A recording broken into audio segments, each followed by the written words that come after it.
it's a Whipomorph of some sort. Like, to my knowledge, Yeah, no matter what falls within Whipomorpha. But yeah, yeah. if it's a Hilahayid, that's the question. Which Mm-hmm. Okay, and we are live indeed. Time to make, once again, an announcement. yeah, what's Erlenahayid? I haven't heard of like half of these tiny guys. I like smaller ones.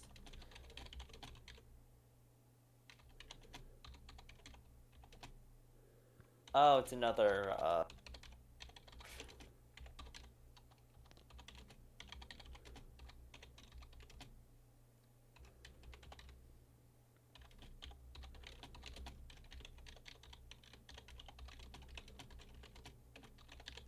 Oh, in the original description, or at least in one description, it's placed next to Cartharia, which would be close to like basal whales. Hmm.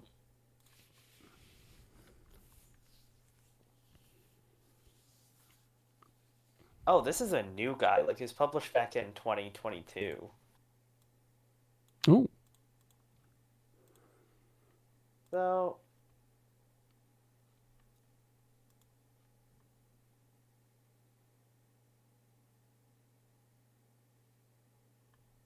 yeah, seemingly that guy would just be uh, a more generic Lipomorph, like long tail, small body, like Indohyus, yeah, yeah, sort of. yeah. Hello, mainly Marcus, Desert Leaper. Ooh, done with editing. Excellent. Nice, nice. Aberrantologist, I see on YouTube. Godrictus, Mr. Jeff, the Allosaurus. Hello there, hello there. We are going to start in a second here. I'm getting a little bit more to drink before we jump in, also so people can join. But wait, first I'm going to floop, make a social media announcement, then getting something to drink, and then we are jumping into Irden Manha, pride and joy of Inner Mongolia when it comes to fossils. Cenozoic fossils, at least. Yeah.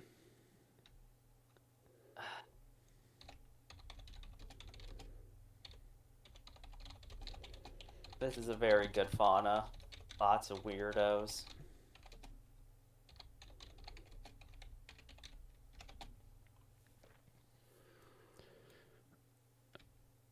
This is will be, to my knowledge, also one of the few portrayals of this fauna in general. Having looked a Yeah, little bit into it, there's very little paleo art of this assemblage overall.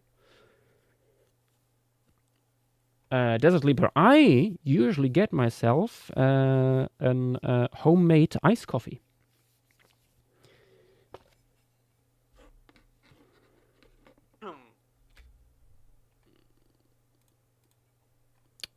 Do, do, do, do.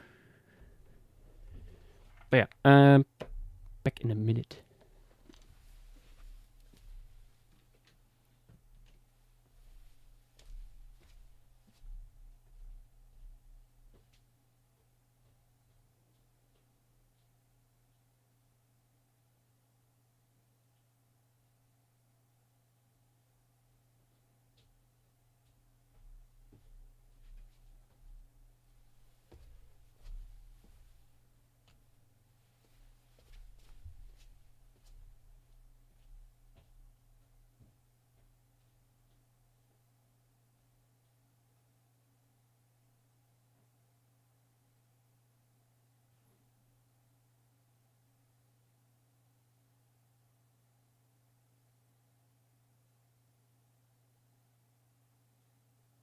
let me open up and see if there's anything.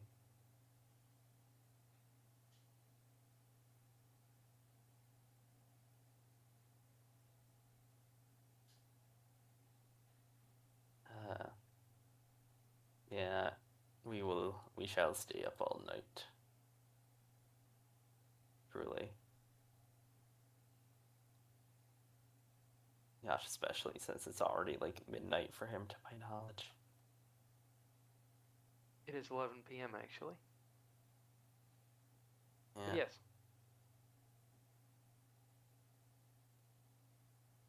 Rodent, I'd say that Sarcastodon is also something that has at least a good amount of art for, like, a random Paleogene predator. If anything, it has most in it. Like, it has the second most of any, like, fauna here. Like, any of the fauna here.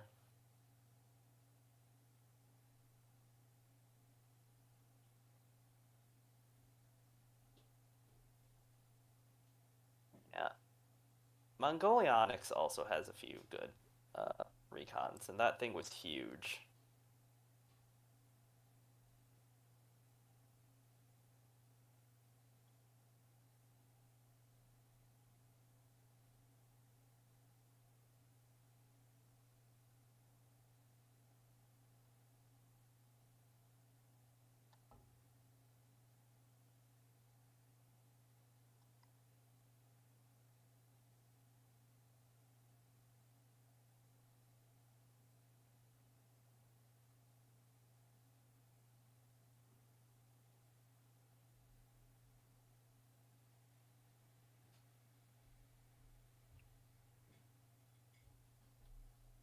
I don't think of any other like tanks that might have some artwork. I mean, the Methonykes in general would, like Harpagolestes. Ah, there we go. Pretty sure it has a bunch of art, or at least some. Yeah, Aberrantologist, what do you mean? Absurd time to start a stream. Ah. Uncultured. I see you never were part of a university program, at least a German one, because over here lectures always start 15 minutes after what is shown on the schedule. Always. It's tradition. In ZK. No, I don't charge that. I mean, that's just normal stream time. We are indeed half an hour away from midnight, roughly. Anyway, let's dive into the Erden-Manha formation. In this lovely stratigraphic chart, you can see it over here, roughly.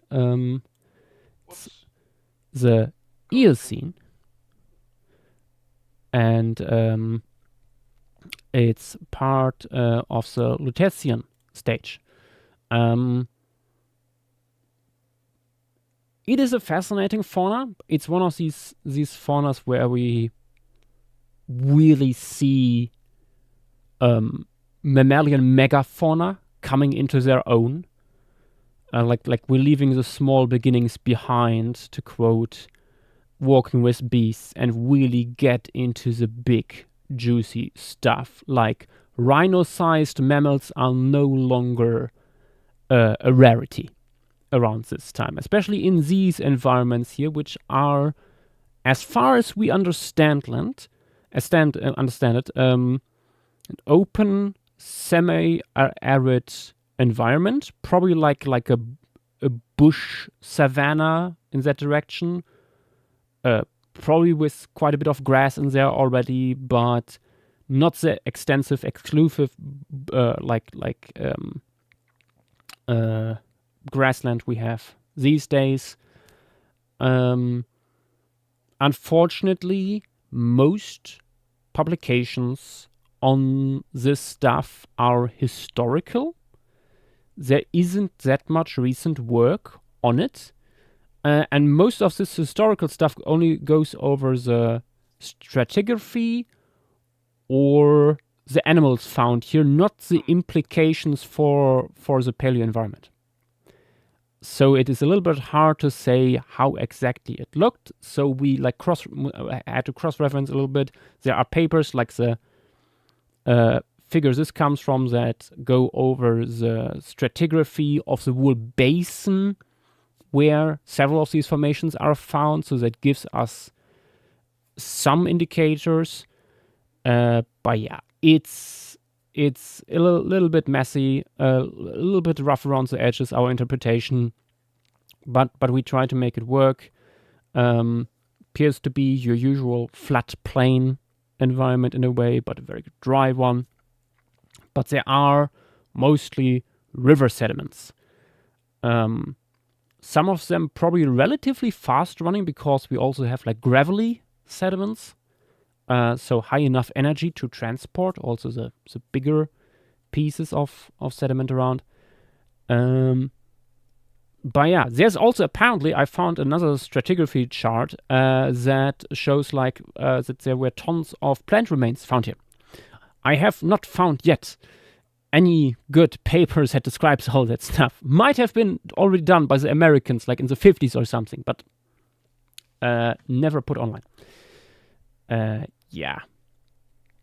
We also like there's a problem with like Inner Mongolia and Mongolia itself. For people who are not aware, Inner Mongolia is actually a part of China, close to the Mongolian border, but not Mongolia. It's a little bit confusing.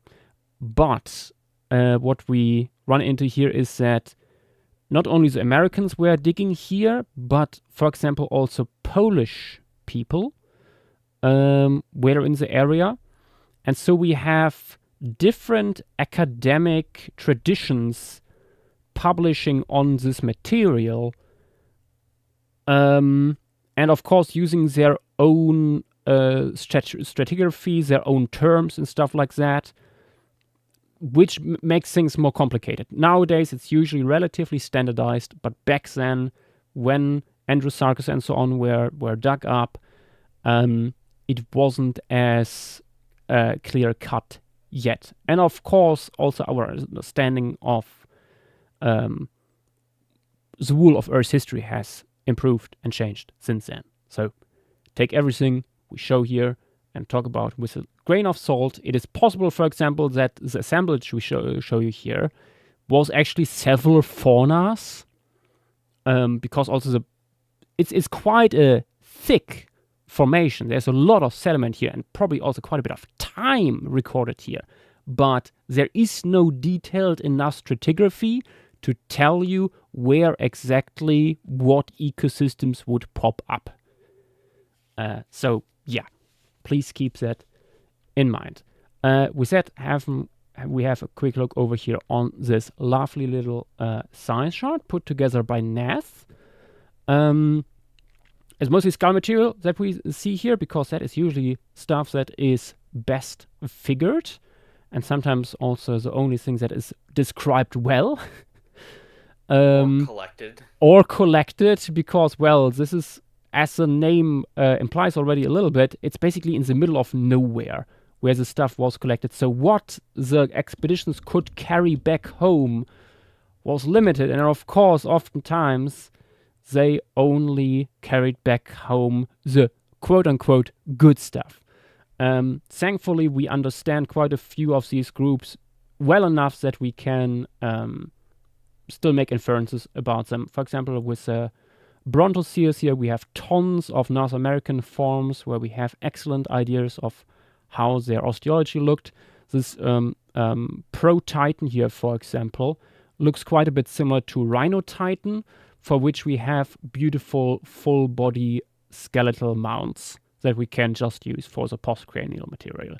With other things that will be a little bit more tricky, like Naso-Titan here, has a really weird lower jaw. I think we have to look into that a little bit during stream. I read briefly that like they are relatives that look kind of hippo-like in proportions. Also very interesting when you look at the lower jaw. It's very deep, but in dorsal view, very slim. Bizarre creature. We have tons of ungulates over here. Among them also like basal relatives of Paracercerium. We have Gobiatherium, which is a Uintaseer, a very bizarre one that also shows stuff like sexual dimorphism. And of course, when you talk about skull collections, we cannot go around stuff like Androsarchus, of which we still to this day only have the skull and not even the lower jaw.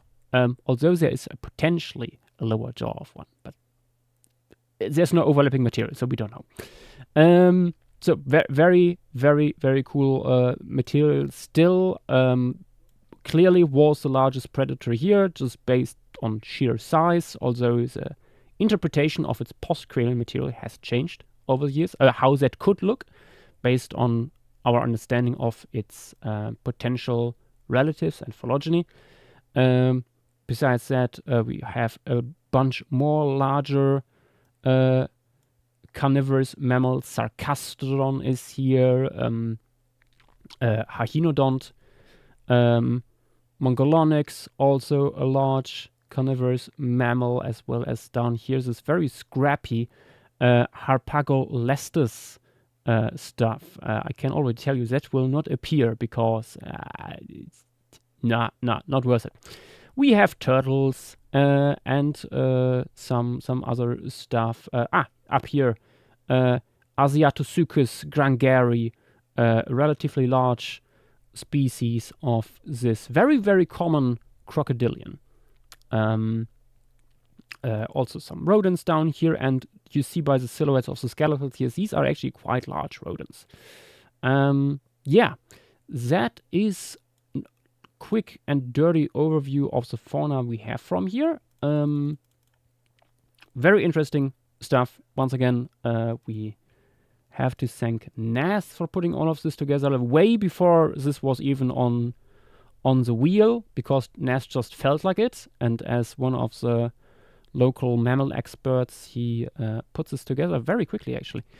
Unfortunately, Nas lost the original file or cannot no longer open it, so the version we have isn't that high detail. Some of these smaller things here are no longer readable, unfortunately. But then again, we're not sure if we will include such small things in the first place. Hello. Just, yeah. Hi, Armin. Hello. Want to try it again? Oh, wait, no, that's...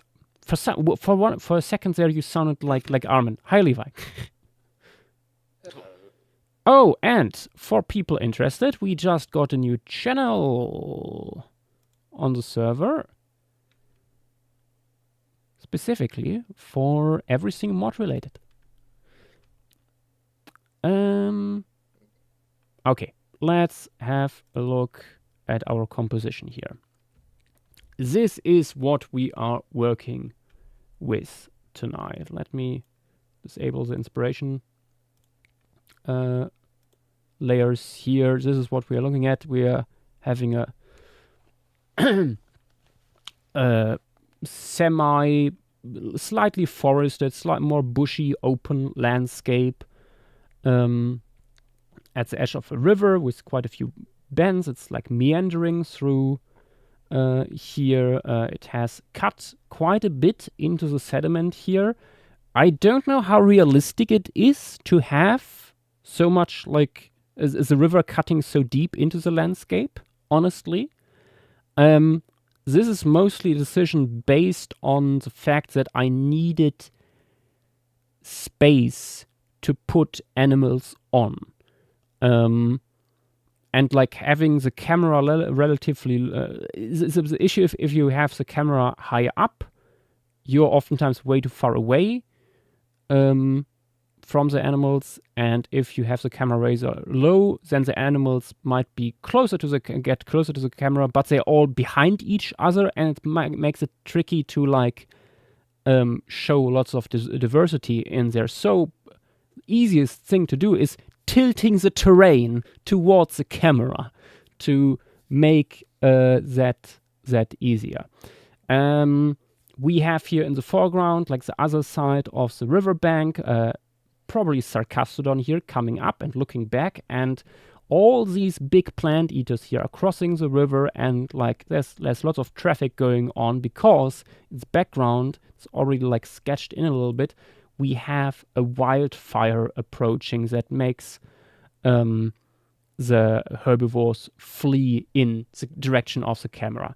Inspiration for this were various open steppe ecosystems for the rivers. I looked at stuff like the Niger in Africa, that is oftentimes quite sedimentary loaded, as you can see here. That will be something to keep in mind.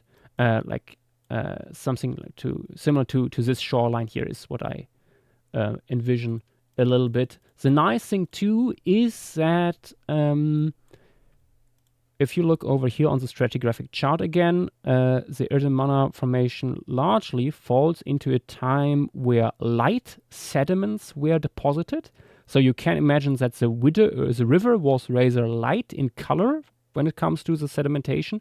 But below that, we have reddish sediments that were deposited. So that is probably the soil the animals walked on during this time. So that gives us a color scheme for the overall landscape. And without further ado, we will jump into that. Okay.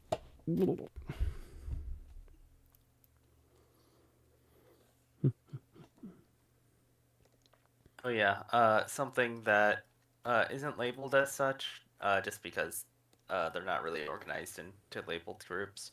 But someone did bring up, I think, maybe even embryologist.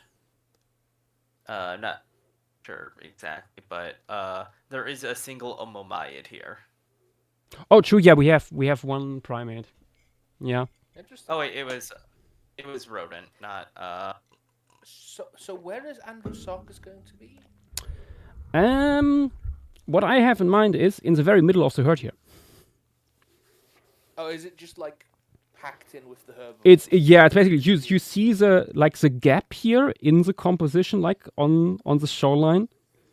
That's basically where it will go in the middle.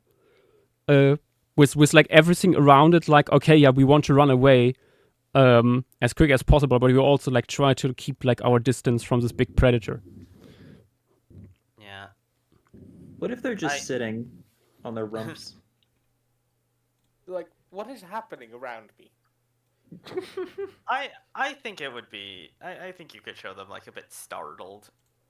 Is this, by the way, is this safe for spoilers for Prehistoric Planet, or are we waiting like a week more? Oh, I don't know. How are people feeling in chat? Yes. Do you guys think we can talk about it? Or maybe when we talk about it, we limit it a little bit, not to go too much into detail of the segments that have not been like introduced by press releases or stuff, or the trailer. I mean, I'm cool with anything. I'm just like, Yeah. Yeah. so I'm just asking because, you know. I mean, yeah, it's a hot topic. Yes. Absolutely. Yeah.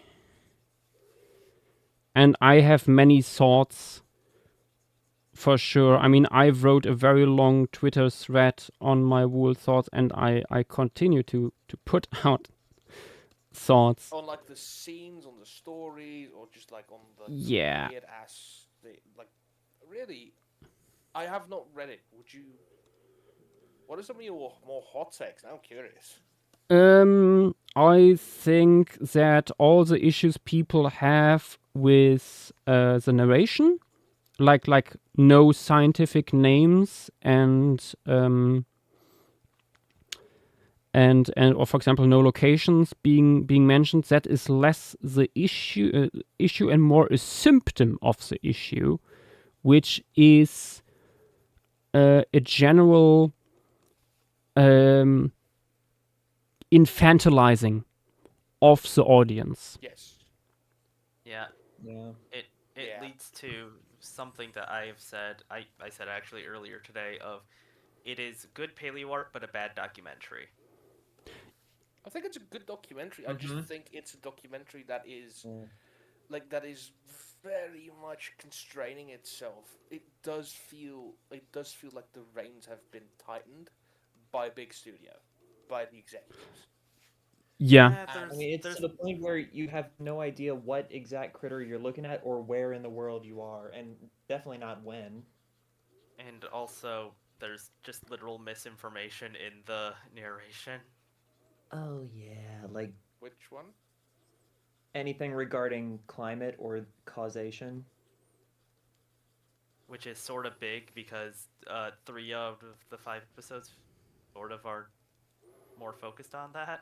I think they actually did a pretty good job in that case. What specifically do you have in mind? Like, one example is where, spoiler, may I actually say something spoilery, like describing a scene? Yeah. The squirrel in the Eremitherium scene, they're acting like, in the narration leading up to that, they said specifically, sea levels went down, so continents are joining, and now this squirrel is making its way south, and it meets up with the Eremitherium making its way north. Okay. Problem, North and South America joined through other tectonic means way before the Pleistocene. Did they join when squirrels were a thing?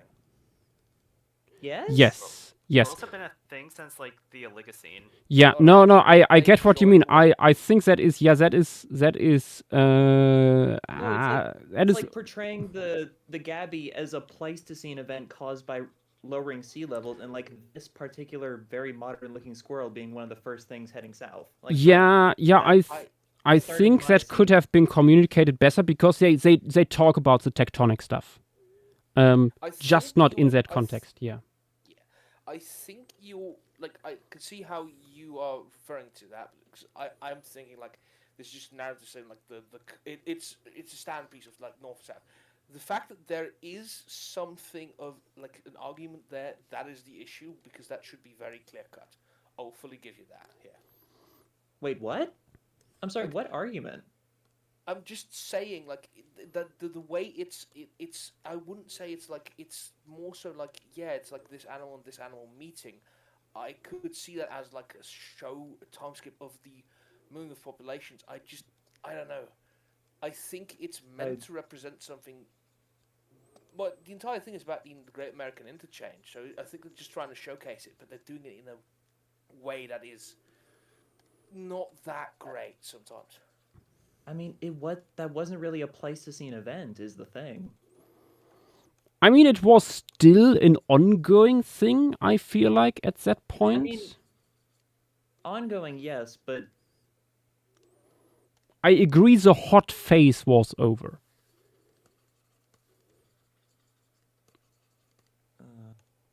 And I think, that could have been set up way better, but then again, that is like, the narration not giving you like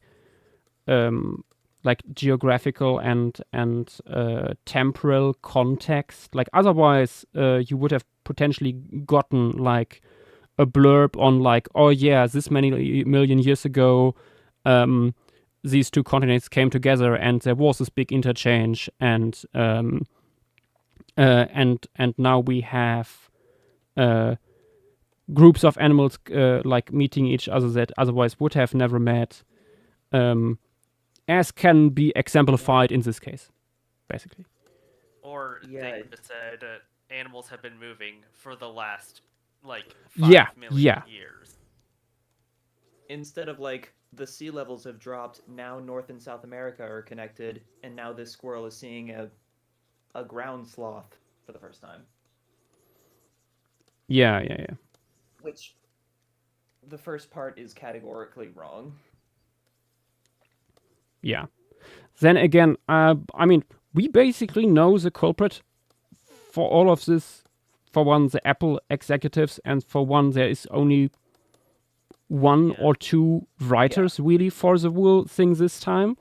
So, Yeah, I heard that there was like some contention regarding this.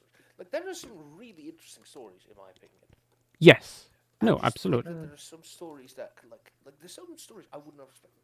I would agree with what Yakovos said. With like the stories in general aren't as interesting because that I kind of feel like the issue is when we had Prehistoric Planet dinosaurs, we had the same stories. I'm going to be completely honest; they were probably as clear cut. The thing is, they were not modern animals playing those stories, which made them feel more removed. In my opinion, Yeah, at least. and they actively used like the wiggle room one has with dinosaurs to tell certain stories that we cannot really infer, which I'm very very fine with. And something I wrote that to Jakob was actually afterwards, because I was about to go to bed and he already was gone. What I lacked in terms of storytelling, and also in the, of course, mainly in the narration, but also in the way the episodes are shot or structured, is mystery in a way. Usually in like the previous 2 seasons, we had this thing where a segment episode oftentimes opens with a question. We see an animal do something and we are wondering, or the narrator is wondering, why is it doing this? What is happening here? Or what even are we looking at? Like if it's a especially bizarre creature and stuff like that. And then we get reveals in there for like special adaptations, or for example, what I would have loved to see, there was this reveal with the Mononicus segment, with like, oh, it's faced with the challenge of opening a termite mound. How is it going to do that? And then we have the reveal of the big claws, like its secret weapon. And we could have seen that, for example, with the Tylacoleo showing off its big thumb claws suddenly, which you see in the model, but not prominently. And then we could have gotten a close-up and like a better explanation of its hunting techniques through that. Yeah, I mean, my thing is just like it's very clear that there's like, because I will have to say the science has been dumbed down, but the narratives I would say are stronger, because there's a lot more of these very strong 3-act structures, and the scenes that have been cut into 2 and the longer scenes, they really work. Like you have the scene with the Thylacoleo chase, and then you have the Thylacoleo like successfully hunting. That's a really good scene, and the scene, I love the cave scene. I love that scene. Yeah. It's so good. Yeah. I know Jakobos doesn't much care for it.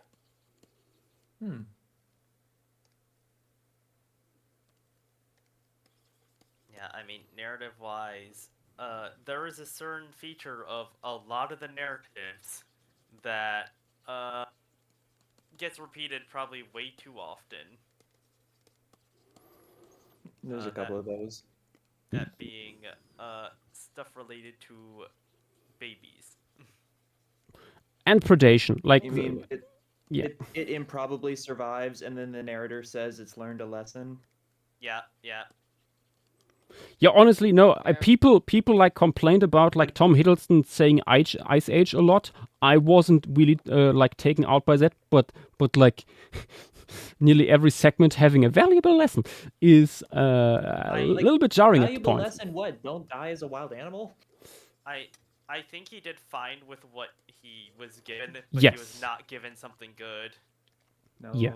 I don't think the script is that bad, but I'm going to be completely honest. If this was Attenborough saying the script, we'd be like, yeah, we'd be giving it a lot more leeway.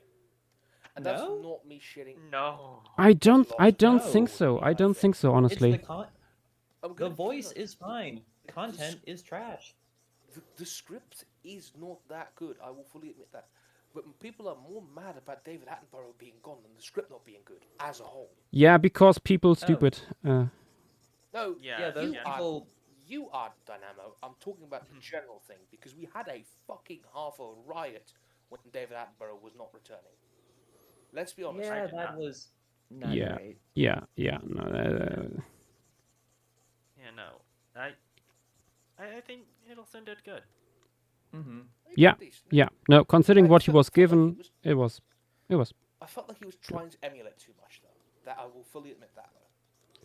I think it's partially also because I feel like the writer, although it was clear that David Attenborough wouldn't return, the writer, I feel like, had still like Attenborough's voice at the back of his head.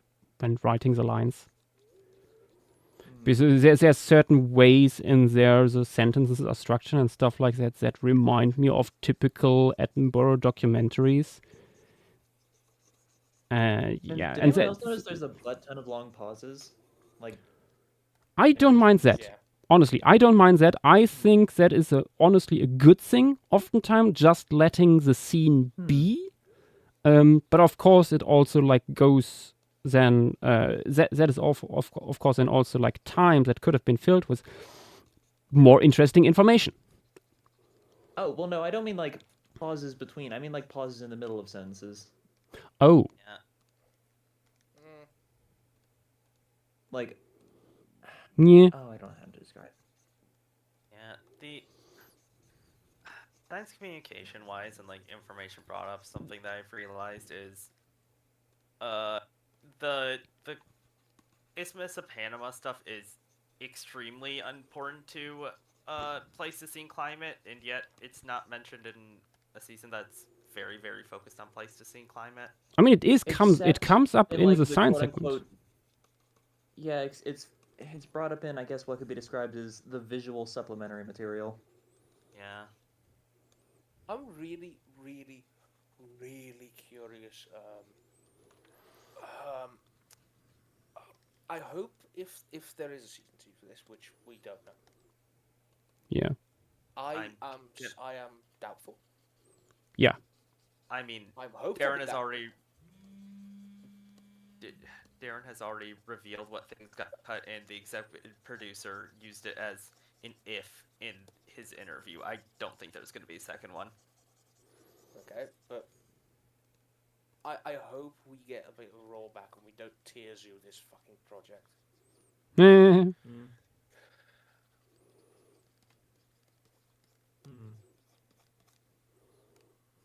Also, it has been confirmed that aside from 5 seconds, the lack of hominins was very intentional and if another season comes along, they're probably not going to feature.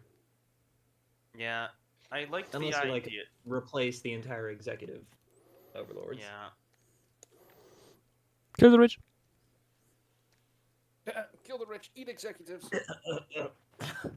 Like, I'm sorry, executives seem to be like the genuine, like, modern day bridge trolls. You pass the project over the bridge and then just take out Incredible descriptions that I very much agree with. Yes. Yeah. Like, genuinely, it's just like, I can also see like hominids, like especially with the current fucking climate. I kind of don't want it because there would be some vile shit created with that. Yeah, I mean, I know many people, at least a few people, were also really, really anxious about hominins going in, not for like them getting in, but because representing them in a good way is immensely tricky. I think in the visual representation, they would have probably done really well because they have all the necessary experts at their fingertips and stuff like that to make it an interesting and intriguing thing without falling into tropes. But then again, you don't have like control on that from the visual standpoint, like over what the narration will do.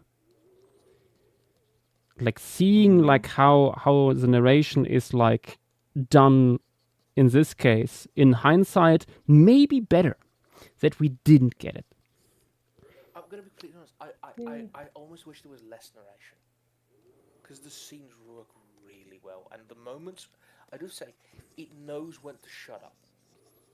In episode 1, I was very much worried that you have the thingy looks like but like the with the okay, actually before I say anything, are we going full mask off with spoilers, because I don't know what the consensus was before we start talking. I think most here have seen it or don't care at this point. Okay, fair enough. Then. When you have the big fucking charge of the herd of rhinos, Mhm. A lesson documentary, I was very worried that they were going to say something there. Like, no, they just let that scene fucking roll for the most part.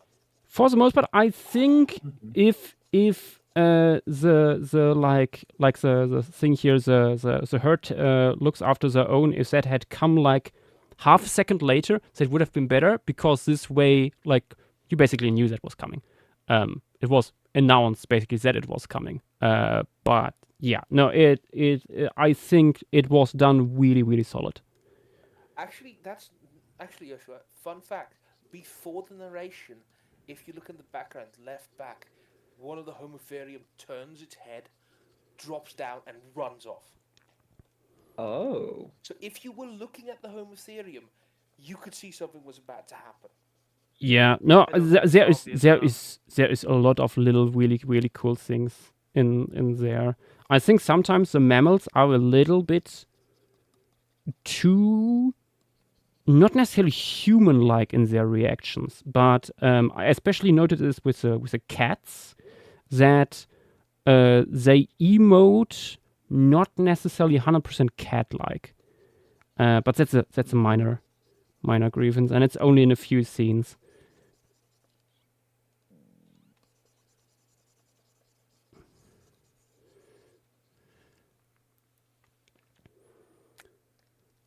Okay.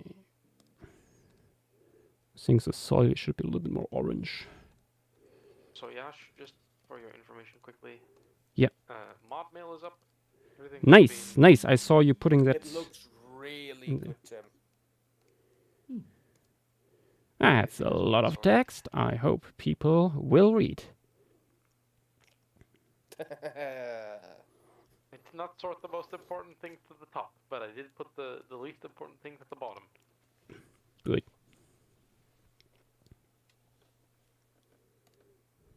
Oh wait. Also, Stratosucops brought up that all the squirrels from South America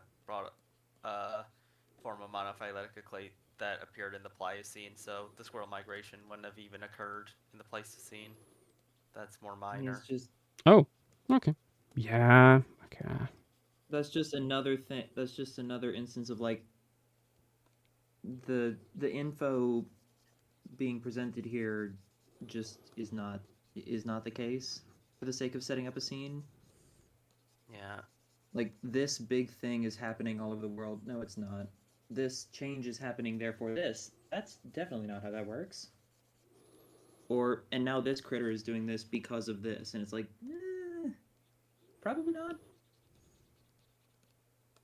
Wait, to be fair, do we know if it's the squirrel coming down or if it's the Aromatherium? Actually, no, cannibal fruit. The squirrel would be going down. Yeah. Yeah, the fruit dates it to that. And I mean, it's not necessarily that squirrel and that sloth. It's just It's a most of the symptom. issue with setting that up is saying these things are connected. These two continents are being connected right now in the Ice Age due to falling sea levels. Which is just no.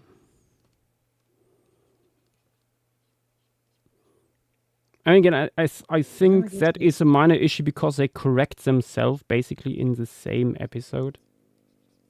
So Yeah, like in the what is it? in the Under the Ice segment, they like Yeah, Under the Ice, that's what I mean the closure of the Panama Isthmus is very, very central to that segment there. So Yeah. Closure of the Panama is like one of the most important events in the Pleistocene. Well, but it didn't happen in the Pleistocene. Yeah, I mean, I'm saying That's the climactic. thing. Yeah. Like, It's the one of the stuff most they're talking important- about is not. It's one of the most important later Cenozoic events. Yeah.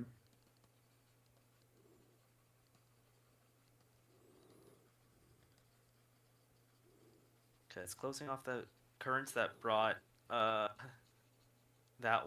like those temperatures from one side of the landmass to another, losing that had tons of impacts. Yeah. It's very interesting.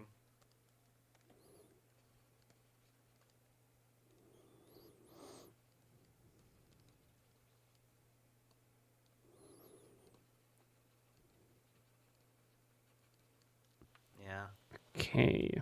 Should I make the soil here lighter, maybe? The foreground? Probably a little bit more. There are still some tabs that I was surprised not to see. I'm really happy that they handled they really handled the I really like the tar pit scene. Yeah. The way that they're actually like showing like, yeah, wait, this is a feature that animals weren't like blindly stumbling into. This was Yeah. something that Yeah. actually doing risk reward with that was really interesting. Yeah. No, that is. Also it's specifically cooling during the night. Yeah, no, like the being like animals being aware of stuff like that. I really like that that segment just for that fact. Like because even for people who know La Brea, I don't think it's common knowledge. I mean, I didn't really consider it either that these animals were not blindly walking into the predator trap, but we are lured by an easy and safe meal only for conditions to revert in some cases, getting too greedy or caught up in the moment to escape. Yep.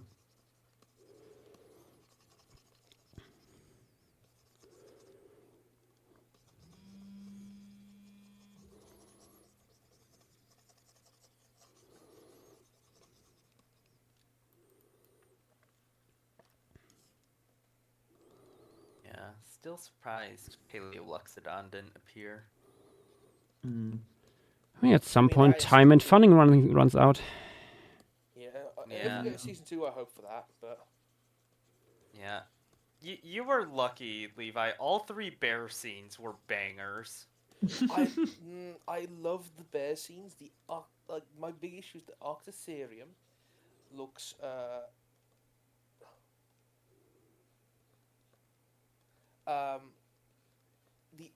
the Octotherium, I'm not that fond of its color scheme. I love the Octodus, but I'm just like, that sea cow would be fucking dead, respectfully. I think that segment could have been. I can buy it not being able to break through the skin there. Also because it's just like such a big round object, it's hard to get a grip on that. I think they could have heightened the tension though if at some point the bear realizes, wait, there are softer, more easy to clamp on parts like the fluke or the nose that it can attach, and then it becomes a race against the time. I wasn't expecting it to start going towards the face. Yeah. Because like bears are decently smart. Yeah. Like, I would have loved it if it was a like. Honestly, if it was like a sow with cubs and they're playing on it for the most part, and then mom comes around and she's like, "Hey." Yeah, that would have been cool. That would have been cool. I just don't want another segment with babies. Fair. Babies. The fucking like No, but what if the one of the cups is like playing on it and then it rolls over and squishes it? There is a really good like I guess it's a document. It's one of the only documentaries I've ever seen where like 99% of the narrative isn't constructed. Oh. If that's so, it's called Great Bear Stakeout. I don't know if you've watched it, Dynamo. Wait a minute. Do I have the book version of that? It's 2 episodes. It's about like the Katmai bears, and it's like about this mother, and it's about this big fucking male. Like he's like one of the biggest males in the area at the time. And there's this scene at the ending of episode 1 where like she's this first mother, and she's got 2 cubs with her, Pushki and Ren, and she's so fucking desperate to go for food that she tries to swim across the bay as the tide's coming in. Oh. and it's this like shot at low light, and the cubs follow her in, and you literally see as one of the cubs gets swept out. Oh. Yeah, I was gonna say Like, that. you literally show like one of the mother like genuinely like you hear her just the sound she makes are heartbreaking. You don't I've never heard a bear panic before. And she's just like trying again, and just there's probably some like there is some definite like they do like the bear scream, but that's a bit manipulative. But the sounds that sow makes is fucking heartrending, and the shot is at the end. It's just like her fleeing across the beach with her one surviving cub, and it's just, that shit fucks me up every time I watch it. And I don't think they should have done that for this, because that would have fucked some people up. Yeah. I just want at least one main character species baby to die, to prove that it's not a rule. I suppose. Yeah, no, Armor it's mammoth baby. yeah. The dust storm mammoth baby should have not lived. I mean it. They literally say this is the most dangerous part of their life, and yet it gets up fine. Mm-hmm. Yeah, just Not needs a fine. bit of I rain. think also genuinely because they're mammals, people were a lot more stingy with the deaths. Yes. Exactly. Yes. That's Yeah. why. That's why the baby Dies. that's why the baby Megalania dying was totally fine. Yes, that's what I'm saying. Like, people are a lot more like able to connect with mammals. Yeah. Which I'm just like, I cannot fault the documentary for something that it would have had the balls to do if it had been allowed to. You know, I could just say, God damn you, you fucking executives, you absolute. We're on stream. I'm Buffoons. gonna be honest with that. We don't know if it was the writers. Like we know that the hominins thing was the executives, but otherwise. I'm It pretty could- sure stuff it like could have this been the came writers. from upstairs. Respectfully, writers are fucking unhinged. I say this as a writer. We are the most traumatically inclined people because we love hurting our babies. If there is anything that you think that might have been risky or interesting or out there and it's not there, you can almost always bet it's the executives. Because that's the issue. It is not a creative thing to them. It is nothing but a paycheck. Yeah, no, executives are there to reduce risk at any cost, and that usually the cost is usually that is paid is usually in creativity. Yeah. The troll toll is the creative juice you leave under the bridge. Yeah. It's wild because one of the two writers on this season did Planet Earth 2. Yeah, but then yeah, in these cases, like stuff is you can only construct so much from footage you get in the wild. Yeah, sure. If you see a baby gazelle get fucking mauled by 3 cheetahs, you can't go like, yeah, we're gonna. It's be fun. It's like in the farm upstate. Okay, to be fair with that one, like making stories of multiple individuals and stuff like that. That has happened, yeah, yeah. But The thing is, you can tell like reality allows you to have more conformity yeah, over the story. Like if you want to tell the story about like the Masai Mara, the wildebeest stuff, you're gonna get people get their shit rocked by crocodiles. yeah. If It should be also here, mentioned that in this case, it wasn't just the BBC that made like like planet Earth on its own, but it was especially Apple putting all this money in there.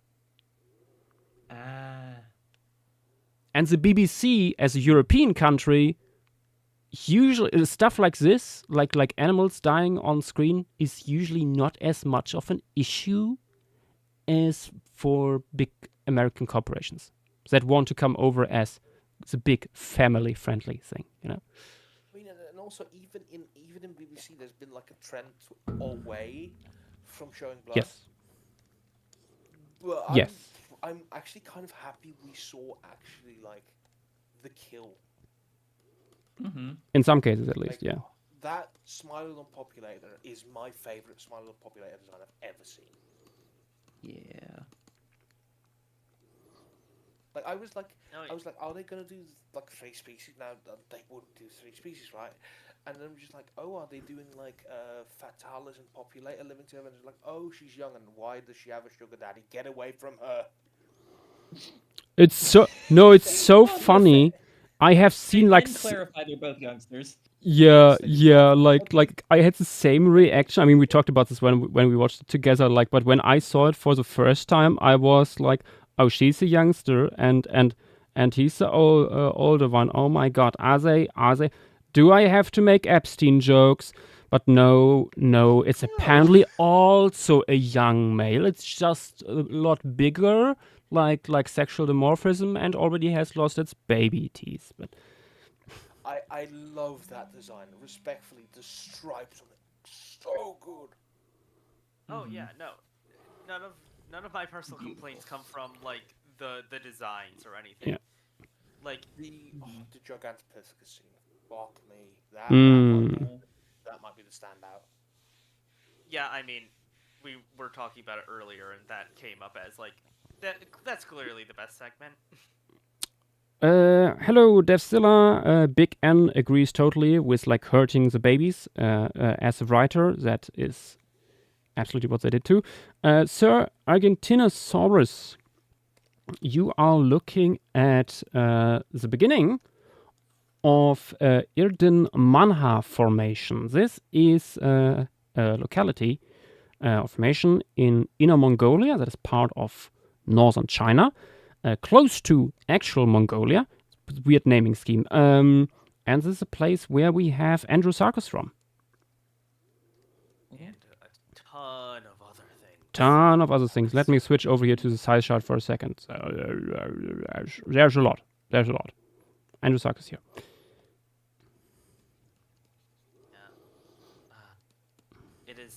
It is so nice to have like one of the larger rat kangaroos having like a design where you don't have the incisors exposed. It looks so good. Yeah, I love if this we now design. would also bring that name to the wider public. Yeah. Yeah, that's the thing, because that was like that is my biggest complaint about it, because that, like, if they had dropped the names, we would have had so many people like that learn this stuff.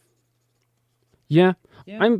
I mean, like The educational component of the we documentary. noticed that later, earlier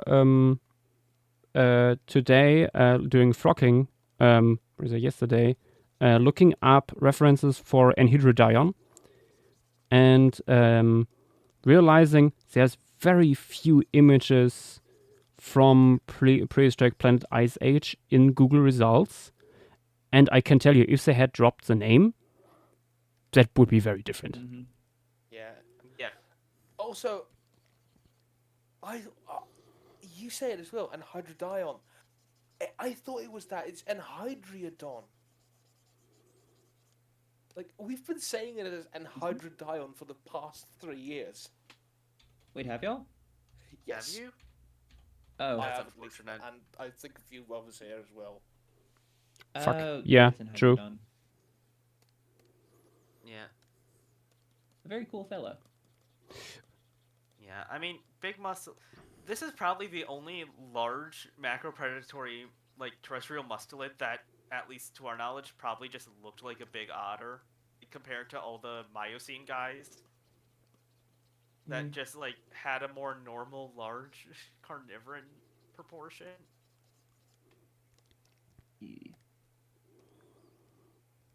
Like it's super unique even compared to other large mustelids. It's cool. Like Malivora or any of those guys.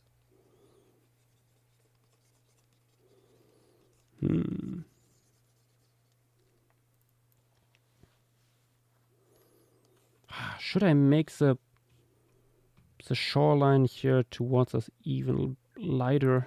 Oh no!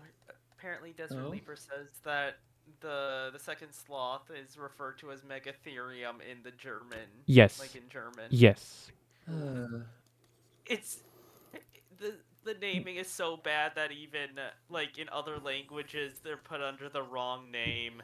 Yeah, because there is no script to get that from. So Yeah.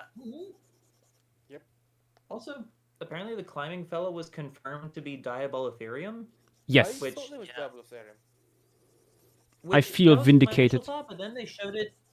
Then they showed a bunch of shots of very much southwestern North America plants and what looked to me very much like a southwestern North America cliff and mountain, and I'm like, oh, Nothrotheriops. Yeah. Wait, what? We watched it together, and I remember you making that Like, comment. y'all filmed this thing somewhere in the southwestern deserts. Yeah, probably. They I could've mean, just to be made it fair, up. the Andes back in the day were also not the same as they are today. But- In the late Pleistocene? Yeah, this is a late Pleistocene thing. Like, it's not really eh, much still. of a thing. Still. It's going to be pretty indistinguishable, and you're not going to have, like, North American, like, landscapes there. Yeah, and I mean, with the plants, I agree. But I mean, most people do not see stuff like that with the plants. I know. It's just, we know they went to South America for filming. They showcased the Araucaria forest. I didn't name. Yeah, and they but, had, I mean- the beautiful segment of like the young Smilodon stalking a burrowing parrot. They were in the area.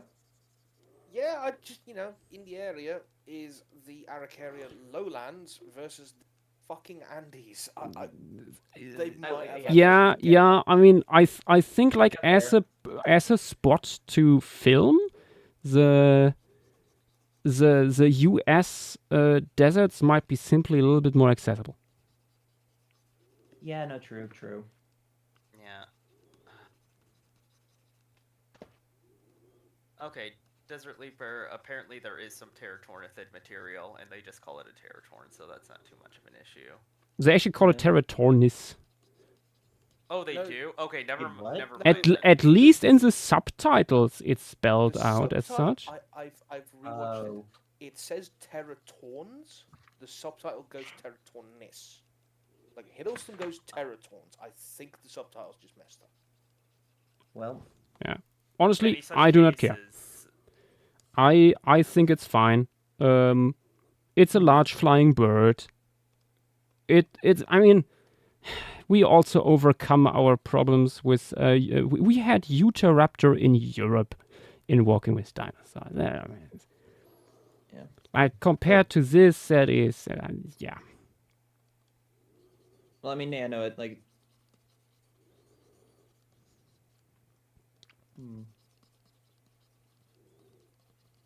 I didn't even know we had late Pleistocene Terratorn material from South America, so that was a really cool revelation. Yeah.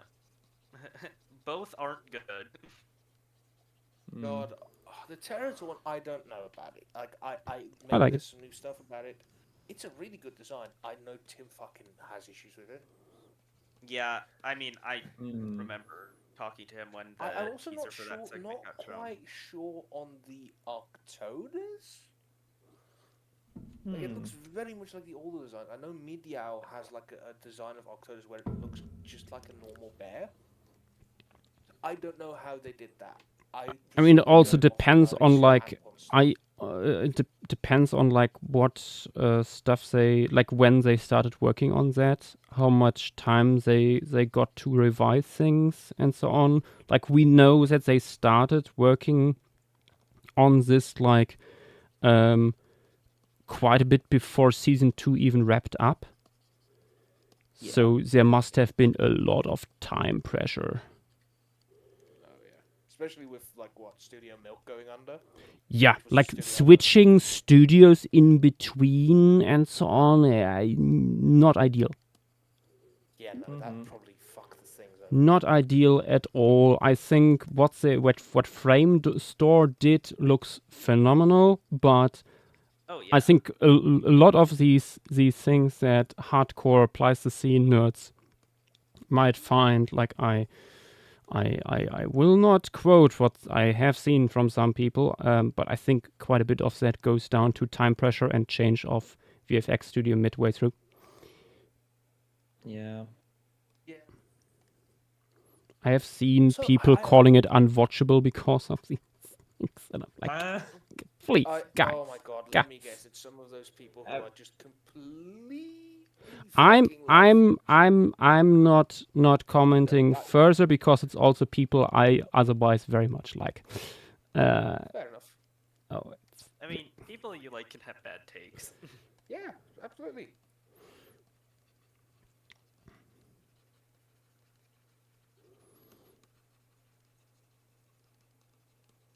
okay. Also, we are slowly approaching here the point of the environment being done. Oh my God, why am I so sweaty? Might actually slip into a t-shirt instead of a shirt. Back in a second, actually. Okay.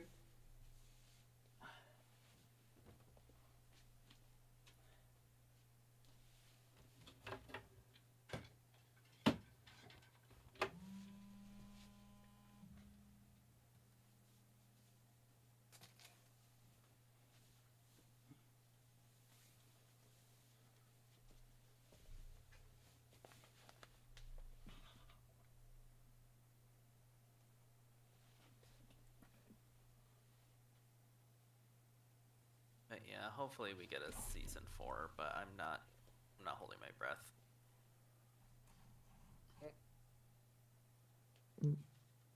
I saw someone suggest a possible season 4 could be like more focused on humans, whereas the season was more focused on climate, which would be cool, but even if there was a season 4, I don't know if that would have happened. Considering the apparent reactions of Apple access, yeah. Yeah, no, again, you need, like, total swap of executives. Yeah. Cool!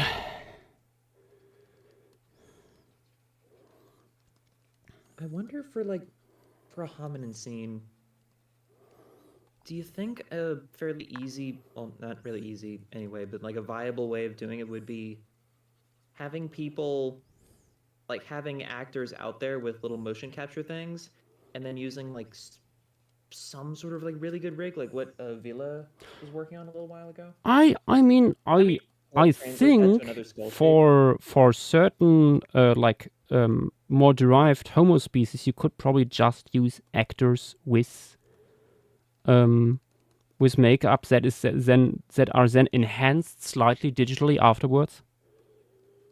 Yeah. Although I have to agree we also- that Villa did this Neanderthal some time ago, and used that on there's a website I think where you can basically put human faces in, and then they are like animated by the program. And that was the most convincing Neanderthal I've ever seen because it did not feel like human with makeup. Because you gotta. We have really, really big globular brain case and very, very smushed tiny faces compared to literally everyone else. Yeah, I mean, do be like that. we know that the studio can do good hominids because the Gigantopithecus segment. Oh yeah. I mean, that is incredible stuff. Apes are within the purview. Also, quick side note, I loved how many extant primates were shown, even if not, like, in the same shot. Mm-hmm. 500 lemurs in the moa or in the elephant bird section. I mean, at least we got that like it lessens the It lessens the blow of not getting Megalodapus. Yeah. Yeah. Boy, I said this Transfer- before on in a VC, and I say it again. I would have loved to see Megalodapus instead of Giant Fossa. Yeah. Yeah. Or like a Fair. Megalodapus trying to like get some subs like Some extra Some protein. No, what I have in mind was actually a little bit more different, and that would be okay. These are the last Aepionis to leave the nesting grounds, and suddenly they get into a different kind of traffic with a huge group of like Megalodapus crossing their path, and the juvenile is like lost between them. Oh. That's fun. Yes. Yeah. All three of the groups that Darren revealed, or all four of them that Yeah. have been revealed, that they reached the like towards the end but got cut. Like, all of them suck. Yeah, no, I'm especially sad for the for the giant lemurs and Paranthropines. I mean, also imagine seeing Dinotherium in a documentary like this. Yeah, this would have been the first time since Walking with Beasts. That is insane. Yeah, to my knowledge, there is nothing else that put out anything Dinotherium related since then, really. Except for still images, Yeah. maybe. That would have been so cool to see. Mm-hmm. Yeah, it would have been cool to see like episode 1 being early Pleistocene, like focusing on that and showing like this is the end of the Miocene, or like end of the Neogene. Then you see mean- like Sorry, no, go ahead. I was saying you see the end of the Neogene and like the like towards the end seeing that transition begin in I th- like Africa. I think that That's- would have been maybe a little bit too complicated for the audience making that a thing, like for people like keeping track of stuff like that. I think the way they did it works probably best. As much as I would have liked more scientific context and stuff like that, I think like structuring in stuff like that is very hard to pull off for an layman audience. I mean, yes, but then also they tried to do that anyway. Yeah, you had the first and last episode titles. Like Yeah. the big freeze, not showing you really anything early Pleistocene, or like the beginning of the Ice Age whatsoever, despite it appearing in the narration. Yeah, Violet and Leo also looked so good. I love that It model. does. I don't like that much. Like for me, narratively, that is for me one of the weakest segments, actually. But no, I very much like the design, stuff like that. I like the slow chase scene. Yeah, no, It's so fucking I find it funny, but I think it could have been done better. Still, Yeah. like I really don't like the camera angle that shows like the reveal that they're both slow. That is like one of the few camera angles where I'm like, that does not look like out of a documentary. I had not thought about how slow the short-faced kangaroos were until that segment. It didn't really come up to me that like, Yeah. oh hey, this is like walking on one toe, and like just with that body shape that's usually used for hopping, even like a little bit in smaller members.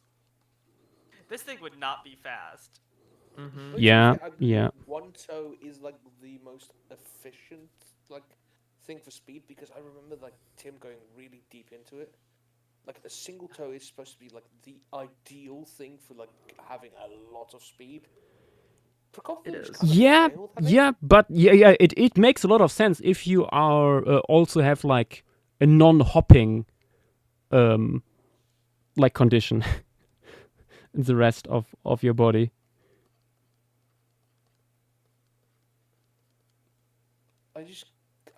I want to see. I love the Procoptodon. They look Yep. so weird. Honestly, I wonder if someone ever tried to simulate how fast a quadrupedal Procoptodon would be, if that would be faster. Interesting. Would be cursed as fuck. Would be very cursed. But I mean, then you have like you mitigate part of that issue with like the weight distribution and snapping your own tendons.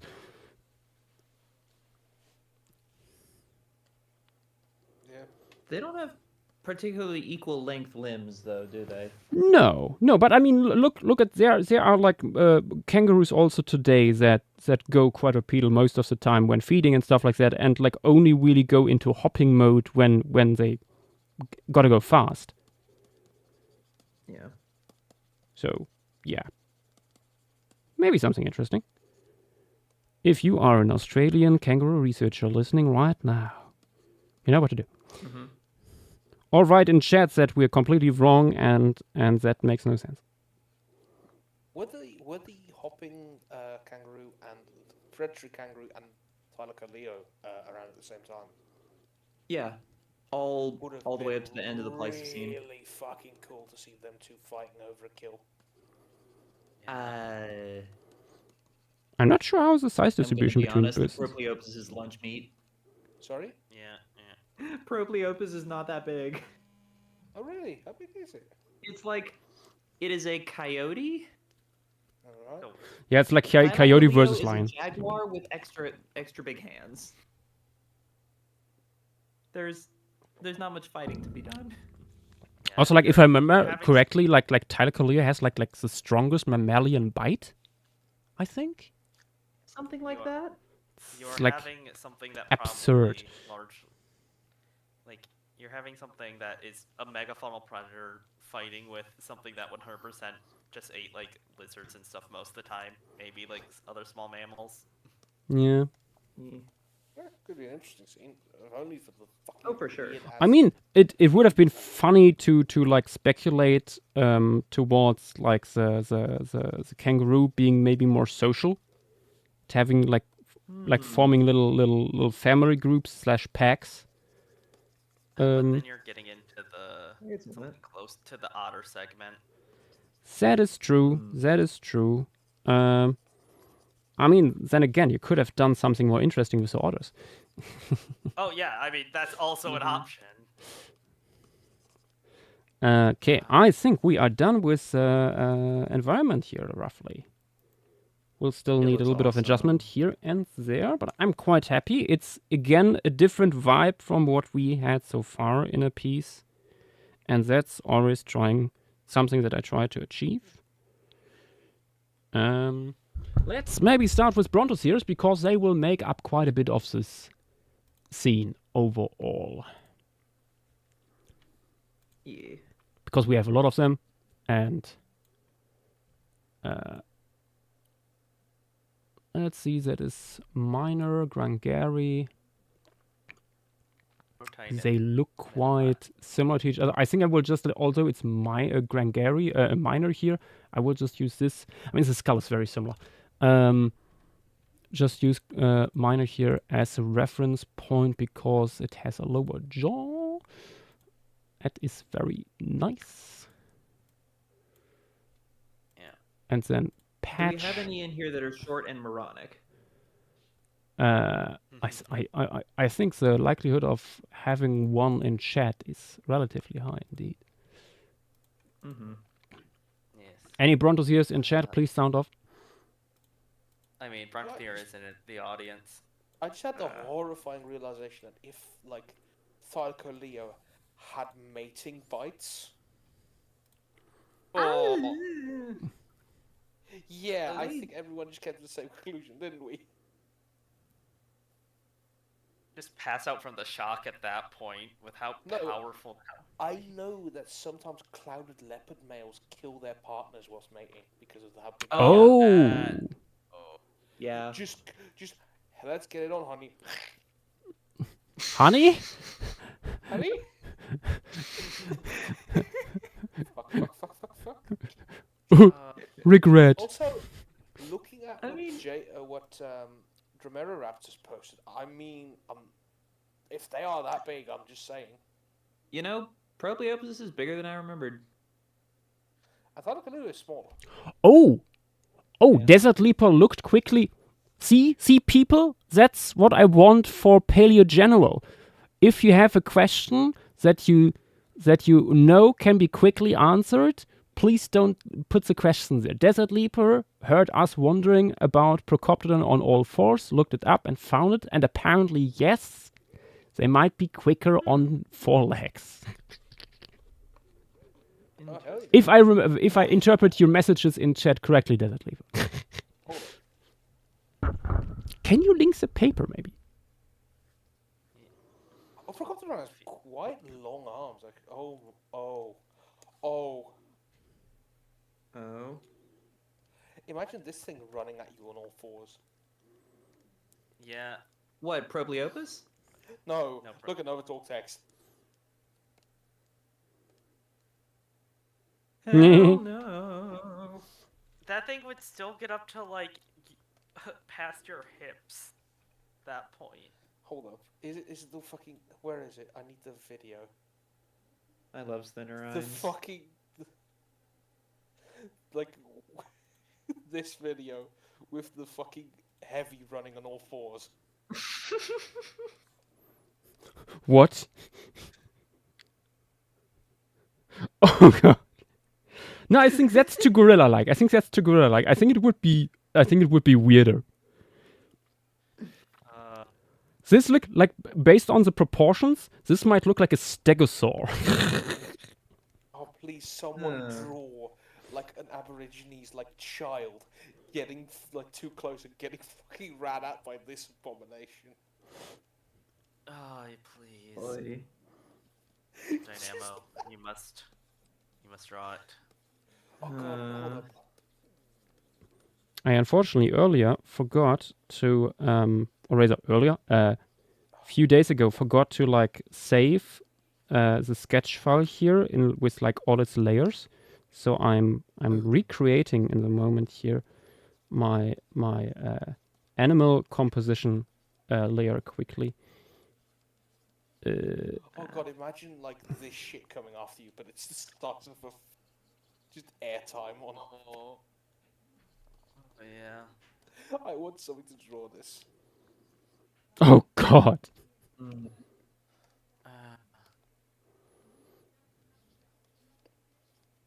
Speaking of Pleistocene kangaroos, Levi, did you see that abstract with the extremely weird one from the Australian conference? No. Ooh, that thing. Let me. Yeah. Like what people are calling the horned kangaroo, but that's like the least interesting thing about it. It's super bizarre. Just based on the descriptions, at least. I'm very curious. Yeah, posting the abstract in string material. In large front incisors, relatively large orbits, square prominence above them, which are the quote-unquote horns, seemingly. Like, 3-thumbed hands, which I don't even know what that means. I guess like two outer, like two on one side, one on the other. Don't we have something similar in koalas? First entirely polydactyl species. Yeah, koalas have like 2 thumbs, don't they? Oh, Yeah, but that's like one left, one right. It's like, yeah. Do they? I think so. Oh my god! Wait, hold up. Do they have thumbs on both sides of their hands? I think so. Oh my god, Joshua, I know what they are. Huh?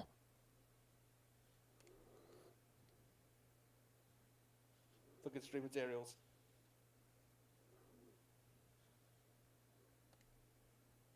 Oh my god. Oh. Oh, this is gonna get some specky people going. Oh no, they have both thumbs on one side. Okay. Okay, so they have both. If To they me, have I have to both on post it in one an image. side- Hmm. I mean, That's weird it creatures. seems like it might have been. I mean, they reference like it could have maybe like one of their hypotheses is that it could have walked along branches like chameleons. So I'm wondering if that's a pretty good idea of what it might have looked like, where you would have had three hands or three fingers. Yeah, yeah, like the outer two ones on of one, and then koalas. another on the other side. Yeah. Yeah, but instead of 2 on that sort of outer part, it's 3, and you only have 2 on the inner one. It's actually not an. So like what? Like this instrument materials? Yeah, that, but you have a third on the thumb part. And Oh, only 2 on Australia, the other part. why? It's that's actually what it's I'm actually wondering not if a it's like- chameleon thing. It's actually a mammalian trypanosaur. Yeah, I think they also suggest that in the abstract. I mean, yeah, suspensory like a sloth. Like, this could be a sloth kangaroo. Maybe burrowing and grappling. Just Yeah, like, they put out literally everything. They just throw spaghetti at the wall. Yeah, no, they say in there that we brainstormed a lot about this creature. I think arboreal is the most likely, especially with the... Based on that description, probably. Yeah. Yeah, with...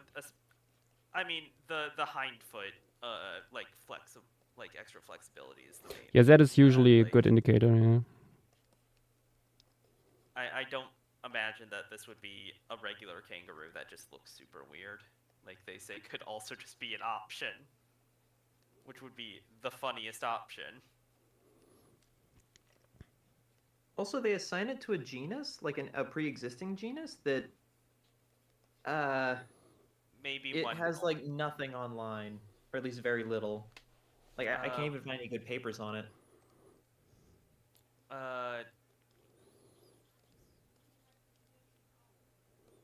Yeah, it might just be an obscure tooth taxa, pretty much.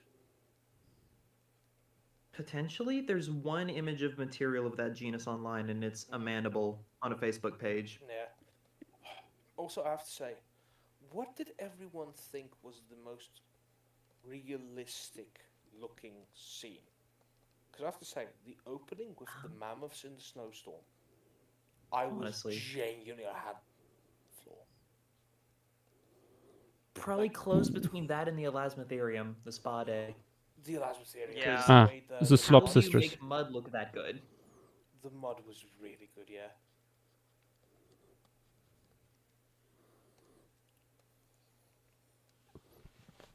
What I am doing to myself. Brontosaurus, from this perspective, are horrible.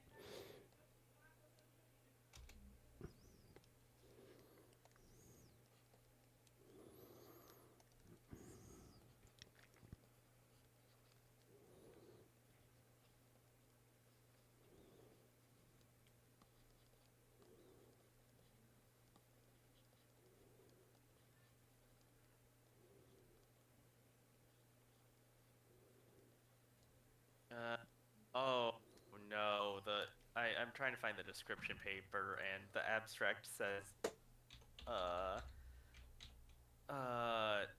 the presence of a distal ridge along the ventral margin of a foramen and the excavation of the jugal below the orbit indicate the external and second layers of the musculature were enlarged and powerful. And What?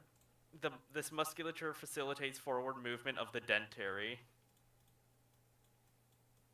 Cranial You mean kinesis? for the kangaroo genus that this is assigned to? Yep, I'm looking at the description paper for the type type species. At least like the abstract of it. I'm trying to find. Oh wait, no, not cranial kinesis. Like more similar to what you see in some rodents. Yeah. I'm trying to see if I can find. That's fun.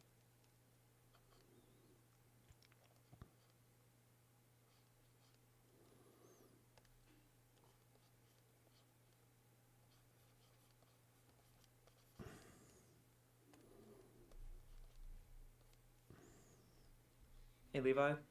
Yes. Incoming rough sketch. Oh no. I just need to adjust some things.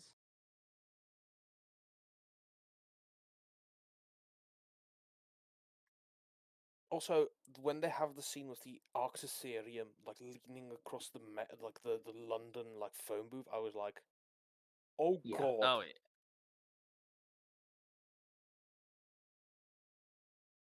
Honestly, the putting the various critters in just modern urban settings is very cool. Oh yeah. Like those,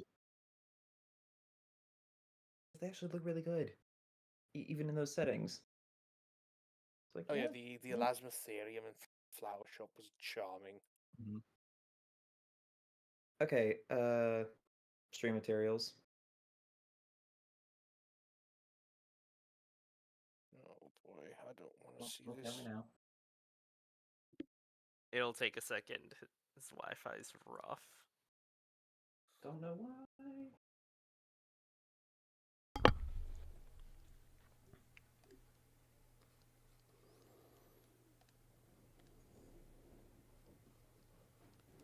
There we go.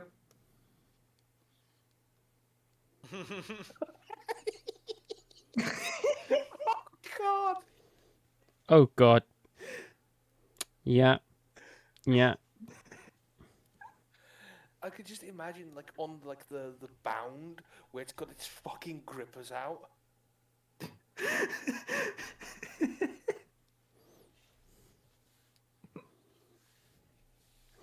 Marco on YouTube. Thank you. Thank you.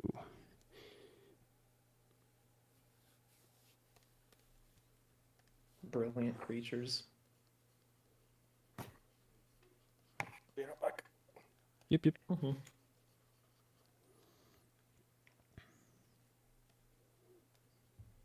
For people watching, I'm gonna put out a request for like a paper that I can't access. Does anyone watching have this access to this journal? Because it seems like there is skull material known from this genus based off of like what they say about like the jugal and stuff like that.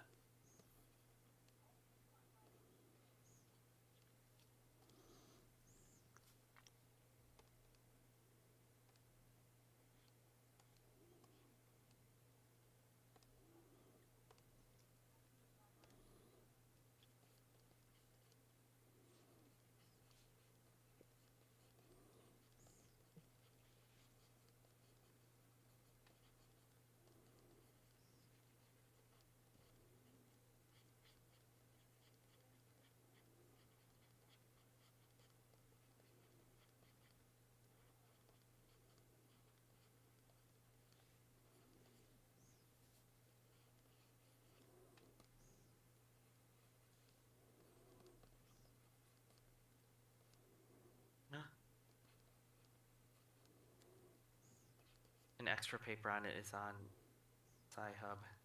Or not on Sci-Hub, on Internet Archive. Oh. Okay, they call it an intermediate browser grazer.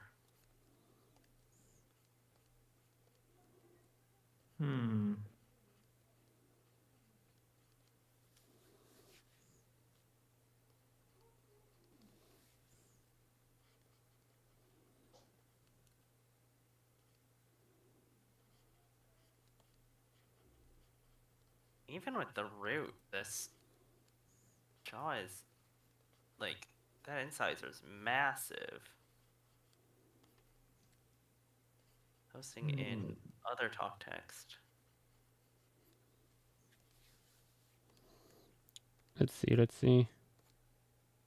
Oh. That looks weird. Like a spoon. What? What the heck? Was it like a spade? It's like a sauropod tooth.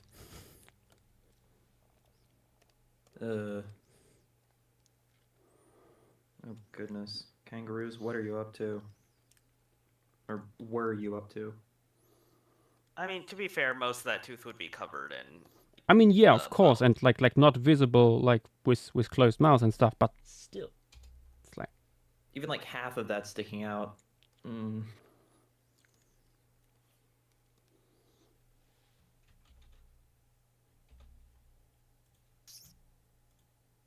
Yes.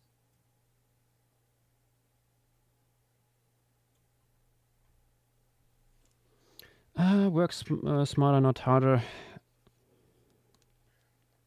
Why did I agree with myself to make a bunch of Brontosaurs? Wait, Why? I thought that's where the trying to think what it's called. Thought that's where the Andrewsarchus were gonna be. Well, yeah, it will be, but not exactly there. Andrewsarchus will be placed roughly here. Nice.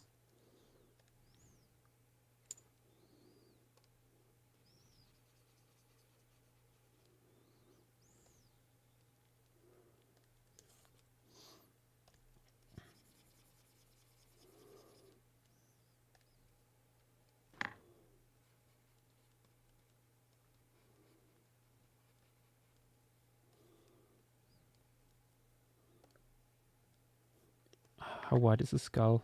Okay.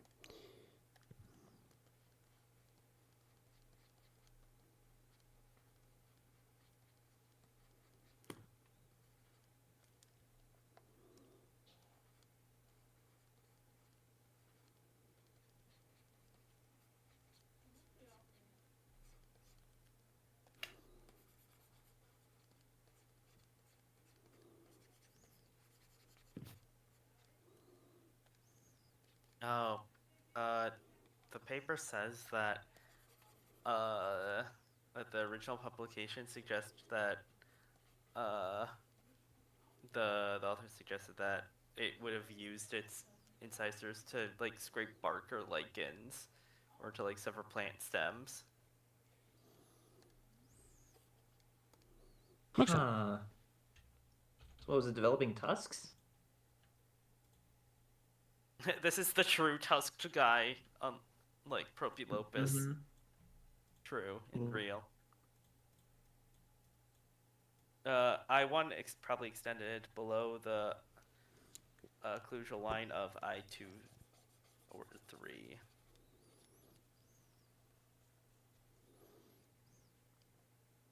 Apparently there's some wear that also supports it.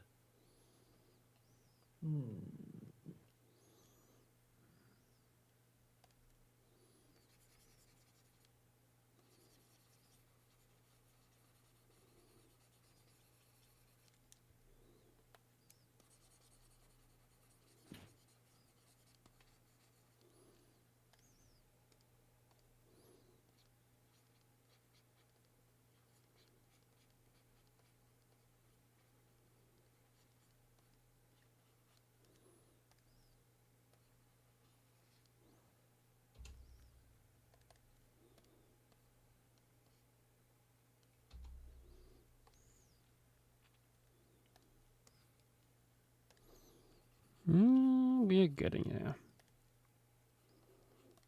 Nice.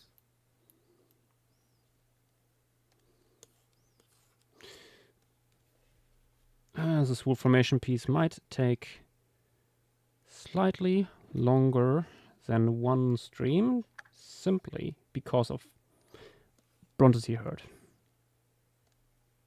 Yeah. Yeah, no, that makes sense.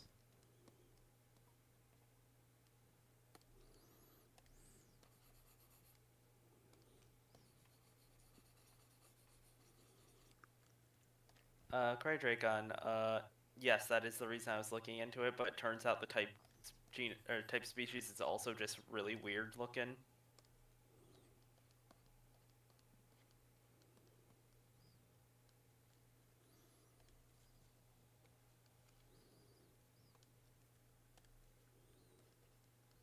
Actually, the paper for like Procoptodon locomotion on all fours get posted. No. I don't know if it was ever a paper.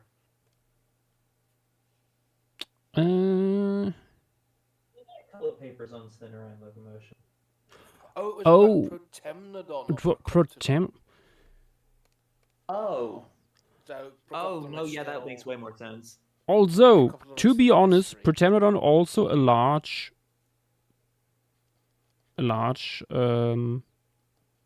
extinct kangaroo. Potentially something similar could have hold true for Procoptodon. I don't know about that. It's a big extinct kangaroo, but that's about where the similarities end. I know it's a different group and stuff, but yeah. Also just proportions.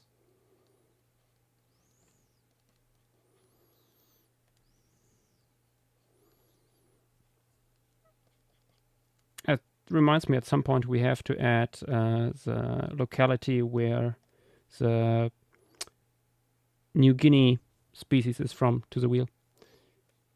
Ooh, true. Yeah. There's I mean, there's just a lot of Pleistocene, or like a lot of Cenozoic Australia formations and surrounding like, little island sort of sites that we could add.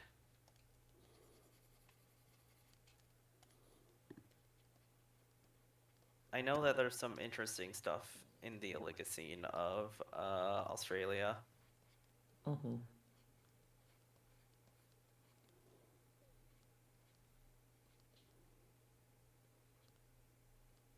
Though this week is Paleozoic week. Yep.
Oh, hey, apparently there's prehistoric planet Ice Age little...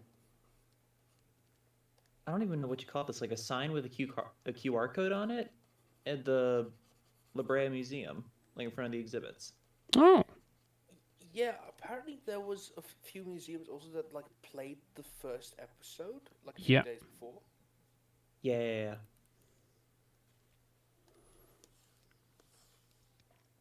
Interesting.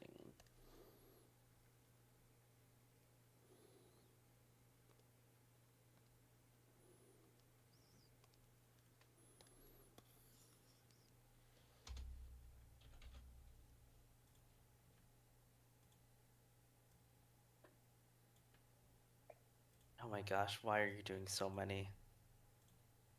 It's a herd. Mm-hmm. Maybe it would be good to do a mixed species herd. Oh, it will be. It will be. Like, I mean, yeah. I was gonna say of like at least in the central area, both of the more normal genera of Brontotheres, so you aren't just drawing the same thing over and over again. I mean, that's the thing. I'm not drawing it over and over. Again, I largely copy paste and then modify slightly. Fine, I mean rendering over and over again. Yeah. No. I think this might be the last one I add here.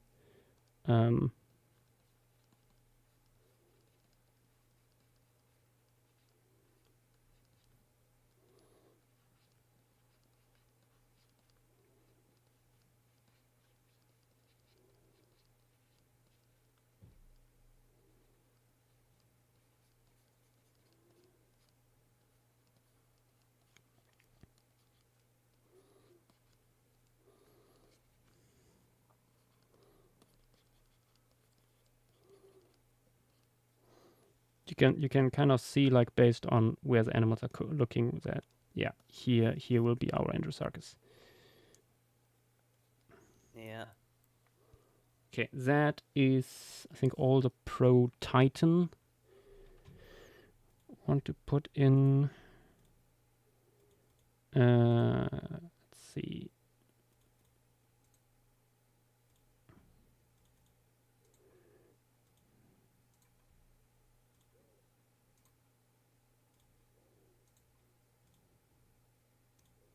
Anyone missing? No. Okay, that is all the Pro Titan. Next Brontosphere. I think before I color these guys, I'm putting in all the line work. No, the Metatelmatherium here. The other If you need me to, another common thing. I can try and find what's going on with that maybe more arboreal or not arboreal, like hippo looking guy. Oh, the Gnasser Titan. Yeah. Yeah, that would be good. I think I saw that there are relatives with more material. It's like if the lower jaw wasn't so weird, I would have just said make it similar to Rhino Titan / Pro Titan, but Okay. it's Trilo did a silhouette of it, and I trust Trilo.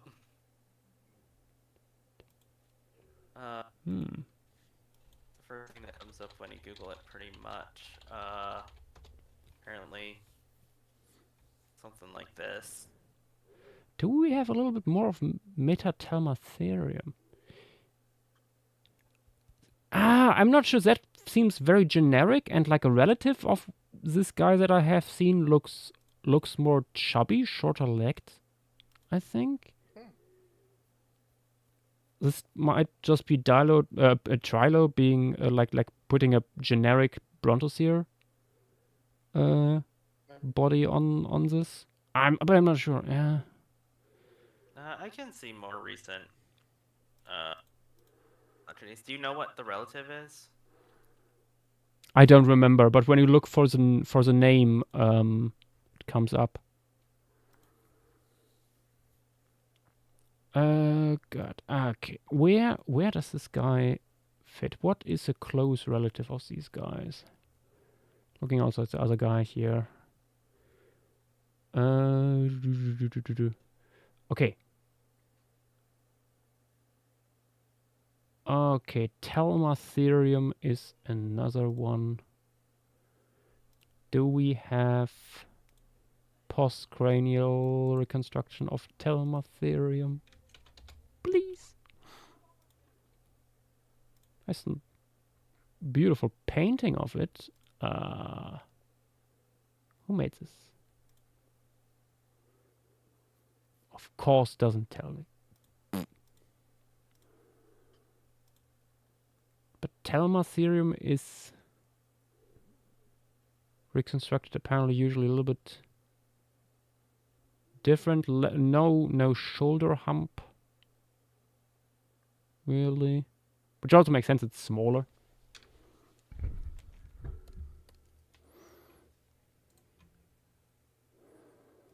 By quite a bit if you like compare the skull length.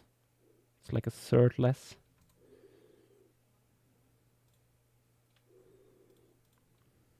Are you thinking of Active Titan? Maybe? Because that's what it's pretty closely. It's like I'm looking at a 2016 paper. It's close to Polysbornia, which I need to look into. But like outside of that sister, like those two sister genera, you have Ectotitan, which I'm the species name is Hippopotamopsis. So let me see. Yeah. Let me see what's going on with that. the...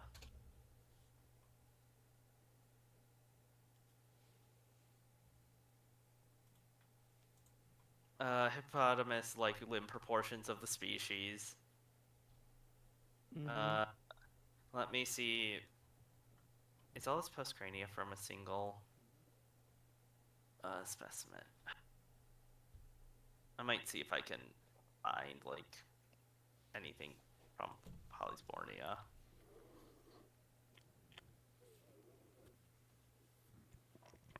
Screens goo.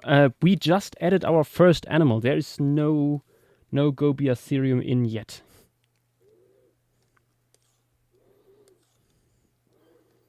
We are currently putting together here a mixed herd of Brontotheres. First one was Pro-Titan, and now we go in with Metatelmatherium.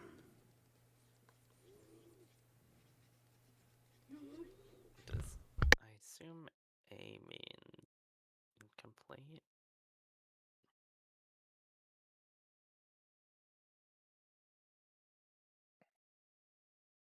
Oh, back in a second. Cat stuff.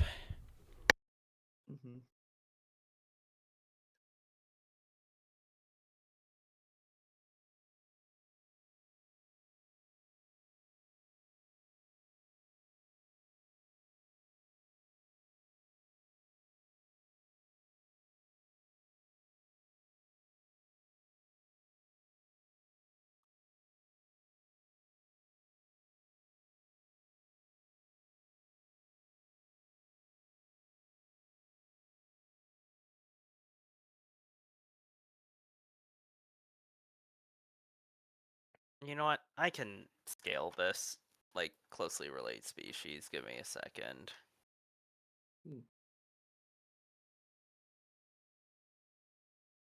Because, like, one of the specimens is, like, very complete, actually.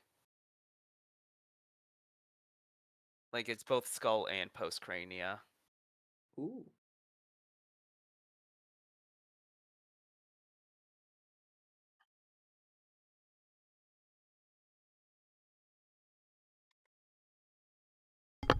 And back. Welcome back.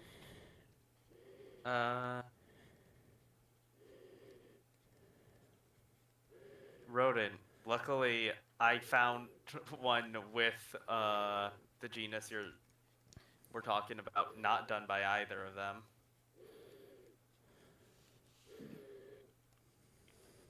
Yeah, Yash, if you want to wait a bit, there's actually a pretty complete specimen of, like, a decently pretty close relative. Oh, nice.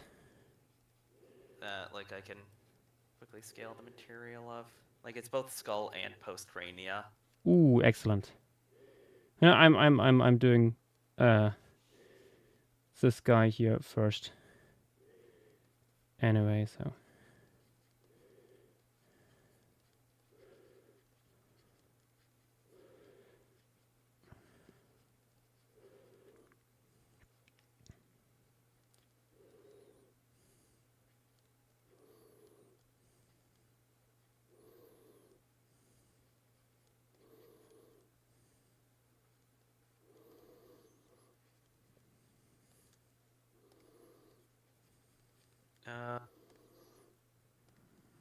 There you go, rodent. The paper. Oh, wait. You were... never mind, that is done by one of them. I was looking at the first name on accident. Oh, done by who? Rodent was like, I couldn't find a phylogeny not done by these people, and I didn't realize that one of them was listed because I was looking at the first name on accident.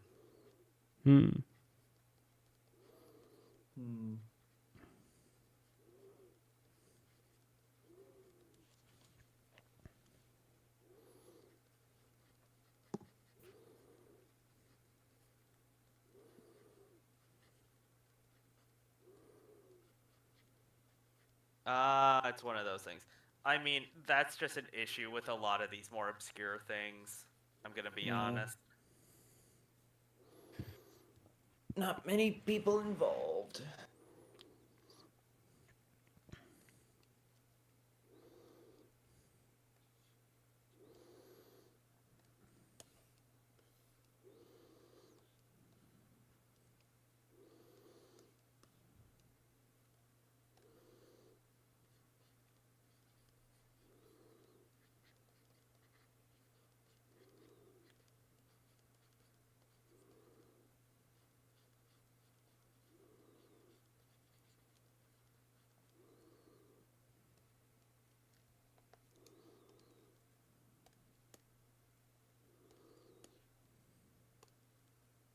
Okay, got scapula.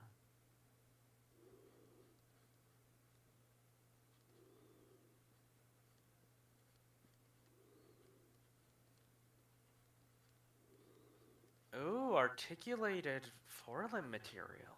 Fancy. Ooh. Nice, nice.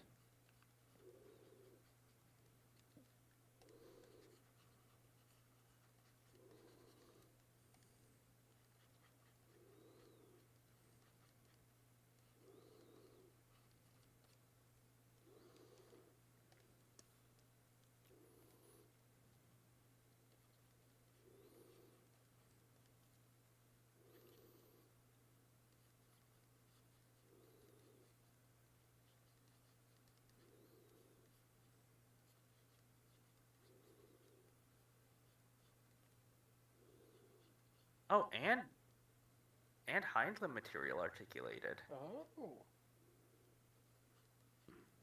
Yeah, Well, damn. the like fibula and like the metatarsals are articulated, and the like radius ulna and all the hand bones are articulated. Nice.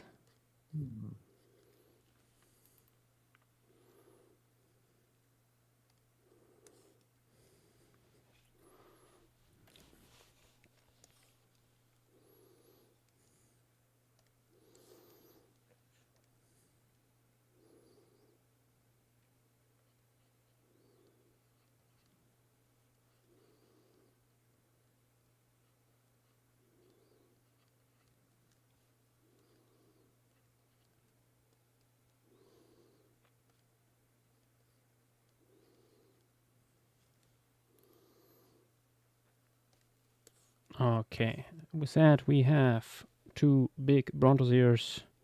One big brontosaur, one medium-sized brontosaur. In here, besides Gnatotherium, I think I wait with Gnatotherium until you looked into that a little bit further. Right, that's relative. We could put in Gobiatherium.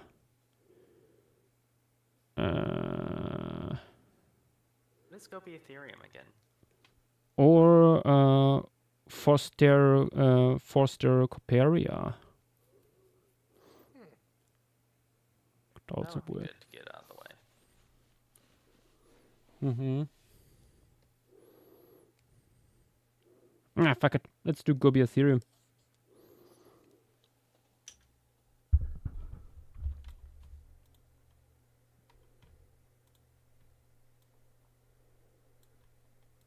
Oh yeah, go be Ethereum. I don't know how I forgot about go be Ethereum.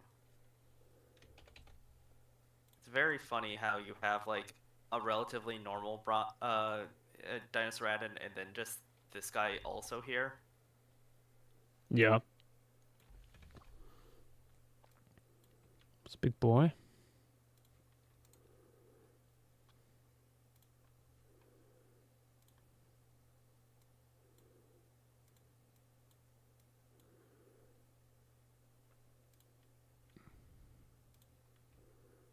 Where do we put you best?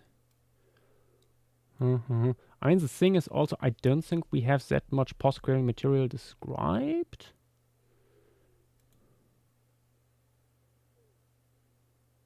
I mean, you can Of it. estimate based off of other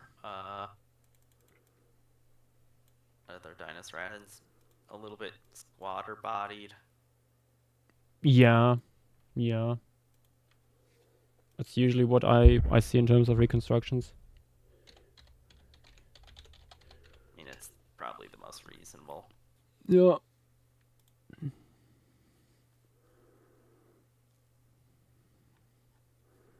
Well, let's quickly get an to do for let's use. I think we have a pretty good skeletal drawing of Basileus.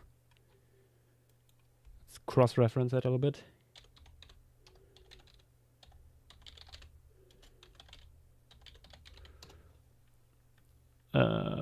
Didn't.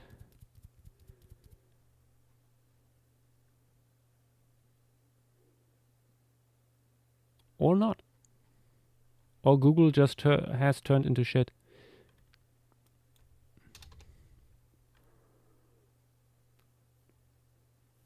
Which is possible, considering the now rampant use of AI, poisoning everything.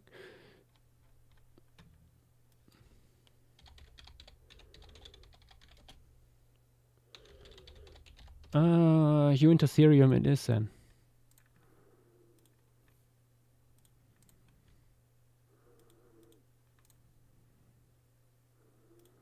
For people not aware, Dinoceratans include Ethereum, very famous guy, bizarre horned creature, although horn is maybe not the best term for what we have here. Like ossicones, Yeah, sort of. bony protrusions of some sort. Yeah, ornamented Thing. is sort of the best term. Yeah, ornamented. Yeah, that's good term. It is a thing of some description. Let me see if I can get this. Trying to find a good side view of a. You know what? This works.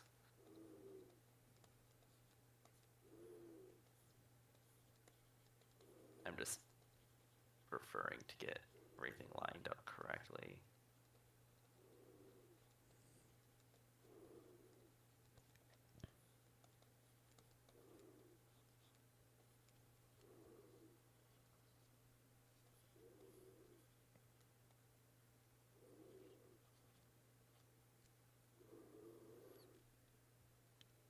Cobia theorem is weird because doesn't have the same kind of ossicorns than the North American forms. That's a nasal cartilage is ossified and enlarged, and it has weird, you see it in the dorsal view of the skull, like jugal bosses that are upturned.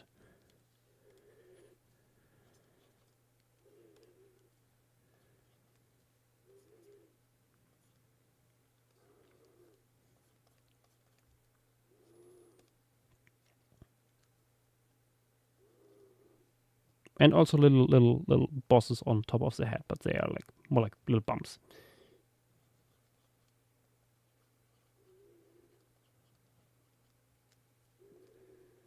Skull is also weirdly low and long.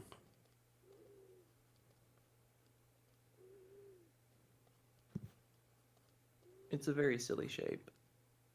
Yeah.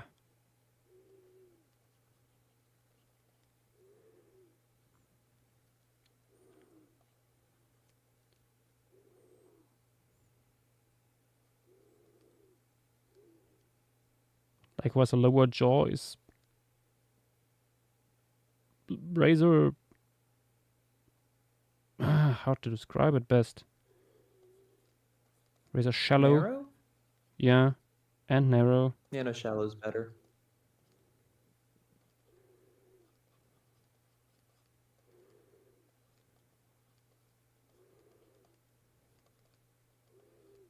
Look at this freak.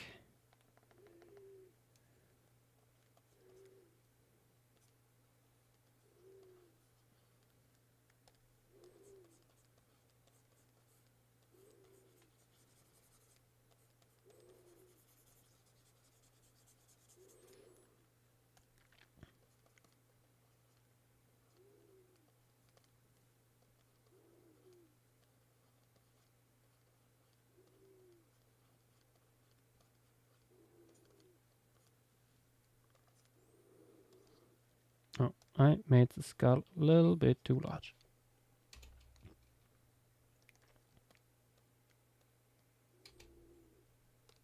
That's better.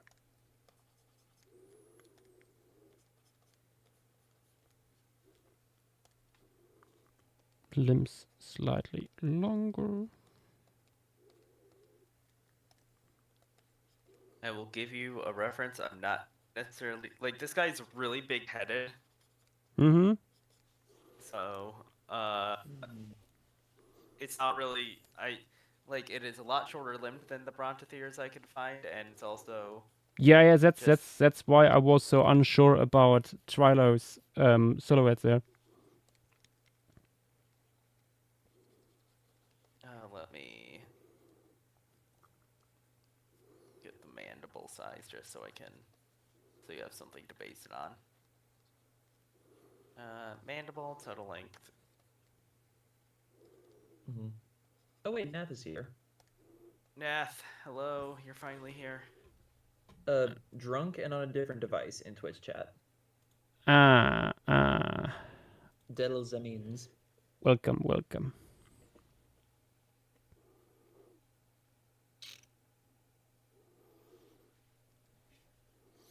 Also, a genius asks if Gobi Ethereum is the last Dinosauratin. There's another Dinosauratin from this formation.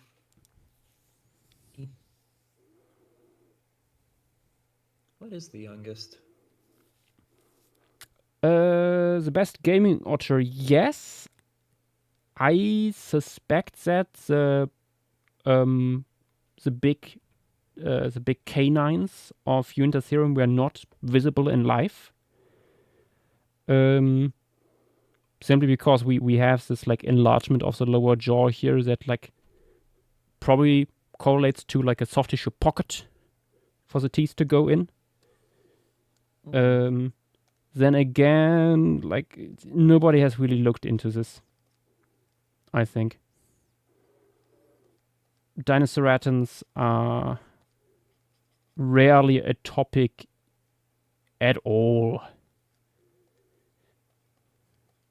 in any research recently. Like nearly everything you find on these guys is historical research. It's been a long time since there was like any major revision or so. I mean, there's apparently one coming out hopefully soon based off of like a 2024 SP abstract. Fingers crossed. Let's hope. Yeah. So I have gotten at least a rough scaling of the material of its pretty close relative. I'll post it in stream material. Ooh, yeah. Okay. Yeah, that's a chunky one. Look at how robust the hind limbs are. Like, if you compare that to, like, other Brontosaurs. Is this going to end up as, like, the Teleosaurus of Brontosaurs? Kind of. Let me... Milo did work on it, so, like, has looked into it before, so I might add him to see what's going on.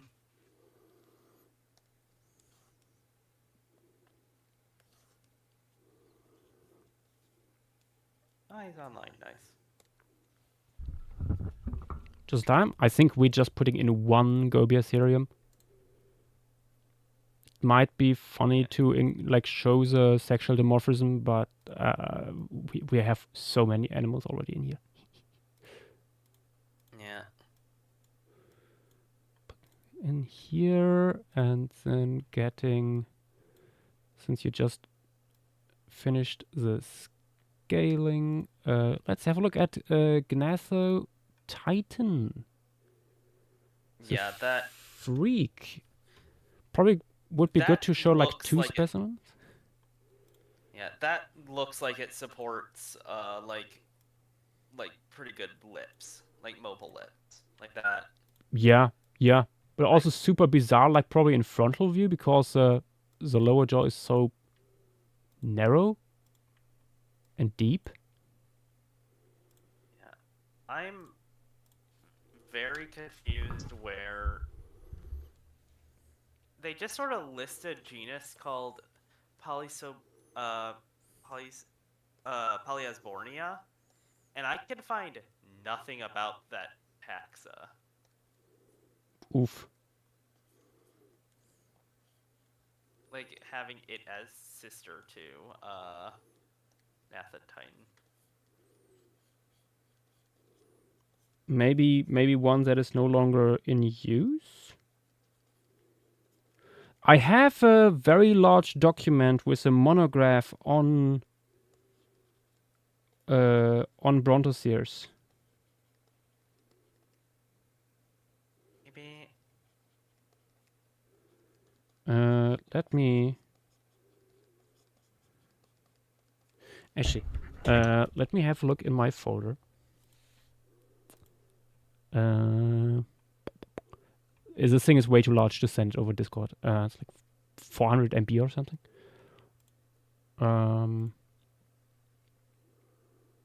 Should be in here. Bronto. Does it come up?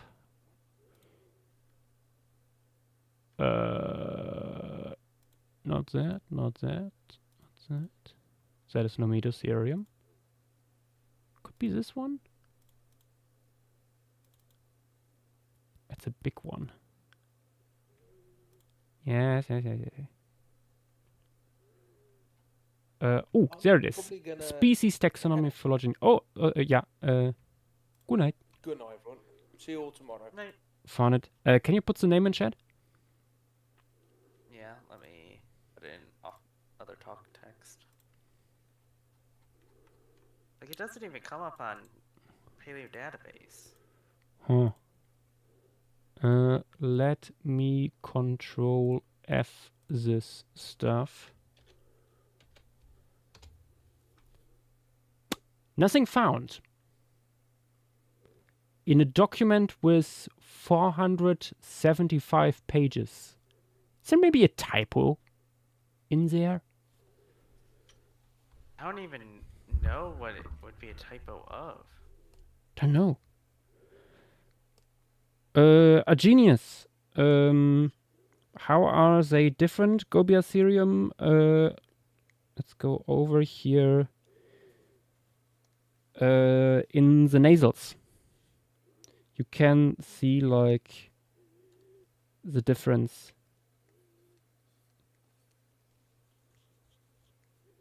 Here, like when you look from above, how that is shaped. One of them is more narrow than the other, a little bit more bulbous. Like having this in here, this is just having the slight bump. I found it. What's even the typo? Her?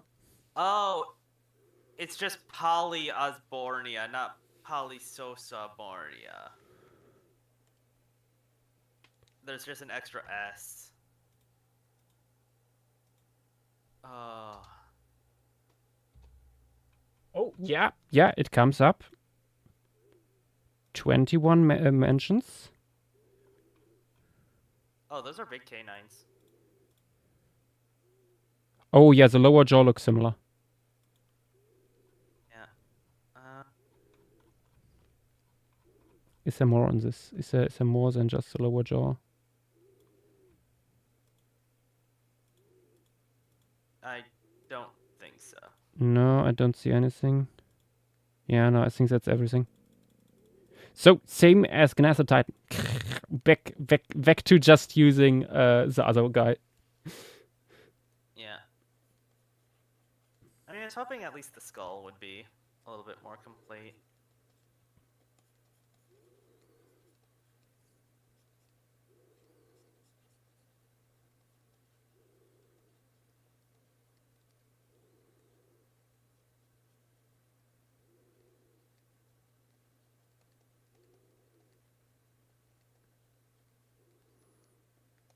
There's a paper from 2008, which just basically goes over every single bronze tier.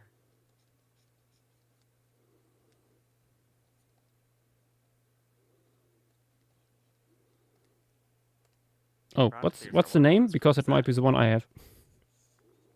Species taxonomy. Yeah. Phylogeny yeah. and biogeography. Yeah. Not much work has been done on them since this. So Yeah. That's why I although it's a huge huge file, I was like, yeah, I need that thing when I found that, because it's so rare that you find anything comprehensive from these guys.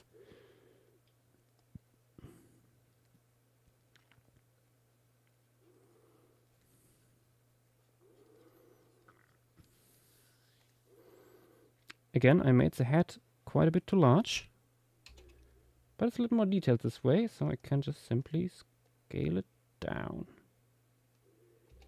Yeah. What a goober when you put that lower jaw on that skull.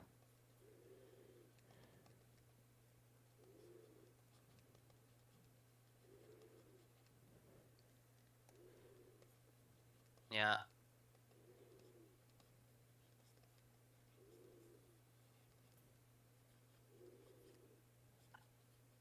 I know that there's also a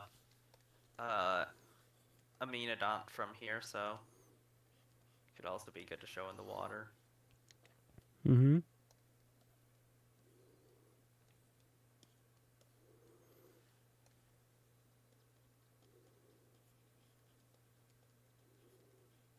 That water must be really shallow, because based off these proportions, there would probably be like just the feet underwater.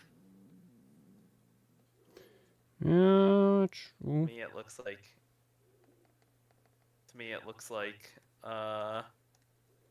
It'd be like the radius and ulna are at like water level. Like the ends of them are. I think I can tilt the whole thing a little bit more.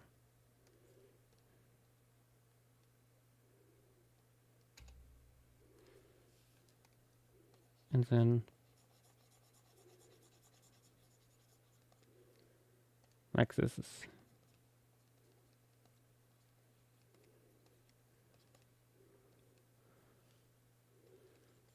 a little better.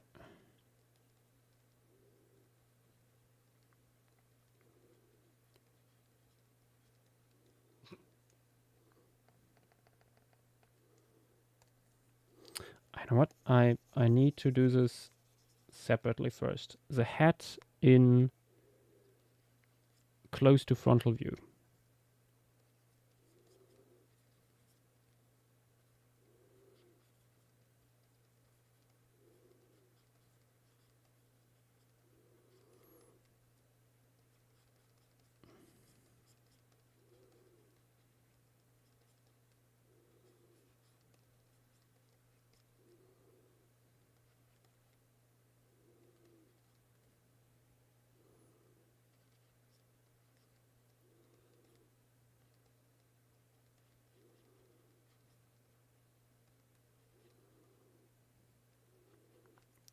It's so weird. Also, like how the front of the lower jaw is like this is slightly spoon-shaped thing. It's bizarre. Yeah, the mandible is really weird. Even for a also the- brontosaur, which are already like Yeah, the the diastema stuff. Actually, might be better to show it with open mouth. Yeah, though you wouldn't really see all that much.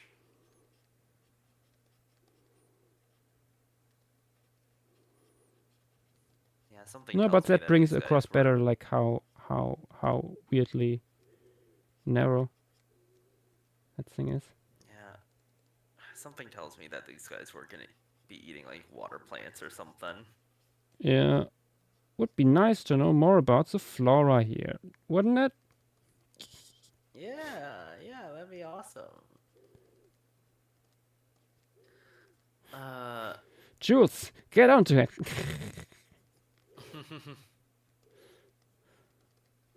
Stop looking at the Mesozoic stuff. Nobody cares about that anyway.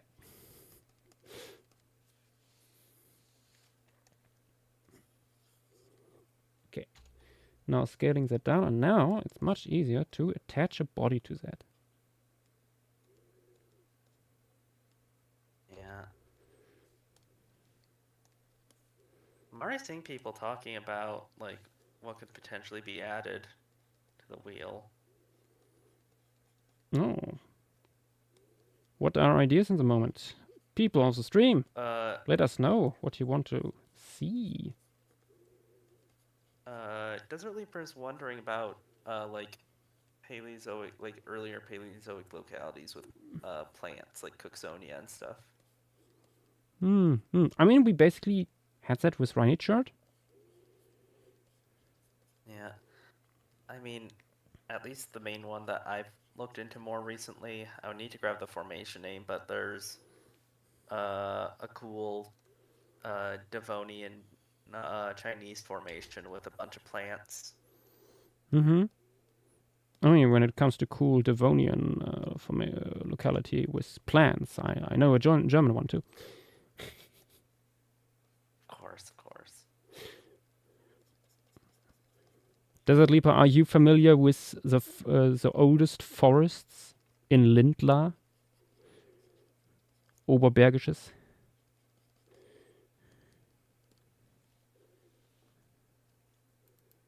It's quite fascinating topic. Yeah, very good reconstructions of that online.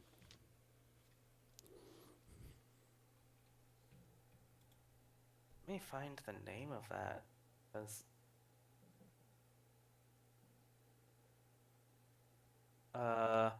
Husong-Chung Formation. Riza suggesting Asiatosuchus catching one of the animals crossing here. I'm thinking maybe doing that, yeah. Like one of the smaller herbivores. It is in a way a classic river crossing scene here, so yeah. Okay, Trilo is commenting on Ooh, nice. like, yeah. It's a bone bed taxa for one. That is something that he mentioned. Yippee! But I'm wondering about proportions more. Alternatively, with Asiatosuchus, what if a suitably large herbivore just yeeting it into the air by its tail? I don't think. I mean, Asiatosuchus isn't the largest, but I think we don't have any herbivore here that is really big enough to do that. Like, even Gnathottitan Titan is probably not quite there to do that. Yeah, I could see it, like since a bunch of stuff is moving to the water, like it going after, like, I think Lophiodon or something like that. Lophiodon? I don't think we have Lophiodon here. Or not Lophiodon. You mean like Lophiolatus? Yeah, Lophioletus, not Lophiodon. Yeah, the pseudo tapir. Like either tapir, that or antelope. Scoopria.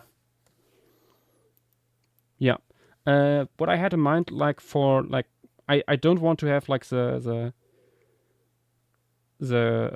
Brontosaurus like already crossing into the water. I want to have their traffic jam basically created by our second species of Uintathir that's lounging in the water.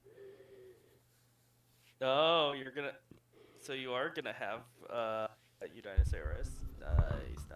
Yeah, because like this thing looks very hippo-like. I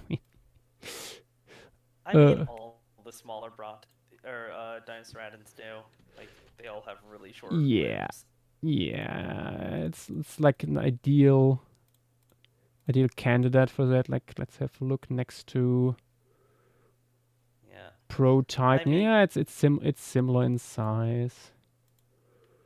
I mean, if you want you want things stopping movement across the river, if anything, maybe you might want to swap the sort of stuff that you're wanting to do between Eudinosaurus and Gnathotitan, since those guys are also very hippo-like. proportion. Yeah.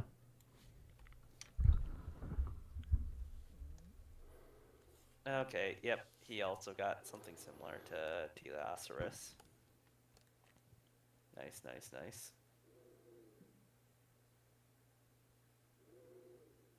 Okay.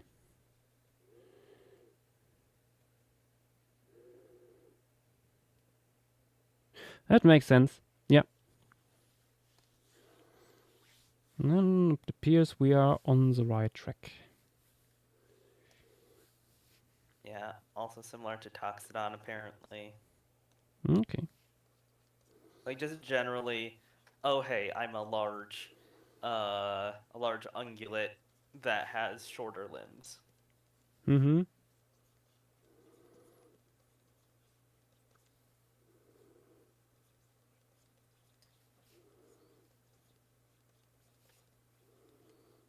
Ooh, Cladno would also be good.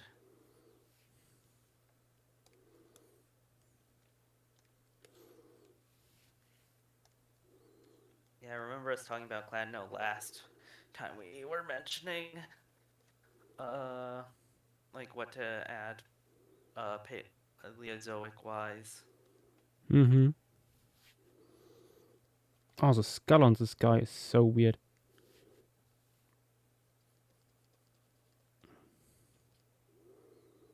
Such Oh a... wait, yeah, Yash. Funny thing. Remember this is a Pantodon. Thank you, genius. Oh, sorry. Wait, I mean... what? This is a Coryphodontid. yeah, no, what the heck? I remember now. I remember now. Yeah, yeah, Those yeah. are still a thing? Yeah, Yeah. it's one of the last holdovers. Wait, is I this think. the first Pantodon we're getting in a piece? That's really funny. I think so. Yeah. Oh, dang. Oh, thank you. I mean, it doesn't matter too much for soft tissue, but yeah, no, that's Yeah. good to know. Like, it's gonna probably look like exactly the same. I don't know. Maybe. I hate names so much. Curse you, Nath, for putting it so close to the actual Dinosauraddon. It's not their fault. I know. It's time for Ness to enter the wet of hammers.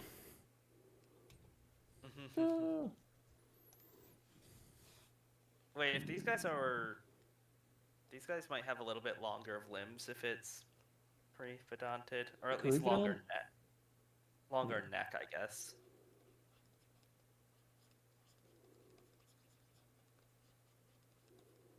Paleo scam.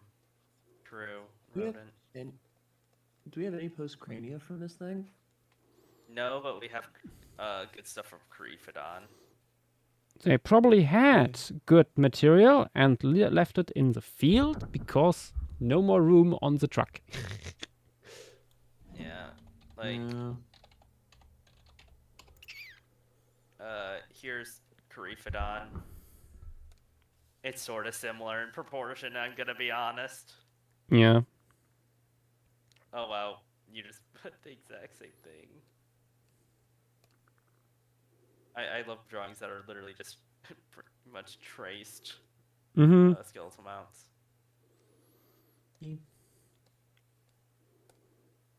Oh, apparently we have Coryphodons from late Eocene Mongolia. Hyper Coryphodon. This is like the Amenodont randomly appearing in Bug Tea.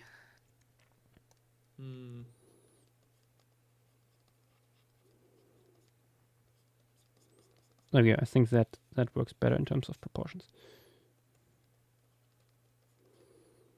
What a freak. Ceratasucops. The prefix U means true. So this non-Dinosauradon, its name means true Dinosaurus. Yeah.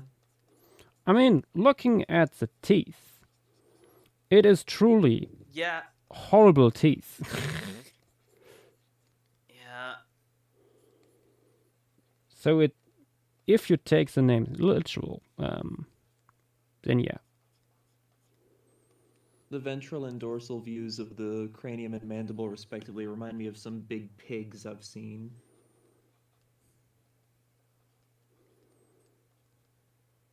Oh wait, also rodent. If you want, I can add the tree from that page or that paper I sent you onto that onto the tree or onto the page for Nathotherium.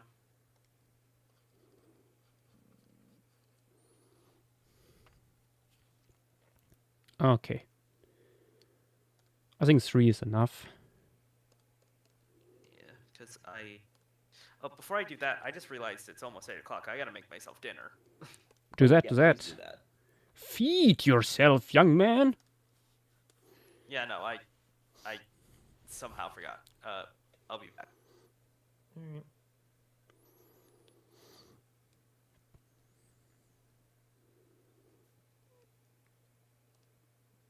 Let me disable that for a second. I think it's coming together nicely, the whole scene. Look at these goobers. I think we should now start... Oop! Not by disabling the background. We should start saving. Yes.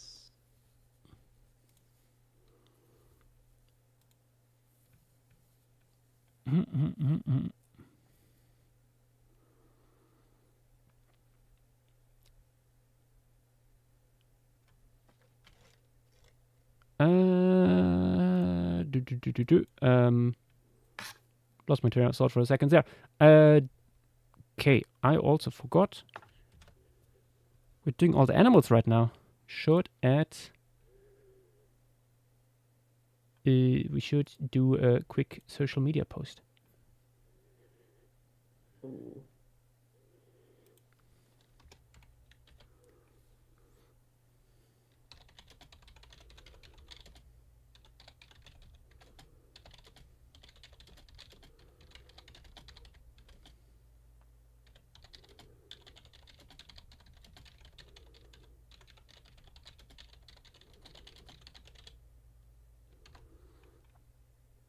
There we go.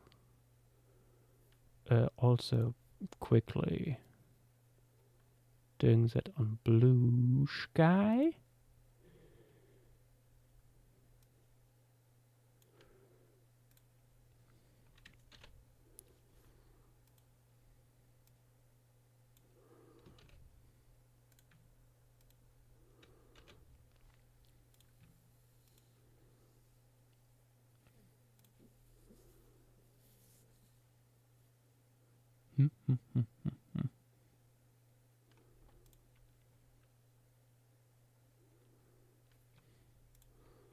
Let's just have a quick look how people are responding to the overall changes we made to the server with the announcement channels. Oh, also, Discord window is still up in case you don't want to show. Oh no, it's just fine. Just looking into channels that are okay to show. I will not share my NDA. Mm-hmm.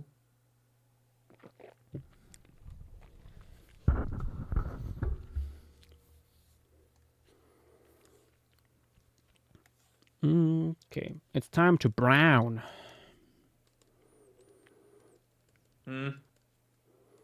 Brown. It's mammals. There will be lots of brown. Yeah. Oh, wait. Something I just realized that will probably be a detail to add near the end. The mud of the riverbank will be extremely churned up. Yeah, that's something for the end. Like, yeah. like footsteps in piles up and down several feet. Yeah, and like foam and stuff everywhere. Yeah. Just a great big mess.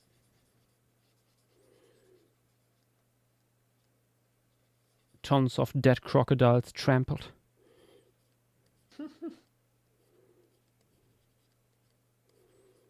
Indeed.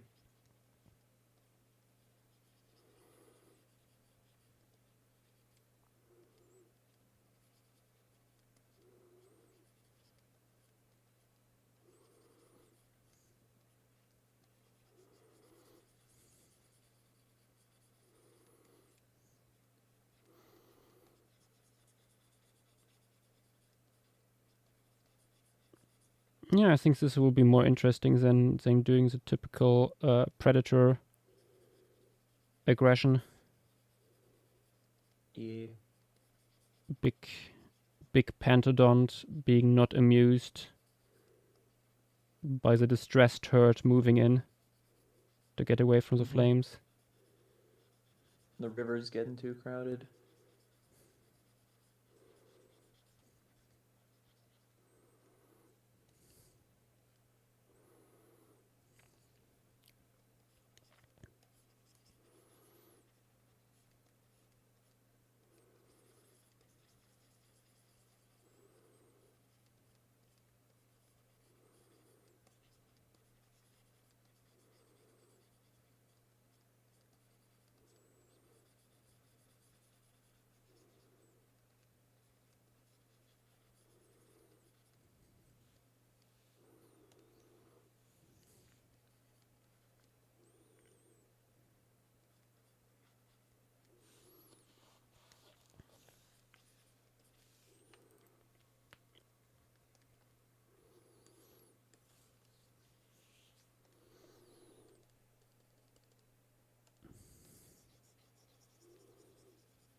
I find it fascinating how many of these early large ungulates have like proportions that make us assume that they would be hippo-like in ecology, and I wonder how well that would hold up after some closer inspection.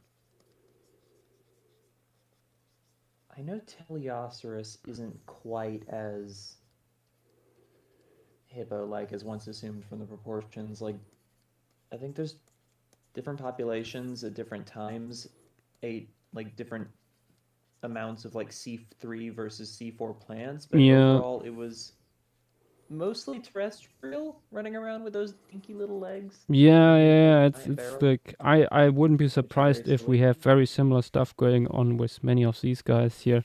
Yes, we subscribe in hippo ecology to them because, well, that's the proportions we know for hippos. But also like the way hippos like live is partially, I think, due to them just being very susceptible to sunburns and just not wanting to move onto land. And then during the night they just come all out and feast on grass because they are grazers at the end of the day. So Yeah. The Teleoceras is just everything that hippos are at night. But throughout the day. yeah.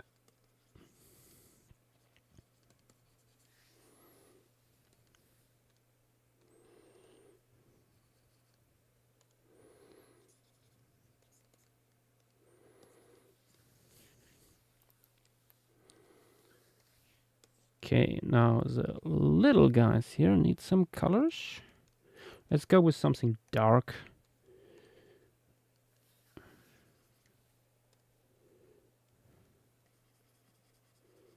As a base tone. Then we can put in some pattern maybe. I see rarely people like playing around when it comes to brontosaurs with colors, really. I mean, makes sense for the more derived ones that are like rhino-sized and beyond. They probably wouldn't be very furry. And subsequently similar to modern day rhinos in the color palette. That can be assumed at least.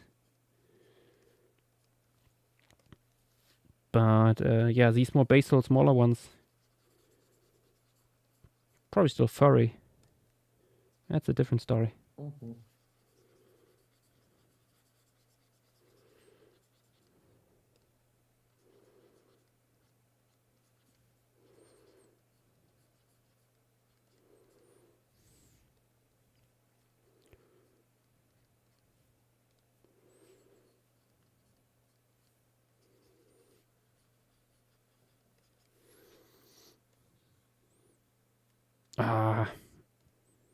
If there was more time, I would like fill the wool like back here with like another herd or several herds like crossing over. Maybe you can still do that in post-production.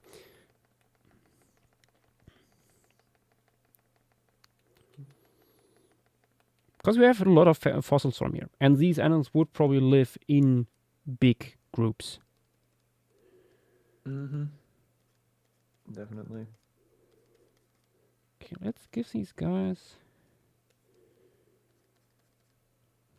this. Ooh, pale faces. Yes. And also some counter shading, as it's oftentimes the case. With these Ooh. more May I open. make one more pattern suggestion? Oh. A stripe coming up from the belly over the shoulder and back along the back. Or just like something adjacent to a chest marking that comes up. Maybe. Let's try that. Oh, yeah, that works. That works. Nice.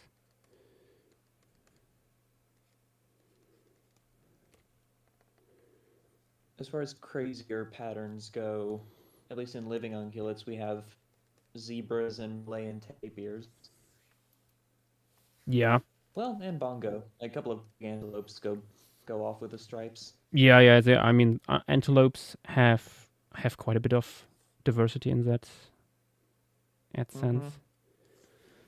I mean, we will also add more smaller herbivores here later.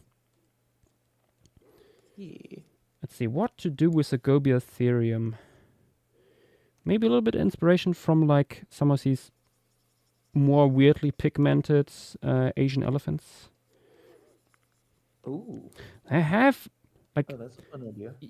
they have some weirdly elephantine limbs. These guys, like superficially from afar, you would think, oh yeah, rhino-like, but no. When you look at the skeleton, the limbs look way more elephant-like than what you'd expect. Which I think is also sometimes an issue with reconstructions, that they go a little bit too much into the rhino-like interpretation. So, what exactly are Dinoceratons? Basal fuckers. I don't know what the closest living relatives would be. They are so far removed. Yeah. Let me check Wikipedia.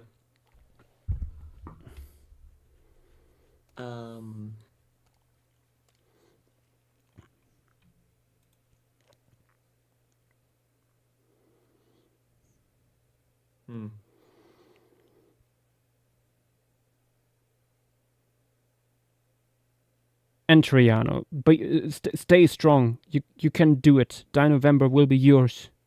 You can collect them all. But also, I hope you are not browning yourself.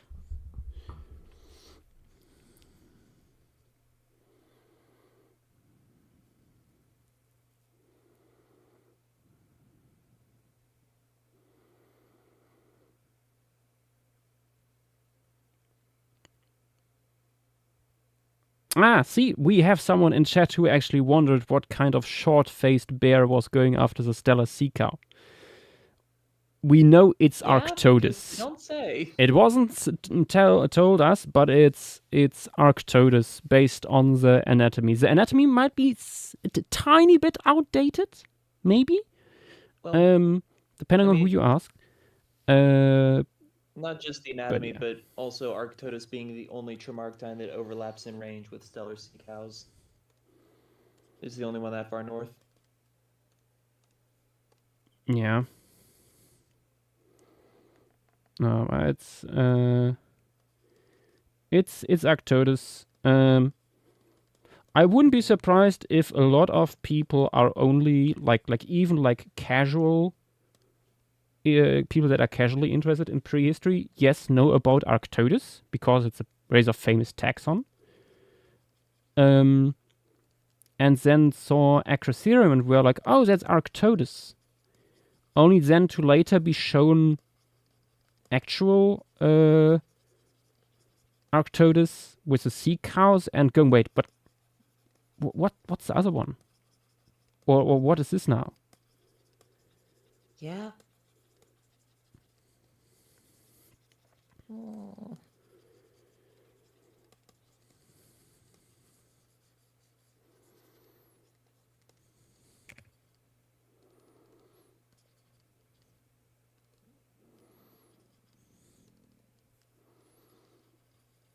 A little bit more. That's a little bit darker limbs, maybe.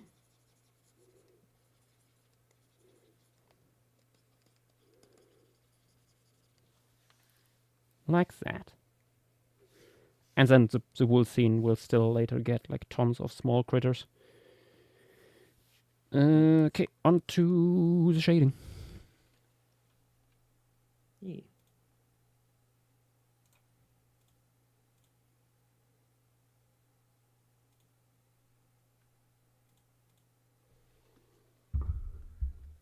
This might be a little bit risky, but it's so much easier to do. Put them all on the same layer, the animals.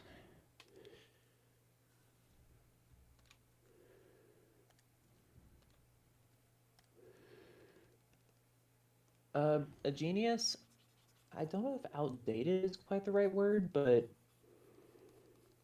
not properly accounting, at least from good skeletal reconstructions that I and other people have seen, not properly putting bare soft tissue on it, like making it a lot thicker in the rear half, or just in general on the belly than you might expect from other carnivorans. Not a long enough snout. Yeah. Because it is a very deep-snouted bear, and you can see that even the only living Tremarctine spectacled bears, but it's not like a pug, or even like a bulldog. Yeah. I love the design, especially the color scheme and everything. But I was also thinking, like, seeing that model could have used a little bit more. Paleo SD made possibly the perfect Arctodus recons recently. Then again, maybe this was a starved specimen. Maybe.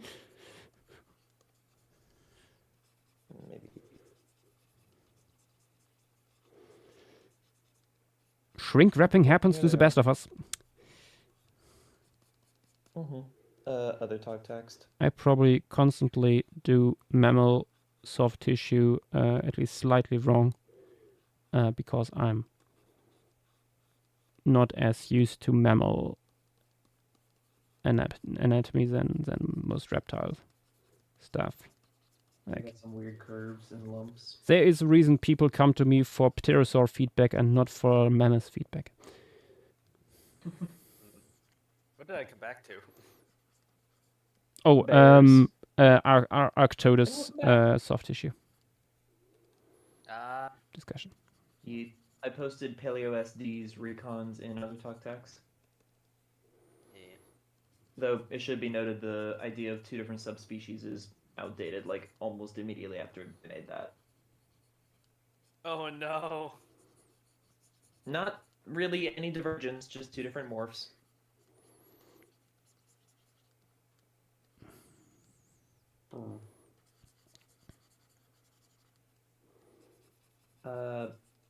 So Muncher, seafood is just crazy like that. Especially the salmon. Ah, the good old salmon. Mm-hmm. It fills your belly.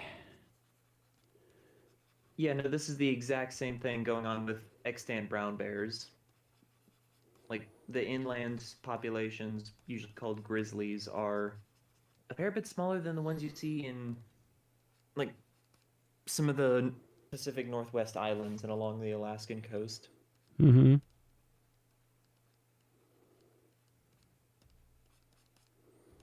Just all the seafood. There is the idea that even humans greatly benefited from stuff like that based on paleoanthropological finds in South Africa, where we have early, I think it was Homo sapiens, settlements, basically around the time we would have that big genetic bottleneck. And that was one of the potentially one of the later holdouts of our species. If I remember, it's been years since I read an article on this. Maybe it's also not outdated at this point, but I really liked that that article. It went into like the unique properties of the local fauna and flora that could have facilitated our survival in that area. Like for people not aware, there are basically different floral realms all over the world.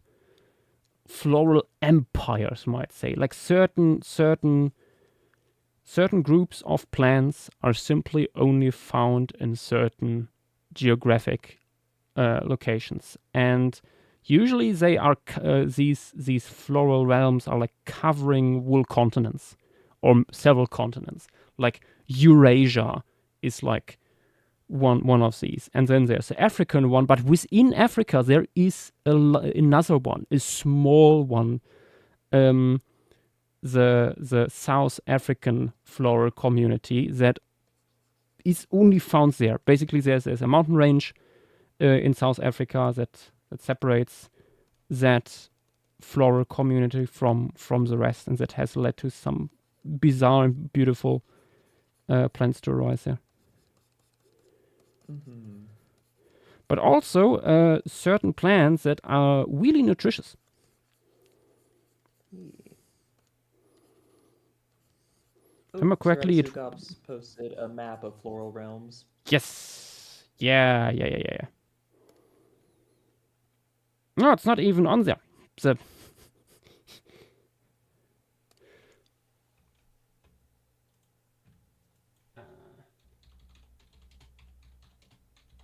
Yeah, it likes the Cape one.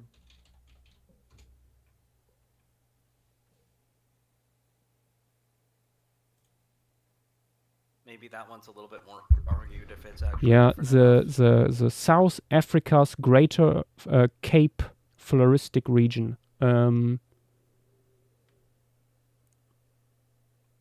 It's very cool.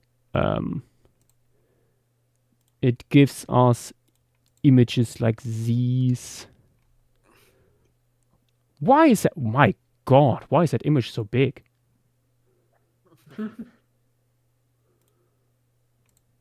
Maybe this is a little bit smaller. Come on. Look at that. Oh yeah. If I remember correctly, the whole floral community is called the Fumbos. Yeah, Fimbos. Fimbos. Or at least, yeah. At least I'm pretty sure the upland parts of it are. Mm-hmm. Also, fun fact, has some of the smallest leopards in the world. They're itty bitty.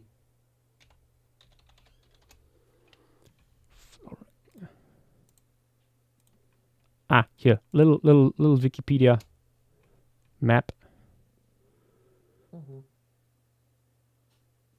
updated. Oh, do they not put it in here, or do they basically lump it with the other African ones? Yeah. They got lumpers and splitters for floral regions. They have that for everything. My God. It's because it's species, not genus. I'm looking at the paper. Like there's endemic species, but not really endemic genera. Preposterous. Silly. Well, no, I'm sure there's a couple of endemic genera in the Cape, but I mean, there's a few apparently, but it's not mostly many. endemic. It's mostly Not enough for these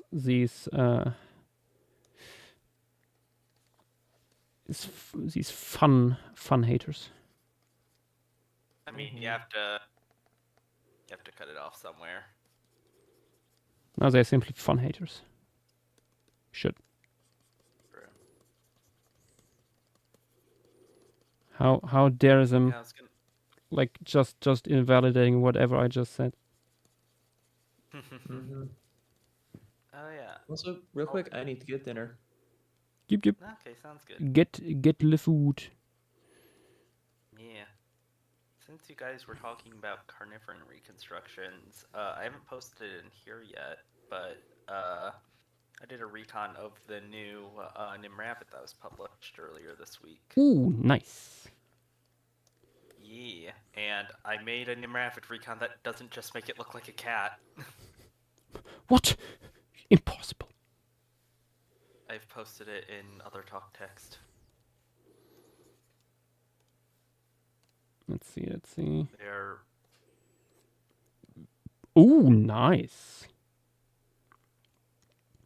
Weirdly small-headed and long-bodied. Yeah, I mean, that's just Nimravits in general. Like, Yeah, I'm not very... I'm honestly not familiar enough with these guys. Need to do more of them. Think maybe... I did maybe one on stream. I think you might have done it. Wasn't it in the Wish? Someone wanted you to draw like their cat and dog. Oh, that was Renee. Yeah. Yeah. Yeah, I couldn't remember if it was Renee. I'm pretty sure you did Nimrathis itself. Yeah. Yeah. A lot of people base them off of cats, which they are extremely convergent, but it's it's understandable. But they are the basically most splitting feliform, so things like fusas are actually a better soft tissue comparison. Probably, yeah. Yeah, especially helps with stuff like the nose and ears. Yeah.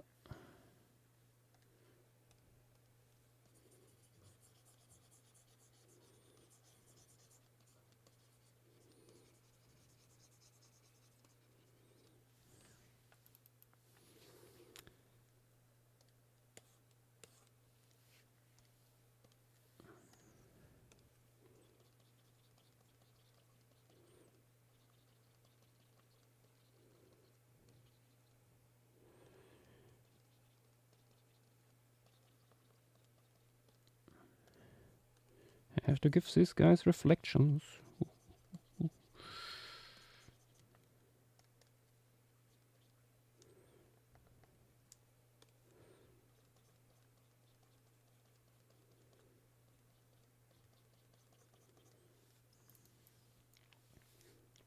Oh yeah, that works. Okay, on to our hippo dudes here that are not hippos. And I'm dreading the Pro Titan a little bit because it's a lot.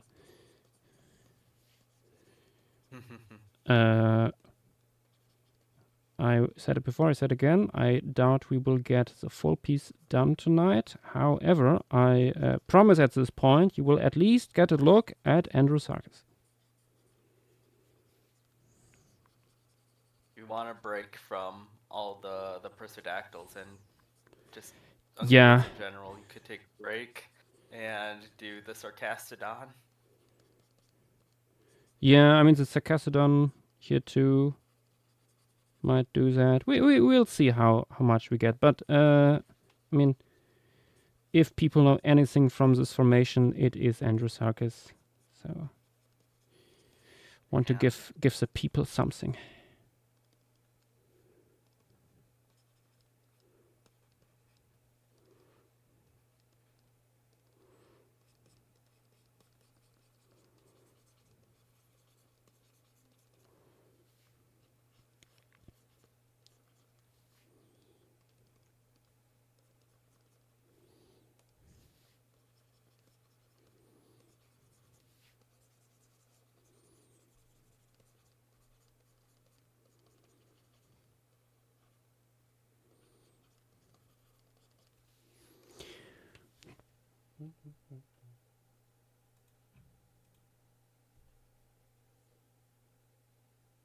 Screens go, but yes, we will spin the wheel tonight, even if we don't finish it. So that depending on what we get, people can right away start looking into it.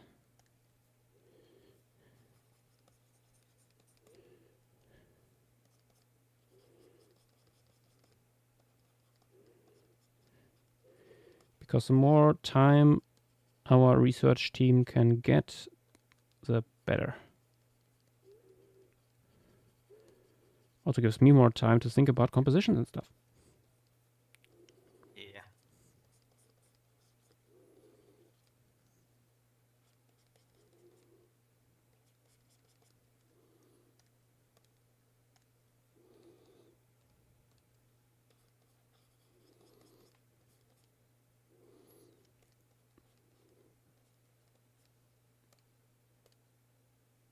Like with the Quanti formation, I know there all the invertebrate stuff basically came in clutch. In some cases, hours before the stream starts. A few things on stream, I think, even. Yeah.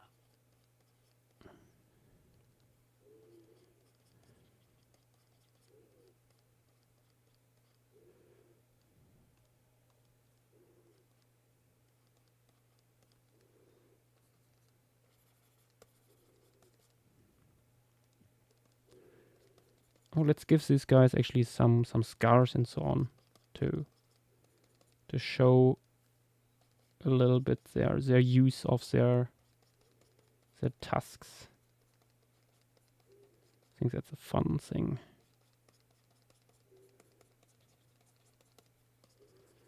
Because I would imagine these guys being quite violent to each other.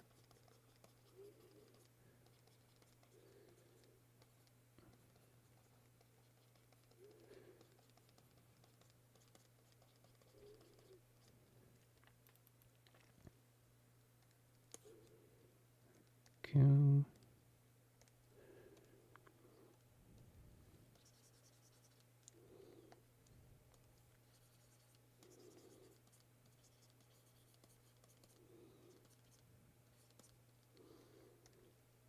And then we are adding once again reflections / shadows. The layer below.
There we go. The big fuckers.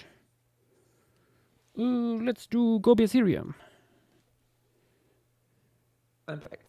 Welcome back. What did you get? Some chili. Chili.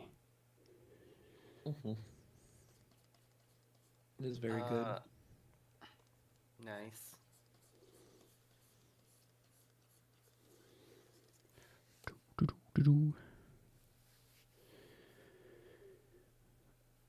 Ooh, new wildlife homestead video. And Darius Termina. I love something unusual but more recent, like Mareo or Marrow Quarry. I don't know what that locality is. Let's have look. Sudan. Isn't it Paleozoic week?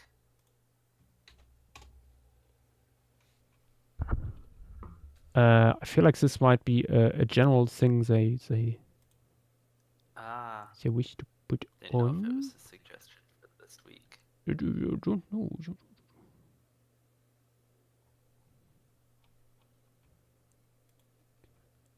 And Darius, do you have any more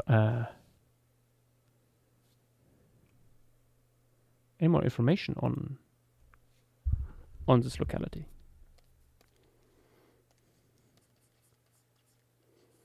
It is not familiar to me.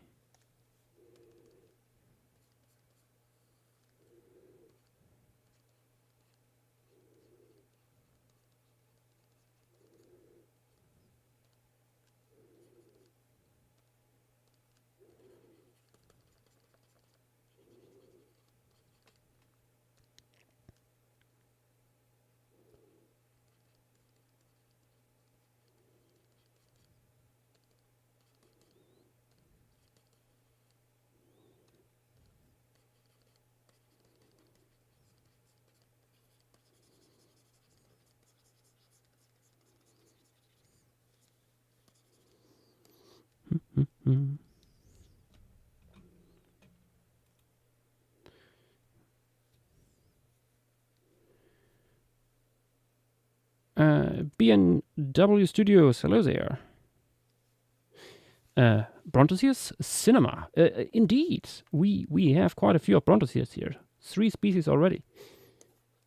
And in the moment we are putting in an Dinoceratan, relative of the famous Uintatherium.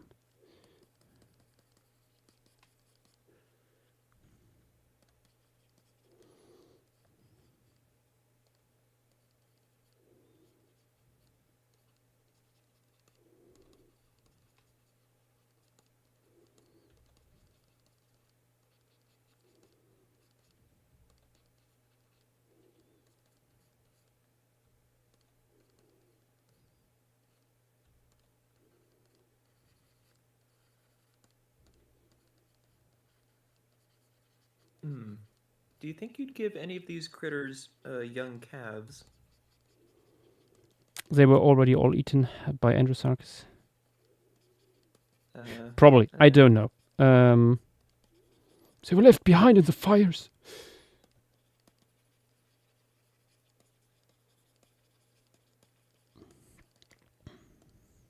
Because I wonder if that might explain why this particular Gobi Ethereum is yelling. Like if there's a calf on the other side of it. And it's being a little protective. Could be fun.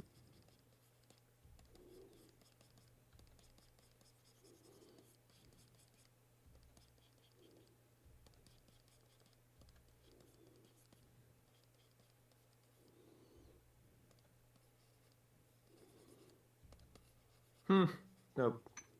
Worse idea. The mother is yelling at the Brontosaurs and the Coryphodons, and then the baby is just right next to it, just sniffing a log at the water's edge. But is it a log? Precisely. Dum dum dum. gasp in Spanish.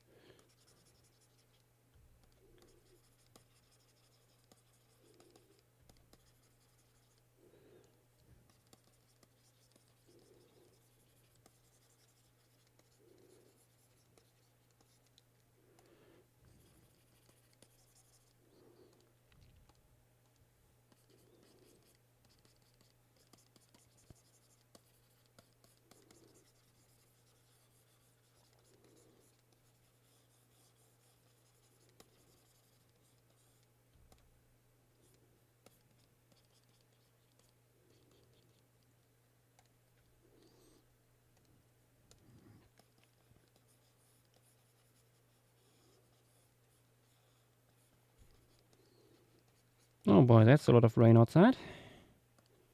Yippee! Mhm.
Riza, do we have large fauna from the mammoth side besides two species of mammoths, Arctodus and Camelops?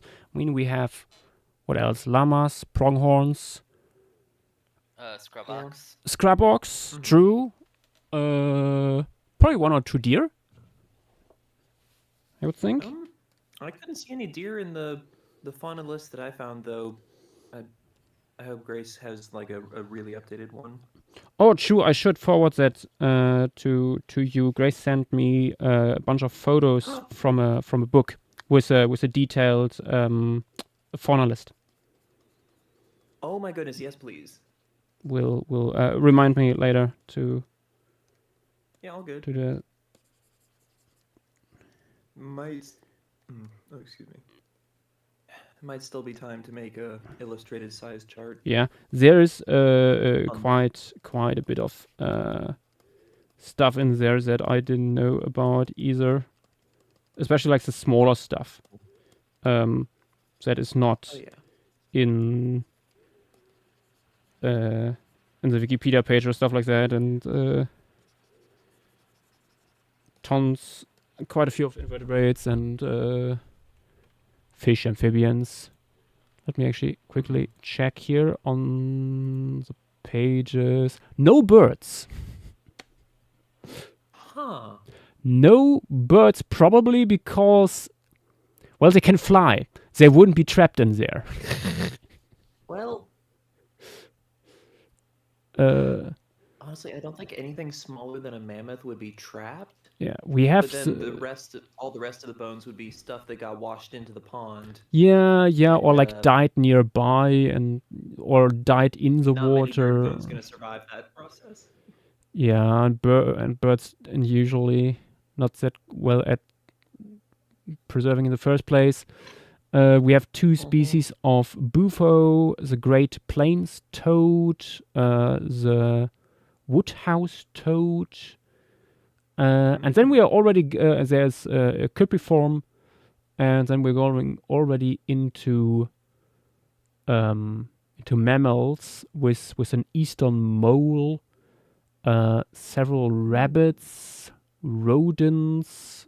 There's a white-tailed prairie dog, gopher, voles, deer mouse, wood rat, heather vole.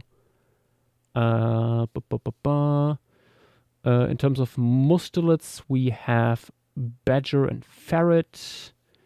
We have the grey wolf and coyote.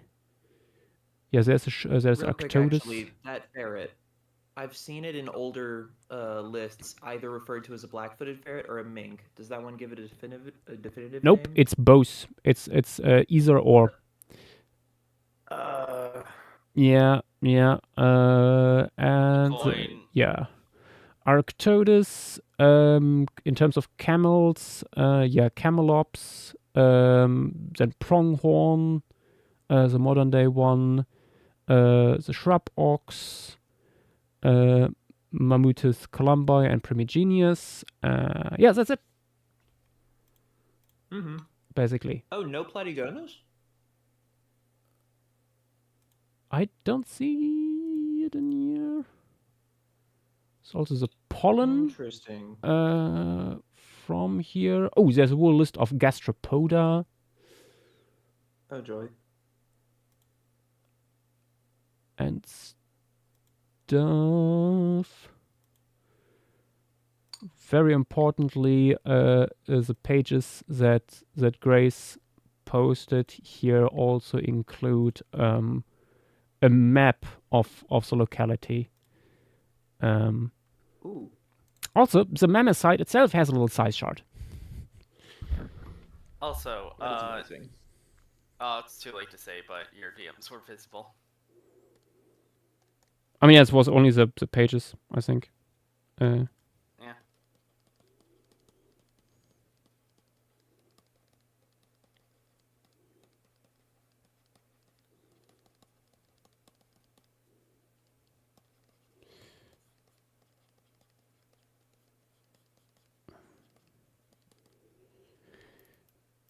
Oh. Yeah. Okay.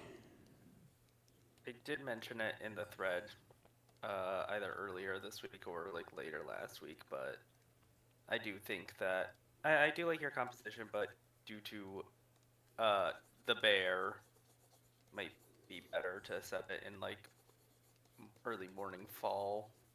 Yeah, no. I would say like fall, like close or shortly after the first frost, like just before the bear would go hibernating. But yeah, it's.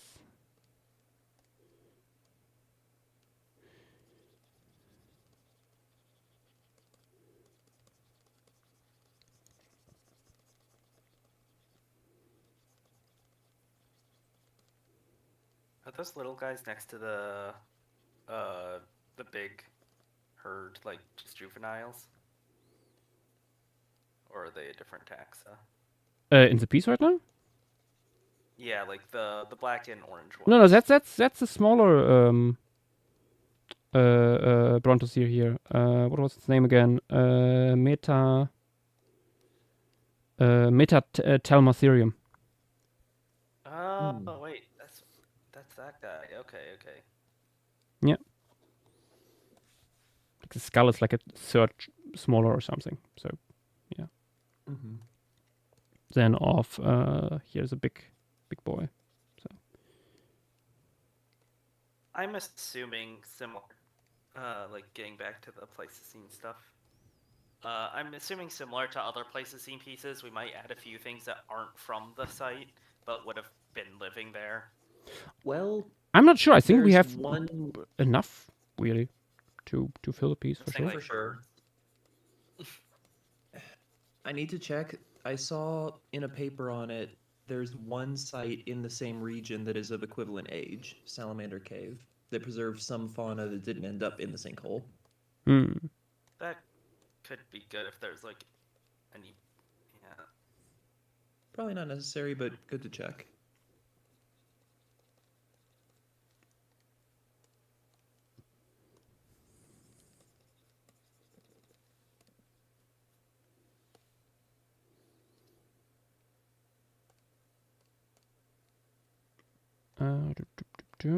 Okay, this boy in.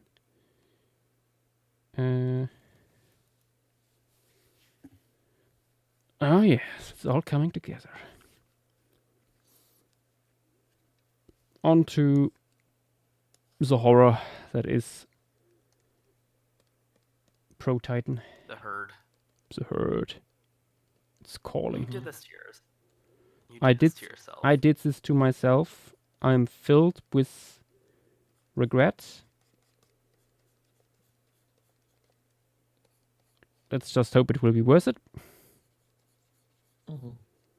Ooh, also we have an Paraceratheriid from here. Yeah. Forster Couperia. Yeah. Which we I wonder also if that would be a have good one to include on the far from. shore. We also have that from. Oh, at least I think that was the same genus. From Koldana.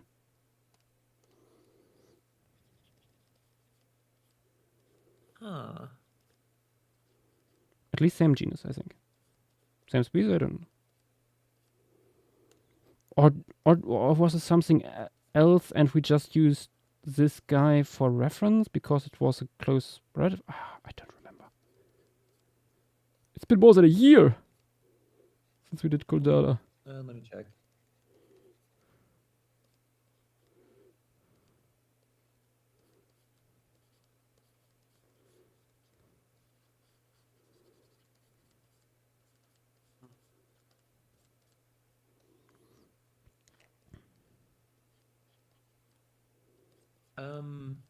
Oh. Forster Couperia in quotation marks is in the background.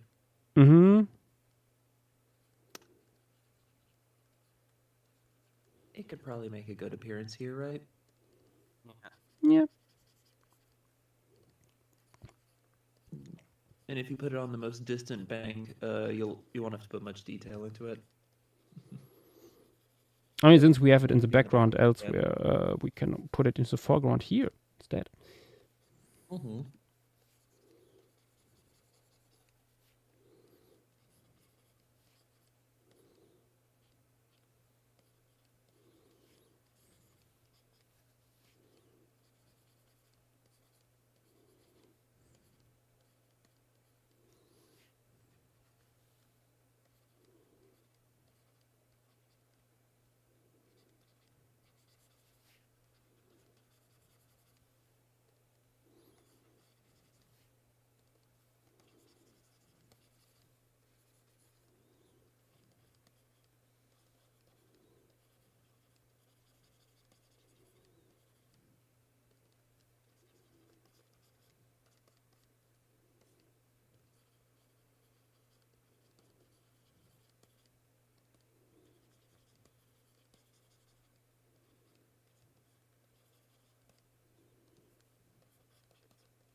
You know what could be a good smaller formation to put on the wheel tonight?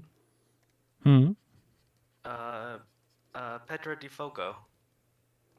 Oh, what was that again? That rings a bell. Prionosuchus is from there.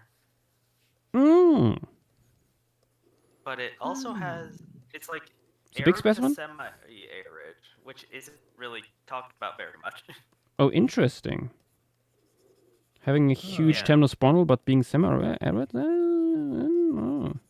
Fascinating. What else is there? Yeah, like a good amount of plants. Like mostly gymnosperms, but they are sometimes preserved in place, which is fun. Ooh, in Other situ. than that, some other temnospondyls, some captorinids, some mostly sharks, but also basilichthes. I'm pretty sure the only Permian fish from Brazil. Interesting. The only Permian fish from Brazil? No. Rio de Rosto has also. The first. Oh, the first that was. Oh, okay. Yeah. It was originally described as being coastal, but a lot of more recent papers treat it as a lot more inland. Just a collection of lakes in a floodplain near the coast. Okay. So there might have been a little bit of coastal influence, but it's not a huge thing for the ecosystem. Yeah, it's also just been a bit since we've added a Permian formation. Mm-hmm. That is true.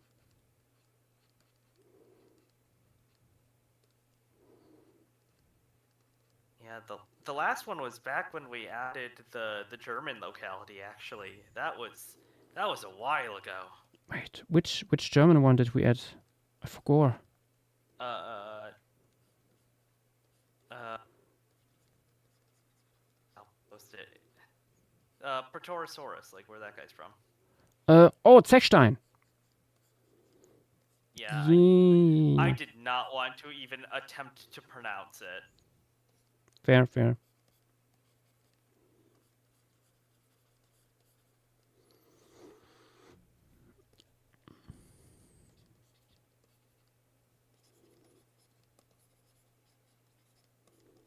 And speaking of, I wouldn't mind getting that, though. I would wanna. It would be fun. Also very arid. Yeah, I know that there's a book on it, but Oh, yeah. I don't Probably think more than one. anyone has it.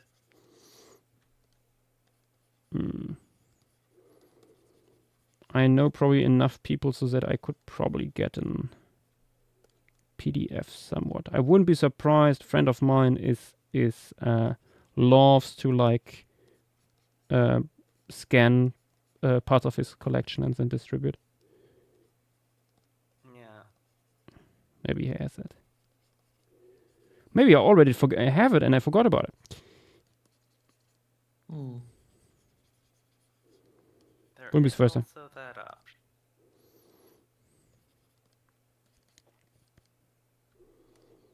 But no, like the Prianosuchus,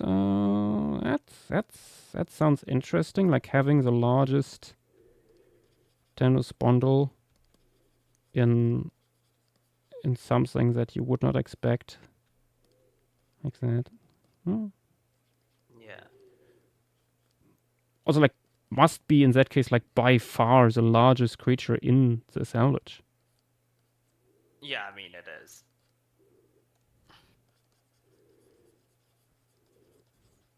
Yeah, it's labeled as semi-arid, which would have a decent amount of plants still. I mean, heck, we have a decent amount of plants known from there. And yeah, it's Yes, the the go ahead. only terrestrial stuff from there. I was just gonna say the only terrestrial stuff from there is some Captorinids, I believe. Yeah.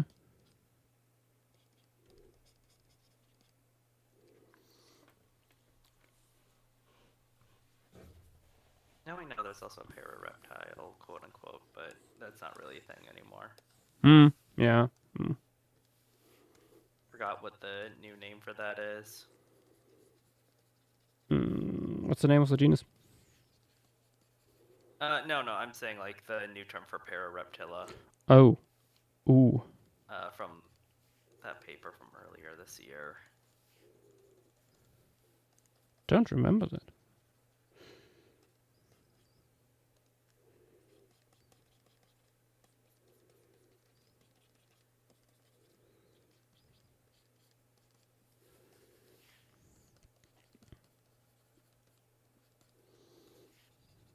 Oh, it's labeled as a petrified forest. That's fun. Interesting. Though there might be like upper and lower, so that would be something. Mm-hmm. Okay, I'm seeing a lot of lower mentioned, so I'm not sure about where Prianosuchus fits into that. Would be so funny if Prianosuchus is the only thing from the upper one. And Brasilicthes is from the same locality. So there's at least two things. but Let me see, because that is actually like a risk. mm-hmm.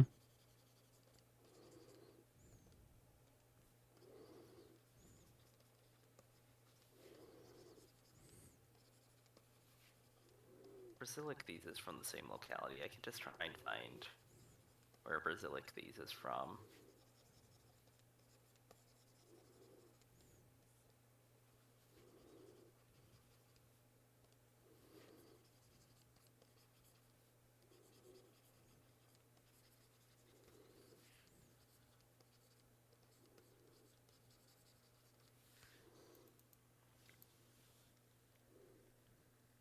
I should save. Bloop, bloop, bloop, bloop, bloop.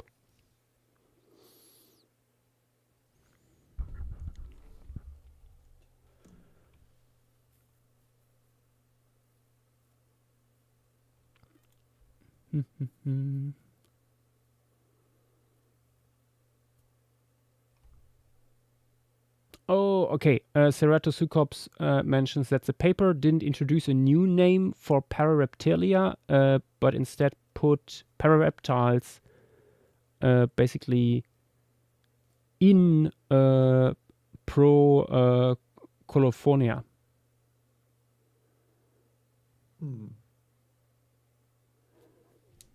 I don't remember that. I am going to check.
Oh wait, yeah, it is.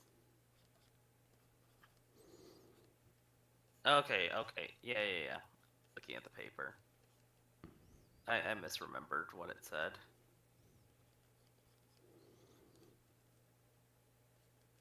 But yeah, Parareptilia isn't a thing anymore.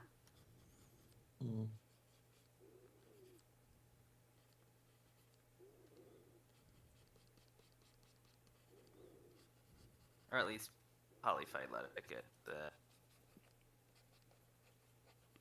and like moved something. Moved stuff out of it. I'm Yeah, the last bits that were left of parareptiles. yeah. Anyways, back. I mean, to- over the years, like that clade has been like picked apart more and more.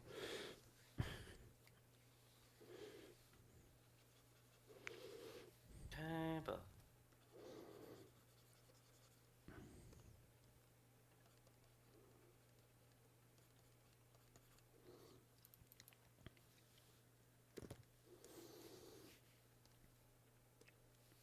Okay, let's put in shadows.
And reflection. Okay, all the localities of the formation seem pretty close to one another.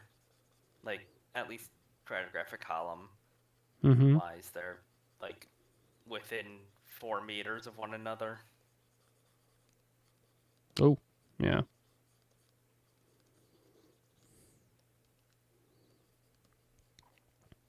Yeah.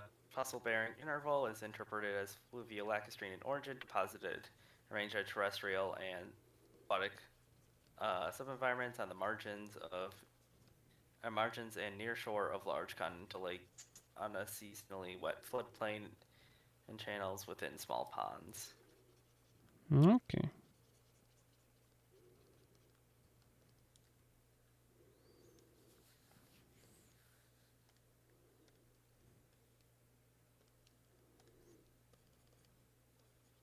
I don't know the evidence of marine stuff because, like, anytime I look at more recent papers,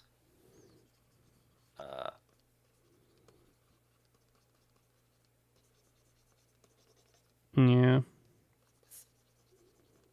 maybe. Okay, it's always a maybe. They're like, maybe periodic influences. They're like, marine taxa, and it's just sharks, which during the Not the Paleocene were best. pretty common. Not the best indicator, yeah. Where in the Paleogene are Paleozoic are like very common in freshwater environments. Mm-hmm. Yeah.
Apparently, a new locality from the formation was found semi-recently,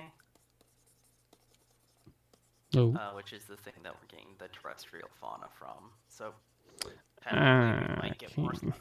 We might get more stuff from it, but also like you can't really predict that stuff. Yeah. There's nothing really that we know Too that's fresh. coming from it.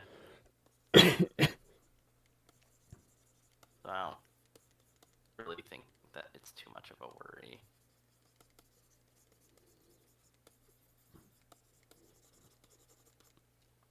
Knowing our luck, there will be a bunch of stuff published from this as soon as we finish the piece.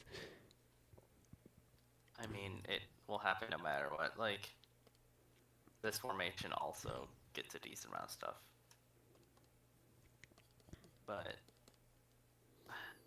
I don't know. That's always the risk with any formation, unless it's like an extinct locality. That is true.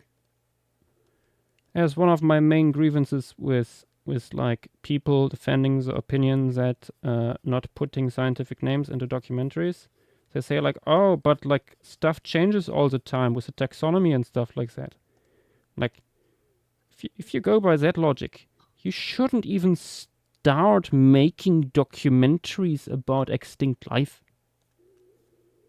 Because, like, there's much more than just the taxonomy changing here. Why know anything if it's all nothing? As I've heard some people unironically say. Yeah,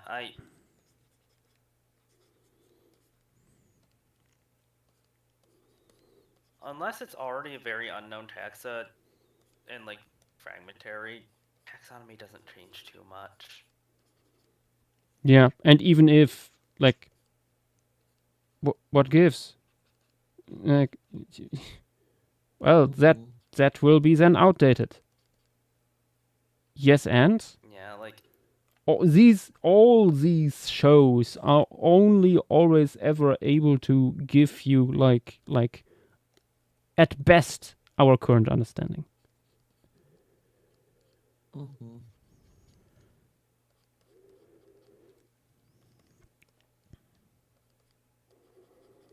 Oftentimes it doesn't even quite reach that.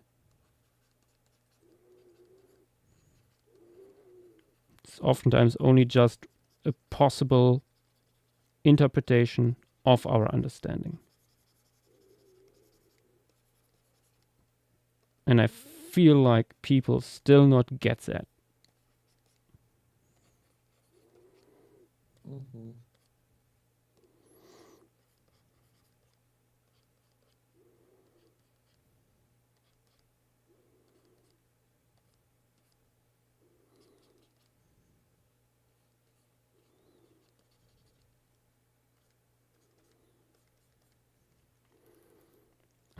Okay.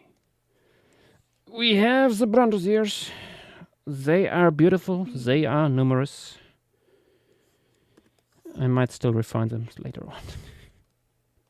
I mean, yeah. Some of these don't have eyes.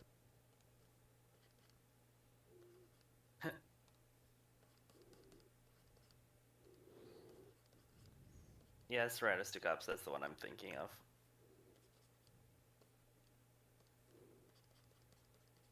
I just misremembered what the paper said.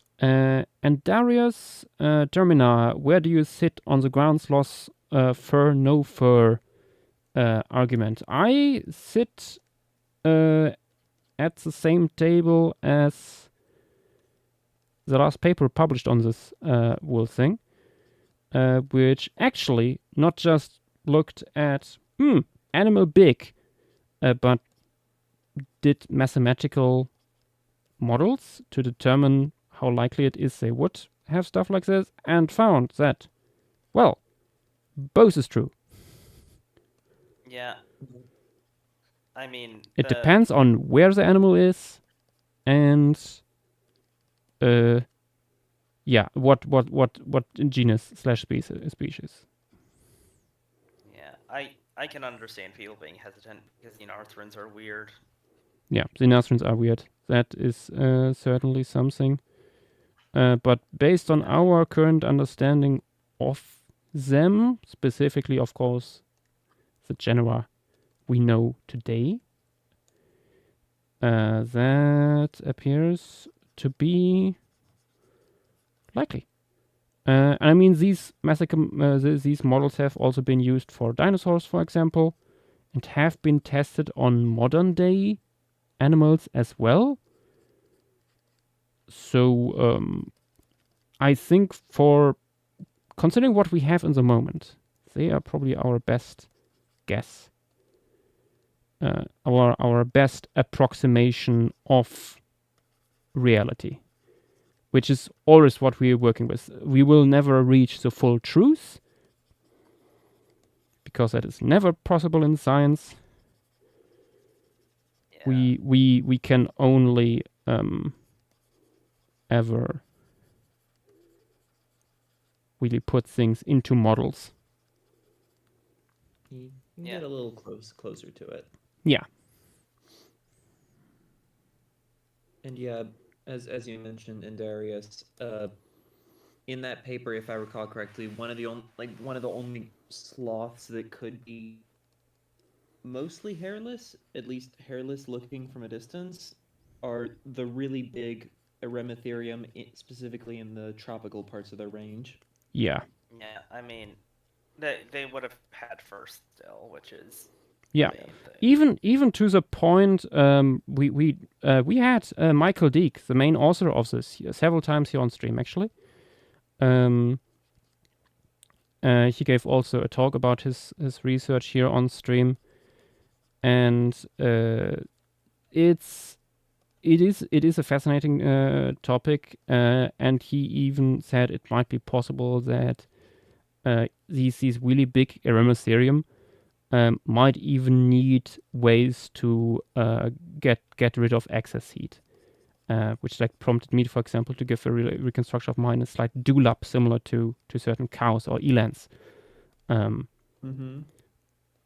So yeah, Ears. big always elephant do that. ears. I can't really see like the Nazarans with really big ears. Honestly, I feel like they might. Also, armadillos sometimes can get relatively large ears. Oh, it reminds me, something very nice that they did in Prehistoric and Ice Age is the Glyptodons and their integument. I feel like I would have liked to see like more hairs on like the carapace, on the armor, because we have these things there. But something very important that they did is they put actually keratin on these osteoderms.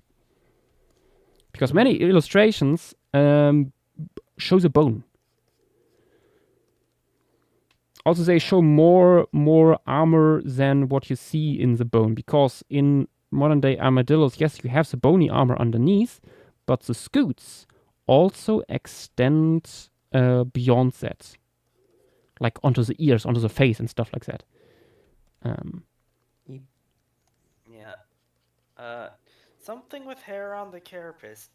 I remember looking into it. Hairy armadillos have like very specific looking osteoderms due to that. Yeah, but we have something similar? hair follicles for their osteoderms. There's these pits in there. Okay, That, we do have to that my for knowledge, Glyptodon, okay. that's the follicles. Unless something has changed about that interpretation, but I don't think so. I would love to pick Darren's brain about that in the case of Ice Age, like if they are just not in because it was one of these minor details that would have just prolonged rendering time to a like unreasonable amount. Something like that. Like it was just not worth it for such a relatively minor detail to like let the computers run for more like like a more like one more week. Or if there's like any reason behind it that they think, oh, maybe these were just present in juveniles or something. I don't know. I don't think it was something that was forgotten. But yeah. Because I remember talking with Darren more than a year ago, actually about Glyptodon integument in a different context. And that stuff came up.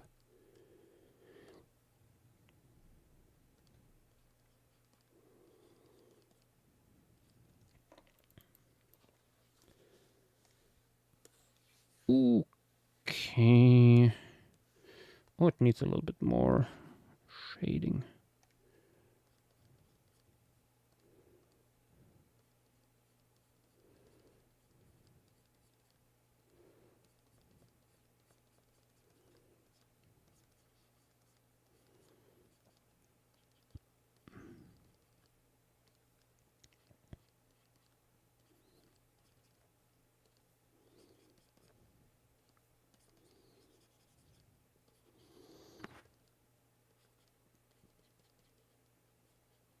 Where might you be wanting to include Forstucuparia? I don't know yet where to put it. Or if it's even the next thing to include. Yeah. There's that guy. There's tiny lanky fellas, and then carnivores, and then small creatures. I Yeah, think. yeah. So all the rodents and stuff. So big rodents. Is there like one or two more brontosaurs? I'm not sure. Let's think- see. We certainly have more brontosaurs from here. But I think with 3 genera we are pretty good. Yeah. Looking at the like comparing what we have with the woolly armadillo and them, it's pretty similar. Looking at the pitting on the osteoderms. Mm-hmm.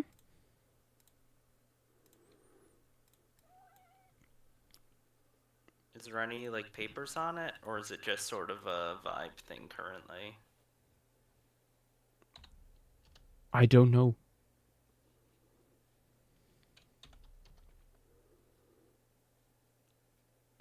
Let me. I actually did, inspired by that bipedal Doedicurus once, showing off as a potential hairy integument. Glistening in the morning sun full of dew.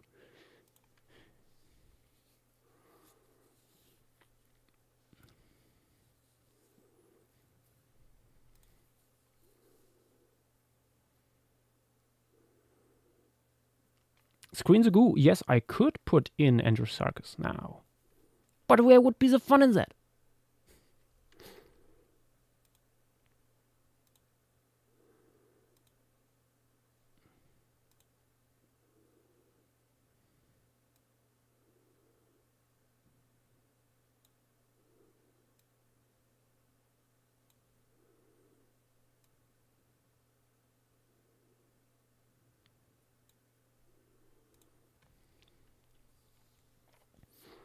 Slight value adjustment. I think I will still later on like go in with layers of dusks and slight adjustments to the overall values and stuff. But for now, think we are good. I think I need to go in later with an additional light layer to get Yeah. a little bit more. I want to get a certain retro vibe into this. Slight retro paleo art vibe into this. But yeah. Something to deal with later. Yeah.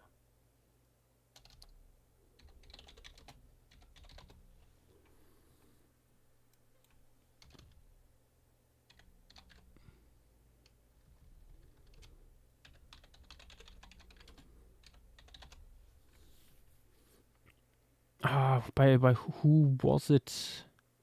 Or was it actually a shot in Walking with Beasts? There is one. Wait, let me check. Bolitherium Walking with Beasts. Was it in this shot? There's one shot towards a segment with Ambulocerium with some really, really cool lighting. Similar to this, but it's like a animal standing on its own. I think there are some palm trees. Also.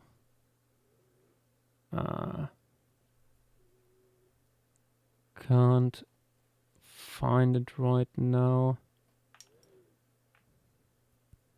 And that shot always had some incredible atmosphere to me.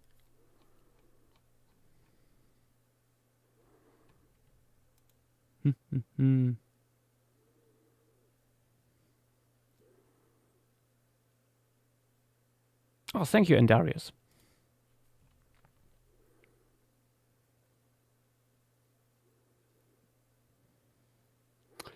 Riza, Arcturus will probably not be engaging in like active predation in the piece, what I have in mind. The issue is, once you put Arcturus into such a prominent role, everything in a 2-mile radius will vanish very quickly.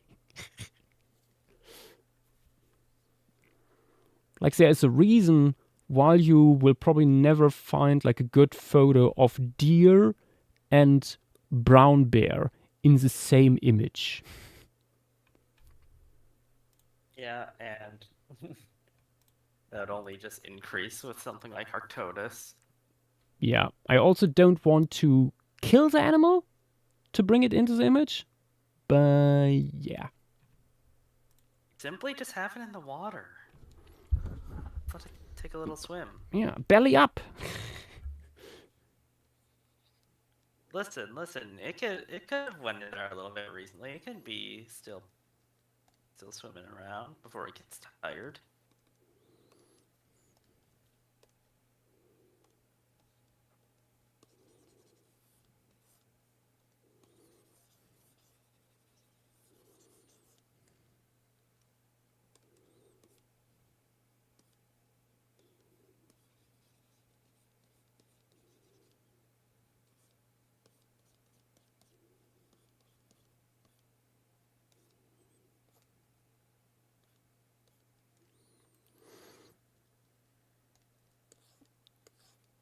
Okay, let's have a look on the side chart here.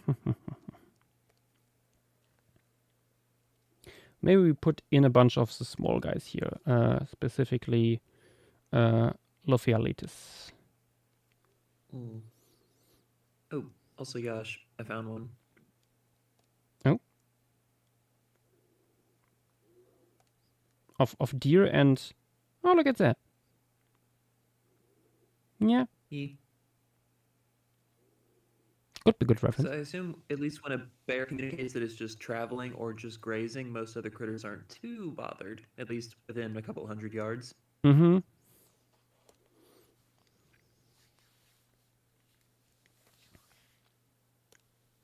Let me see if I can see if any of the guys are from interesting groups and just fragmentary.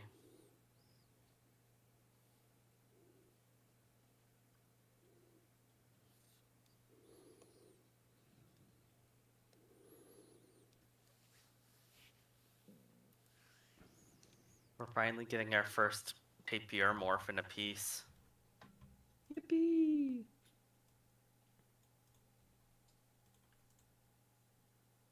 Rascupra. Why do we have like 3 species of Rascupra? I don't know.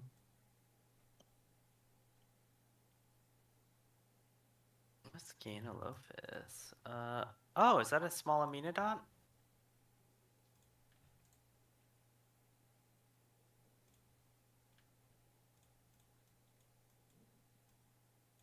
Our name. Okay, the guy is like twice the length of a Pro-Titan skull.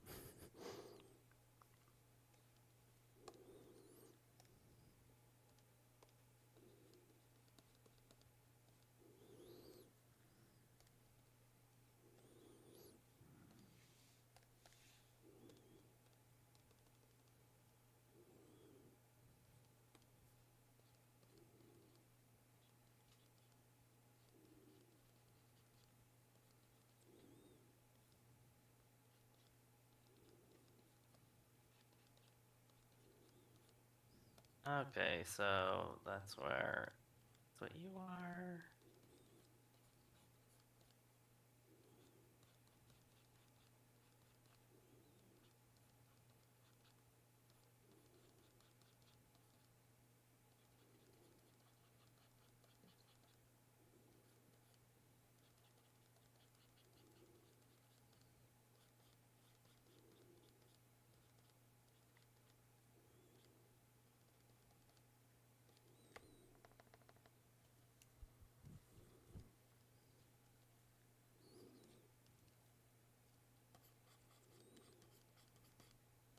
Yeah, it seems like all the smaller ungulates are tapiormorphs and in the Paracerathir.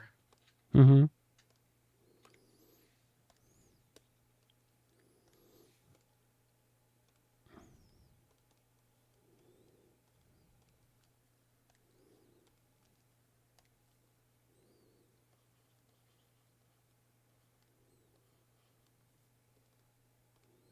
At least things that are smaller things that are large enough to still appear in that back area.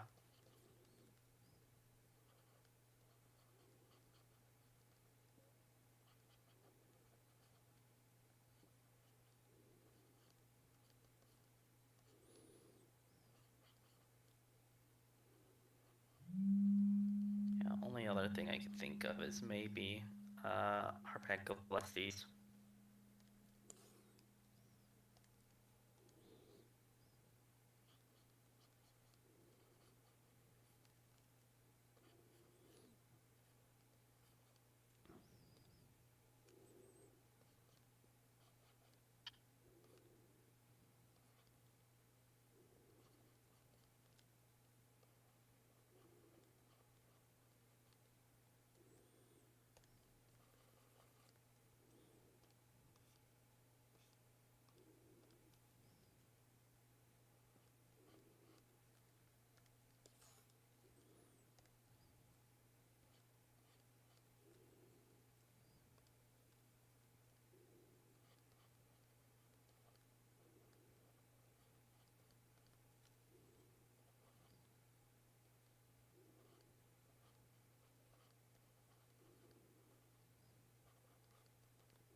Mm.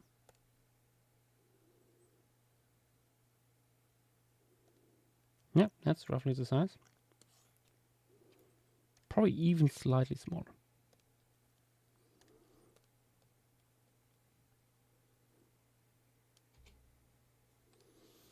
Such a creature. Yeah.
How many of those guys are gonna add?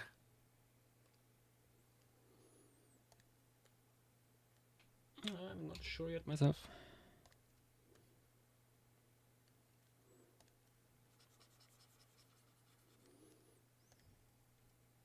We're only at 4 hours. Shouldn't be. Yeah, honestly, we It's we good. are a little bit faster than I anticipated. Yeah. Might you could add a little bit more detail to some of the Brontotheres since Yeah. like due to that.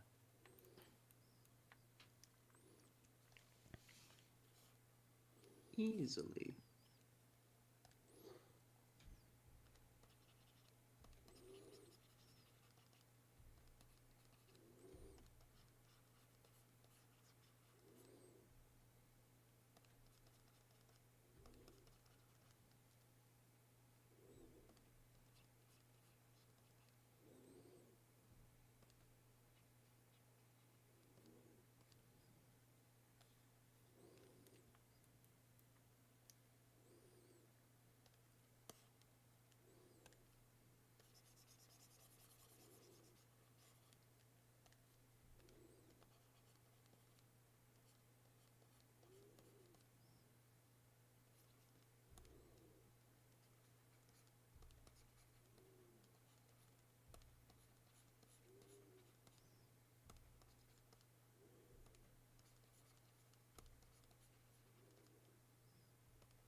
Oh, Oh,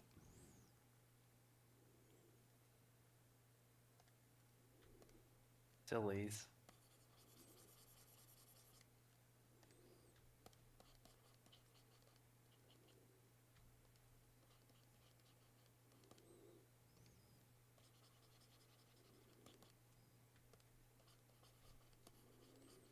sillies indeed.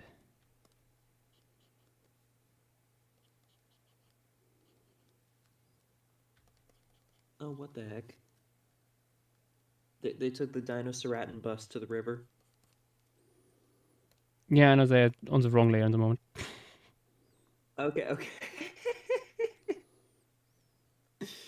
They will not be standing on I top of just these. fully believed you were gonna have them perched up there. I might be crazy, but not so crazy. Eh.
Hmm.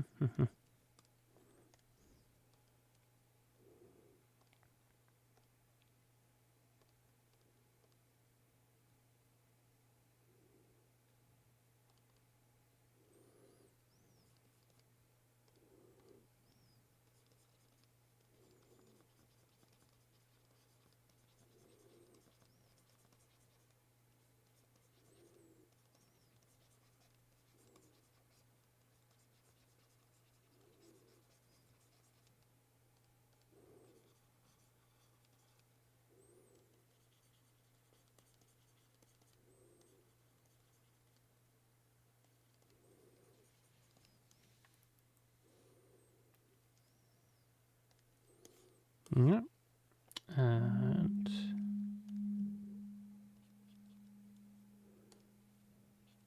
I feel like from afar that does still look like they're riding it.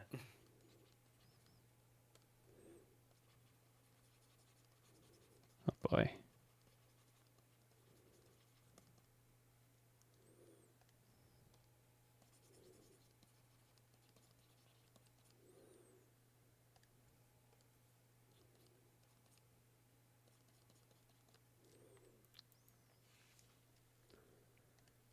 I think I have to get a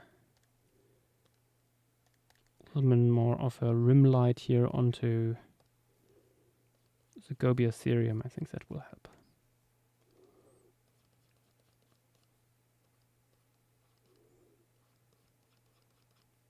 You could also just move the smaller guys.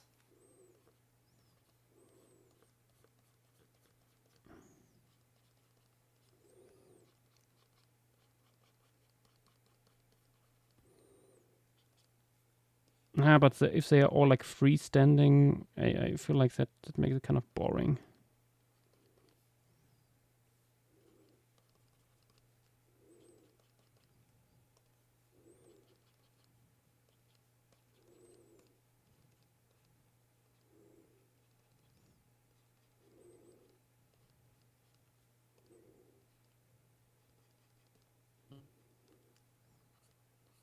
After this, it may be time for the big guy. Maybe. Maybe.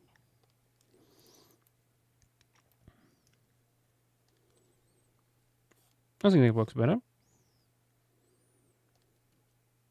Maybe putting one further down here. Yeah.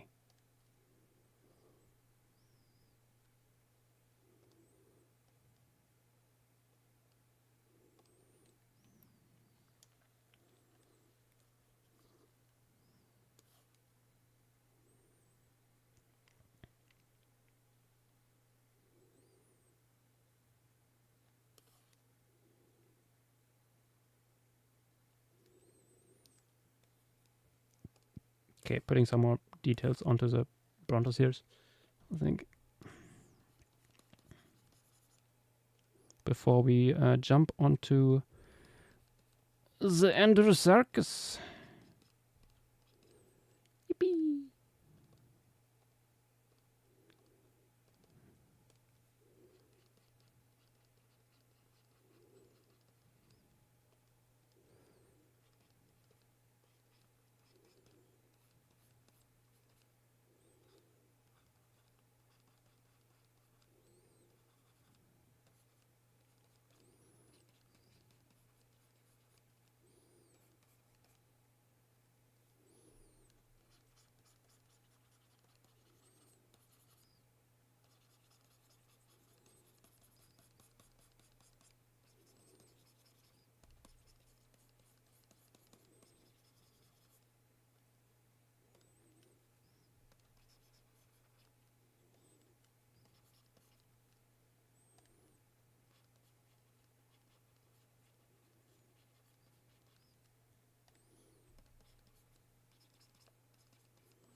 Correct.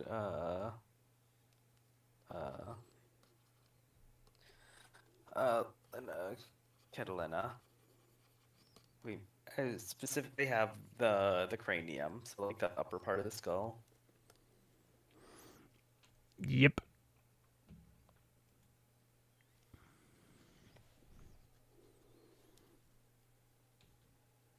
Yeah. Honestly, I can understand people only wanting to collect the skulls if this is a formation that's sort of in the middle of nowhere. It can only take so many things. No, but I think in this case it might be honestly that I only found that.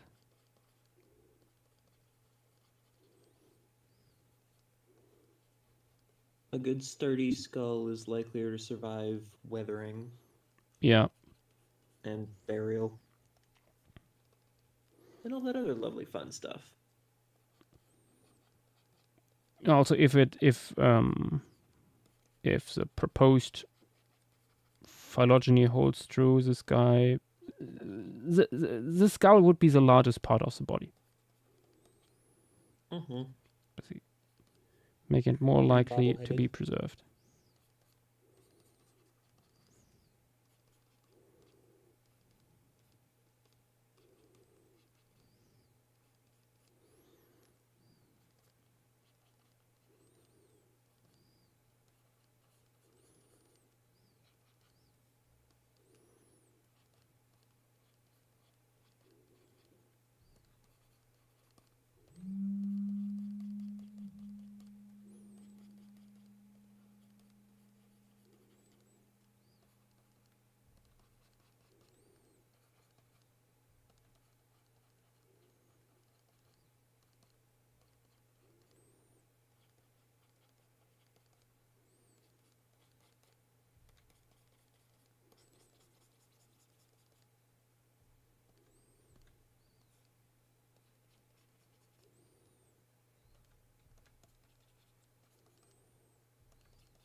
Yep, that helped quite a bit.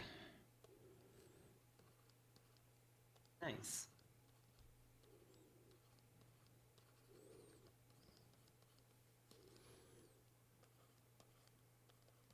It's very funny how we went from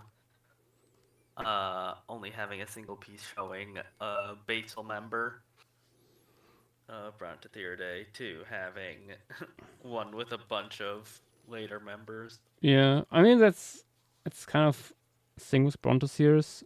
First you have like little pony-sized critters, and like 1 million years later, rhinos just strutting over the plains. Yeah, Yep. we're probably missing stuff. Oh, absolutely. But also, much of the early evolution probably happened in forests, so like, It's a wonder that we have anything of the early fuckers at all. Also, quick question: where are you wanting to put the bird? Wait, we have a bird? Yes, we have a bird. Where? Did I miss it? What do you mean? Eogrus.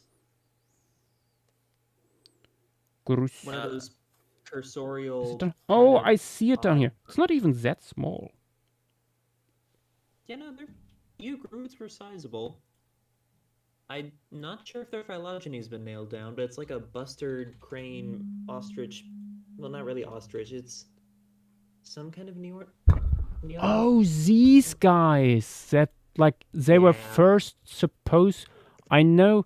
I think it's like a little hard to exactly say where they fit. Like they were first supposed to be flightless cranes, basically. But there's a recent study that puts them closer to ostriches again.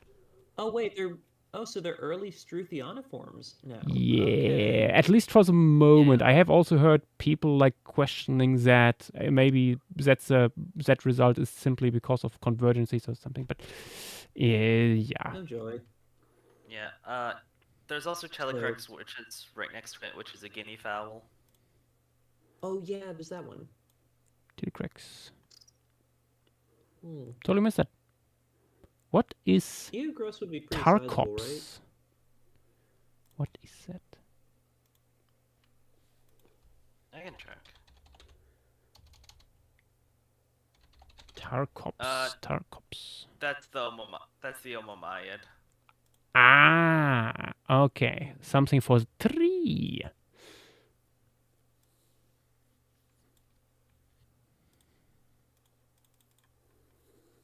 Oh, okay. I found a paper that puts both eogruids and ergilornithids as stems through theoniforms due to a bunch of characteristics, including from a partial skull, when previously it was mostly just lower limb bones.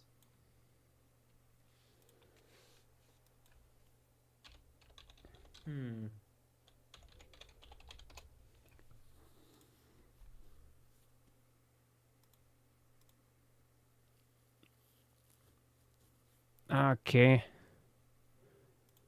Let's do this. Andrewsarchus. Reference I will use here for the postcranial material was put together by AJ, who did a lovely speculative muscle reconstruction. There it went. There we go. Okay, so just beefier and Teledon. Anyway. Yeah. Oh, Nath is in chat, requesting Obia Hyas. It's gonna be a bit, Nath, before we get anything close. Also, is Nath in YouTube? Twitch chat, Del Mins. That's the drunk Nath from another device that I mentioned earlier. Oh, I was wondering what. Wait, Nath, don't you have a Twitch account that is simply called Nath? I know. I think that's on a different device. Do you steal the phone of a friend?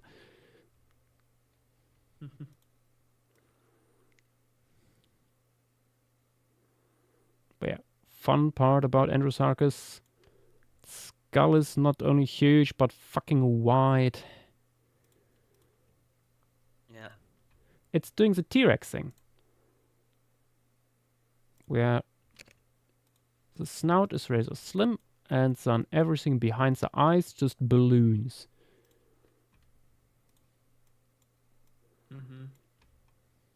So, is this guy like the same size as the Brontotheus? Roughly, yeah, should be. Yeah. Actually, let us test that. Grabbing AJ's reconstruction.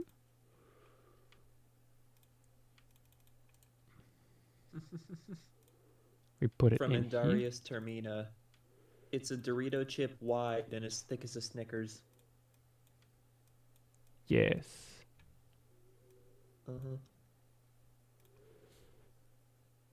Let's to get an idea. If we follow this reconstruction, how big do we get you? Roughly like this. Yep. There we go. And then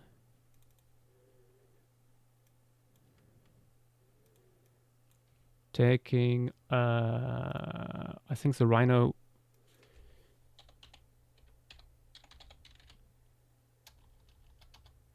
rhino titan skeleton. Nope. Rhino titan. The image I used earlier was, I think, a little bit small. Oh, maybe there's a bigger version on the website here. Nope, there's not. Photo on Facebook. Nicely in lateral view, that should work. These guys have pretty different proportions, so it makes a direct comparison of size just based on the skull a little tricky. Of course, this is not Pro Titan I'm using here, but the proportions should be roughly similar. Using the skull length here.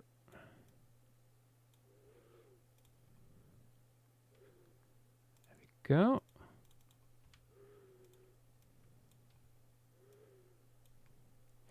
Yep.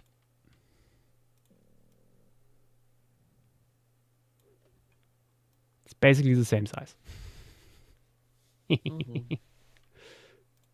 I don't think that's basically. I mean, I think the only extra length probably comes from the skull. Mm-hmm. Looks quite fun when you put them next to each other and a human here. Mhm. Oh, actually, I should scrolly. The guy you scaled earlier. Yeah, though that's just more to show limb proportions. I know, but if we put that guy in here, Yeah. Also, that's a different genus. I know, but I'm scaling it to the lower jaw of Knesset Titan. Okay. I didn't know if you were scaling the skull, or like you were scaling the figures to one another. That was my first impulse, but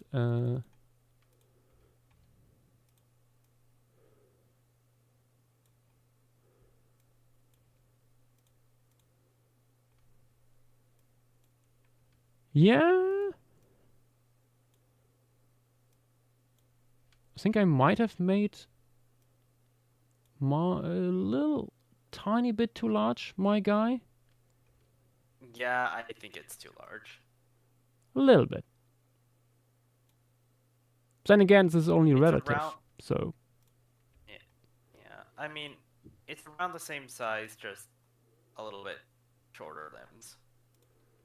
Mhm. might make it slightly smaller. I think the skull is more or less probably the same length Yeah. on those two Brontotheres.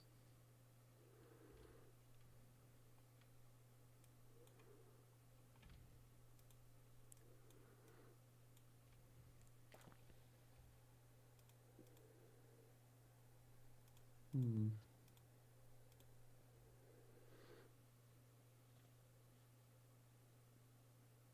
This time these for the one.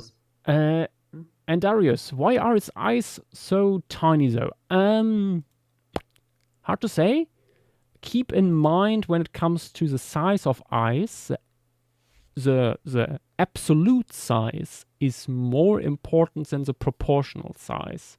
So yes, for an animal of this size, the eyes are tiny, but overall, they're probably not even that small. Let me Andrew Sarkis skull. I think there's like images of people holding. Yes. One of the first images on Google. Here. Someone holding the skull. And you see like the orbit is larger than the one of a human. And that was probably just enough.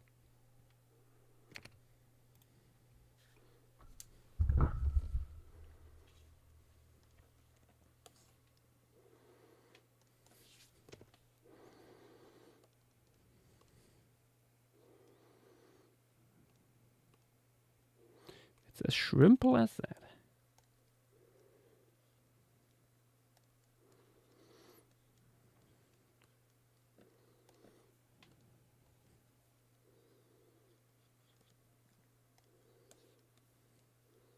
I might make it first a little bit larger overall, get a better feeling for pose and stuff, and then shrink it down into the piece.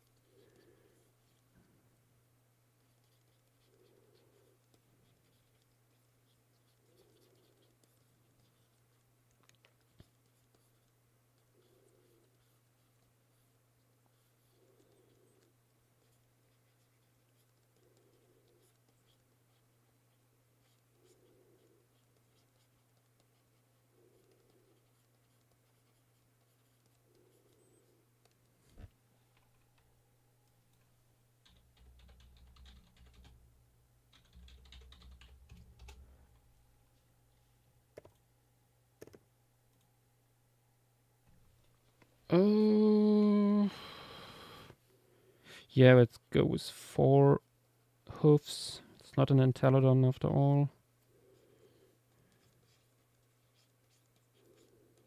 So it might be close. Just a random whipomorph. Yeah.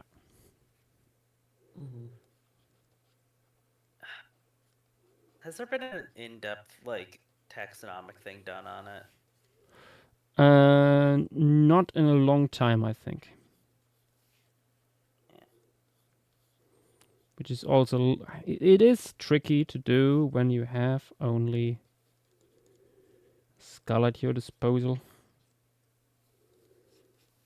Or with the data sets we have today, it's probably... You could get a relatively decent result out of it, but...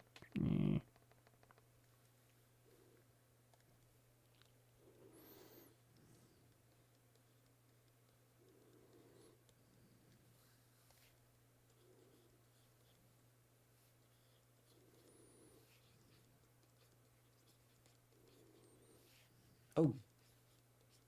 No, wait, no, that's larger than it's going to be in the piece. I was like, holy cow, it's a monster. Yeah, no. That will be shrunk. I wonder, would you want to put a pair of them in? The rule of 2? Yeah. Not sure. Because if so, I have a suggestion for pair them up. No. This one that's standing up, doing a bit of a yawn, and then in front of it, like closer to the viewer in front of it, just not laying down, but like sitting down. Ceratopsucops has a phylogeny in chat.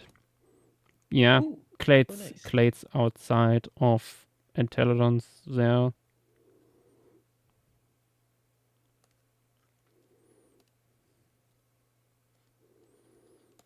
Being close to Archaeodon is interesting. Mm-hmm.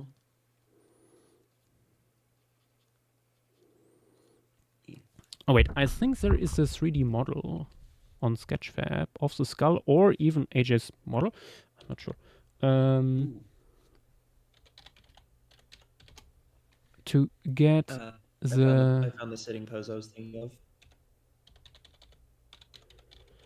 I don't think I would put it into a sitting pose, simply because the guy is... oh, Olaf has a skull online. Nice. After all, they're still fleeing from a wildfire here. Yeah.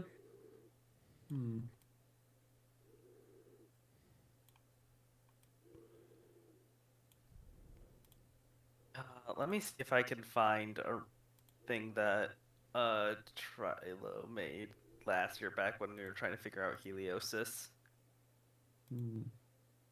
proportions. Ooh. And Daria suggests potentially a mother and offspring. Yeah, I was thinking that too, maybe. Baby. A baby.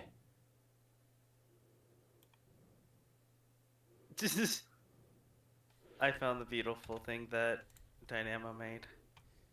Oh? In other talk text.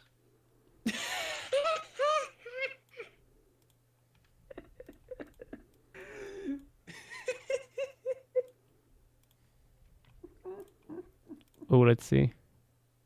Oh my... I remember that. I don't know what the context was. It was... It's while we were figuring out heliosis proportions.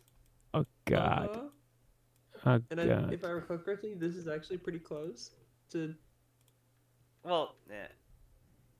Not in this shape, but... upper limb bone to skull. Oh no.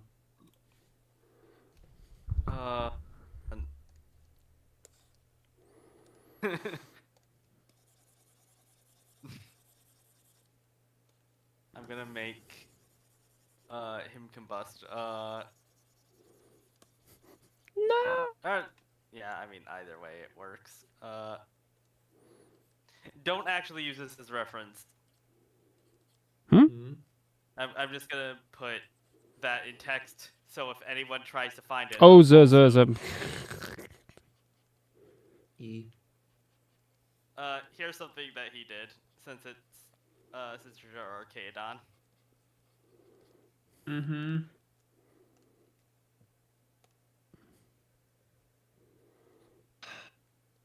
Oh God. Uh-huh.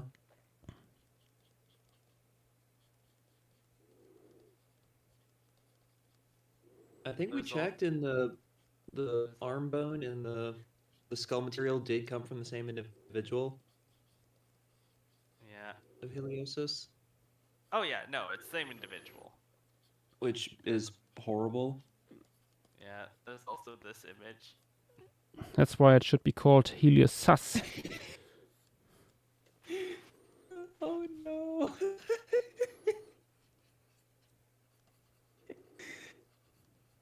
Some things were not meant to be scaled certain ways.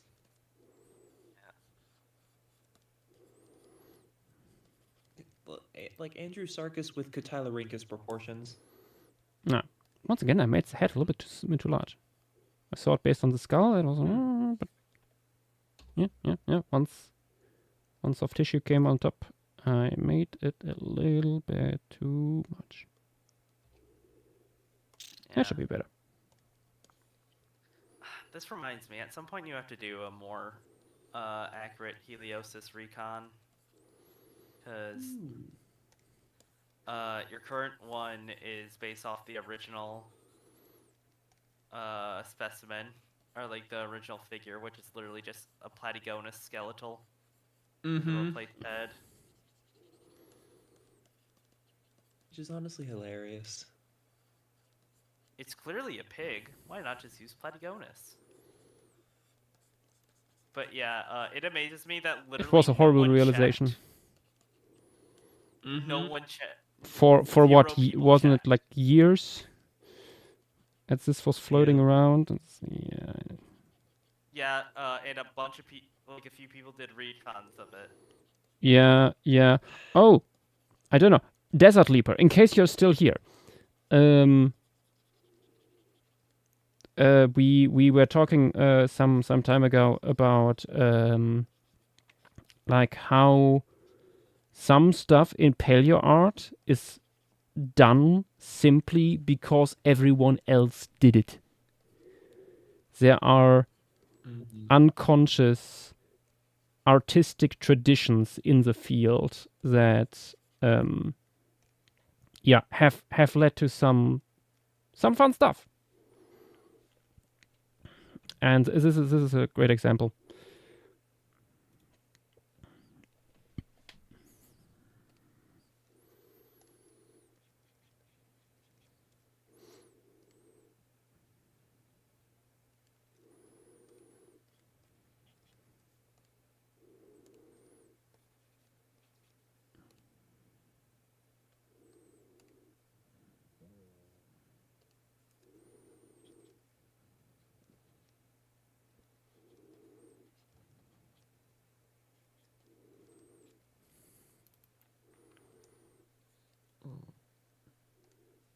There we go. Gave it like a raised neck there, similar to the fat deposits you find in male horses.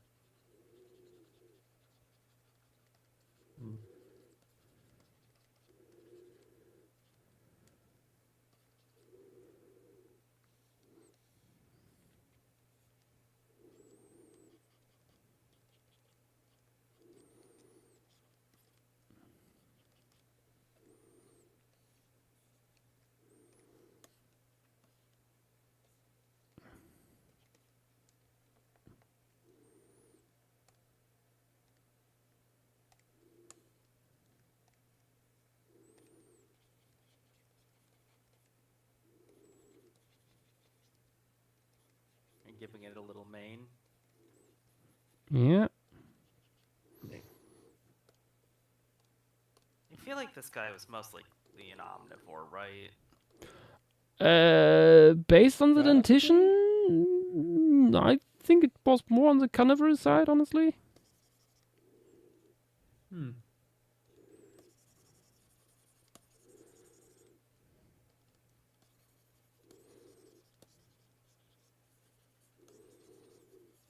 But I could be wrong.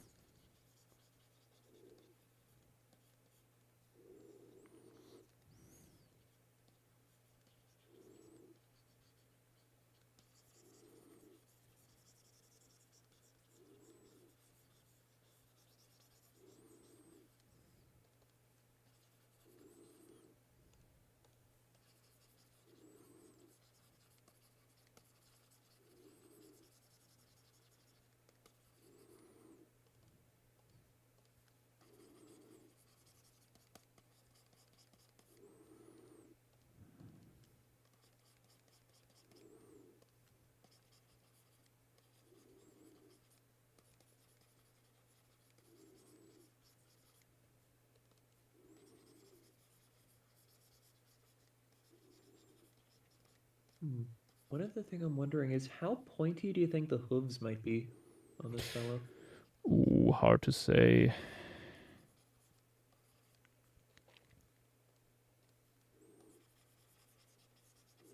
It's like that's probably unknowable at the moment because I feel like that would probably correlate with how cursorial it is, which we don't know, but Yeah, no goddamn clue. hmm.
There we go, it's slowly coming in.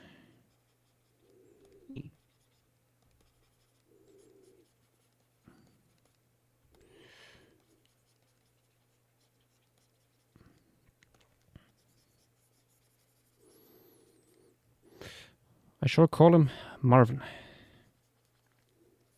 Mervin.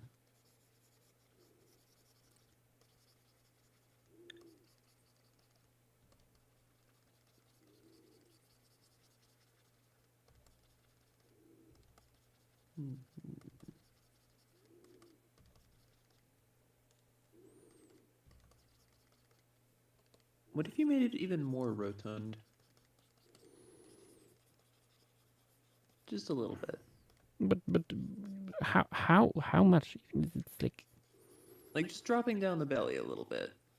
oh, I mean like that. Maybe Yeah, slightly. no, just a tiny bit.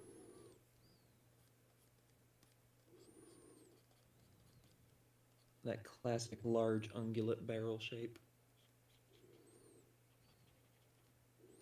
I think that's a question if it even had some taxes. Who knows? It's certainly not a classic ungulate. Yeah.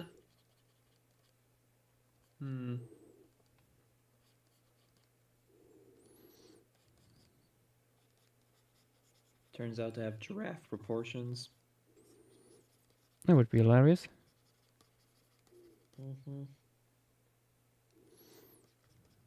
Or whatever the monstrosity is that JW posted. God. Triloboy scalings.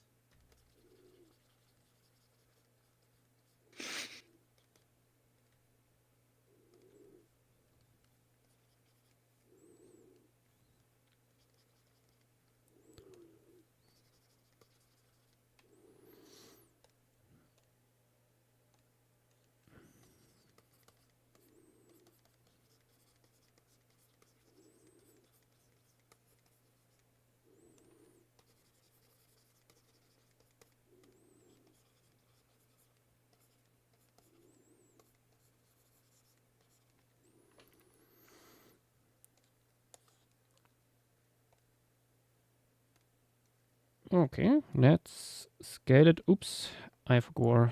I had it on 2 different layers. Oh.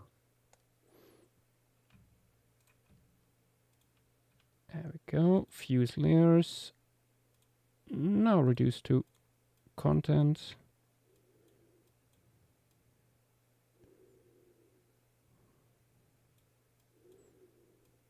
Let's place you here.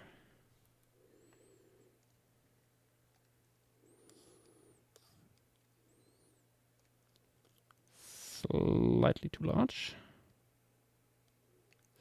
Still. I think that's about right.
Okay, the guy is in. Mhm.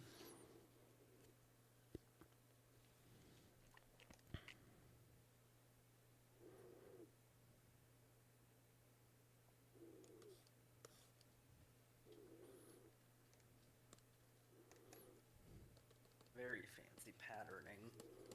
Yeah. It's a little fancy boy. Let's make it stand out slightly more by getting some more details in the foliage behind it.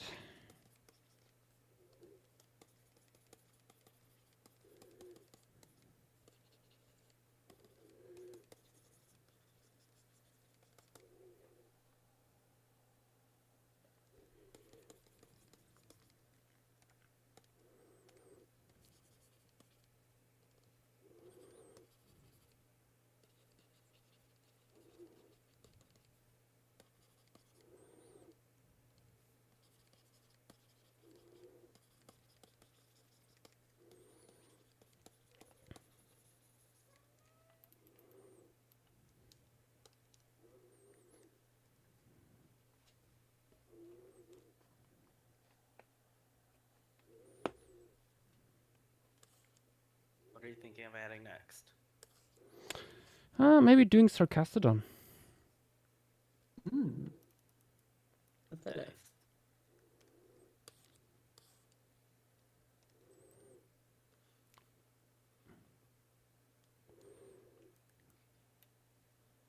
I'm considering actually like changing its pose again, putting it right here in the herd.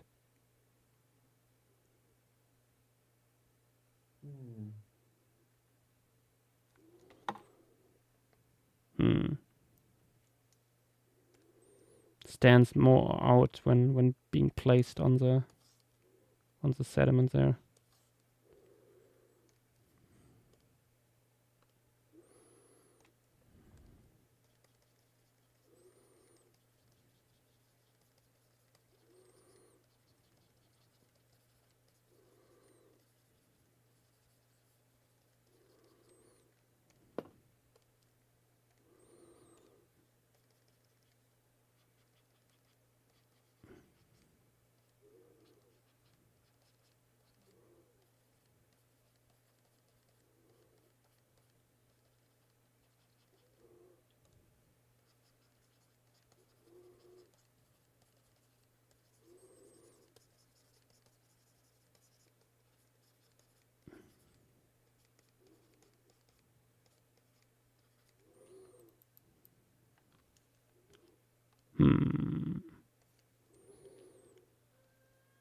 Not sure.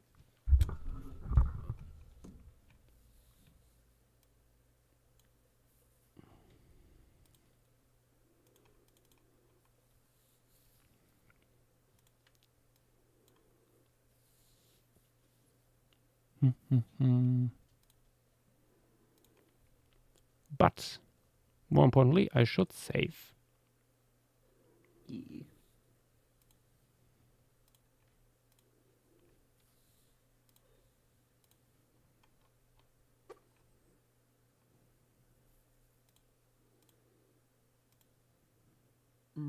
And Darius suggests potentially having the baby in the herd pose, like it's running ahead.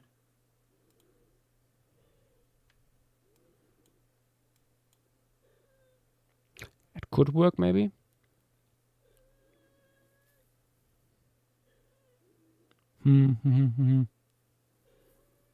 Just a little disproportionate little calf. Let's sketch one in. I have a cat sitting in front of me demanding attention. Kitty.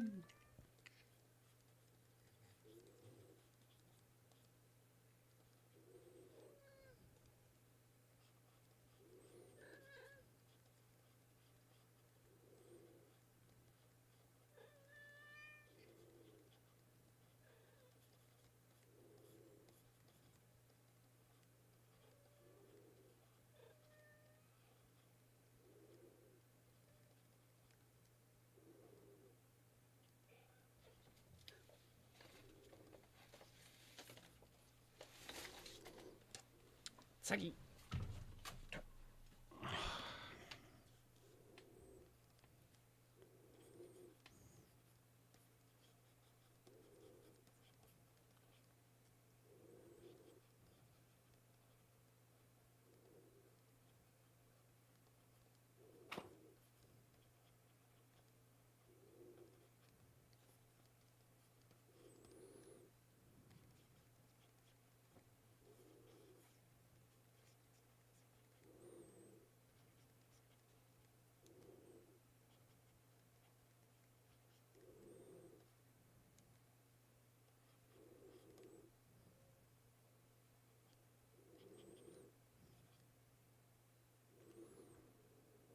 Mm-hmm.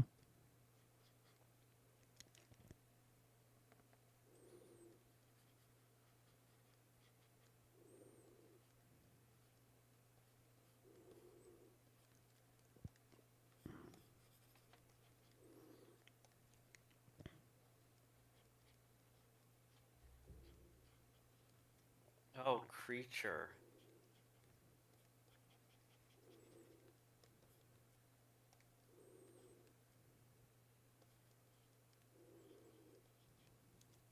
Yep.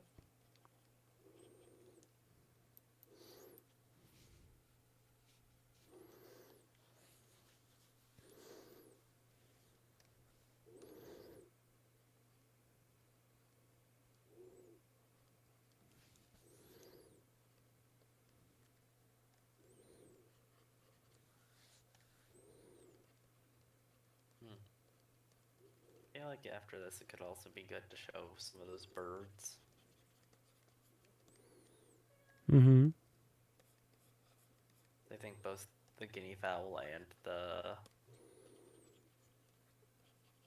egruids would work good. The Eogrus is quite interesting. Posted some baby common hippo references if needed. Baby. Babush. I'm not sure if hippos are the best reference in this case.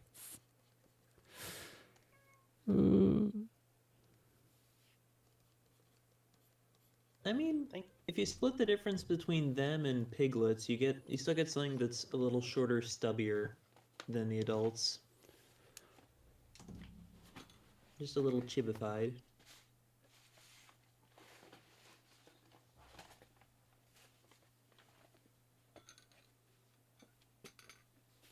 I think cat stuff.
Another creature.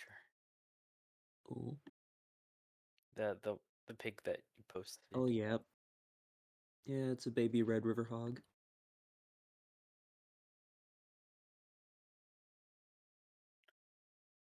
Oh my gosh, look in Paleo General. What is that scale bar? What? 8.3 centimeters. Why? What's the point? Why? Well, 8,3. Well, it's a point. I know. I don't know why that always happens.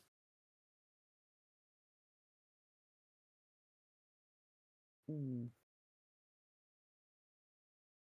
Here we go. Welcome back. Also, I thought of potentially another reference for the vibes of the baby. Oh. Baby rhino. Yeah. Just running. I mean that's basically what I'm going for. Yeah. Just slightly bigger feet proportionally. You've yet to grow into them. Yeah.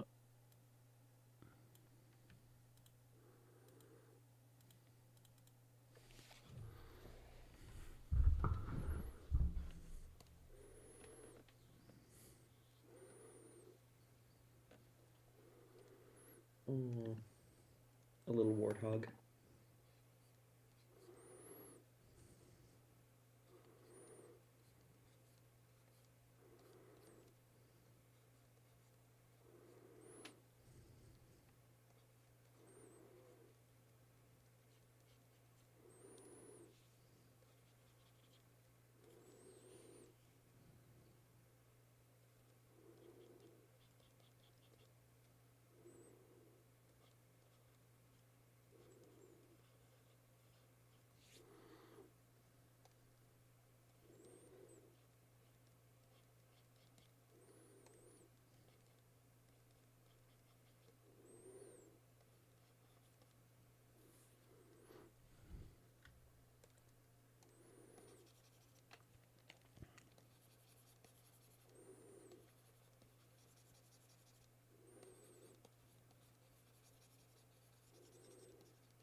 It's been a very quiet night. Mm-hmm.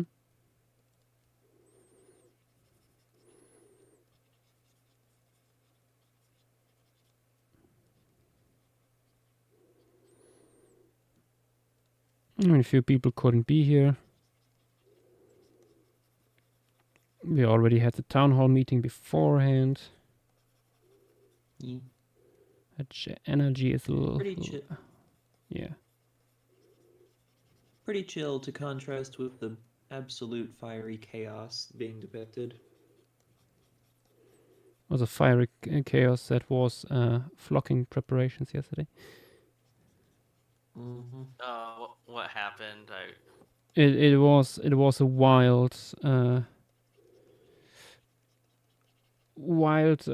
election campaign chaos type stuff. Did Tim keep on deleting messages again? No, not this time.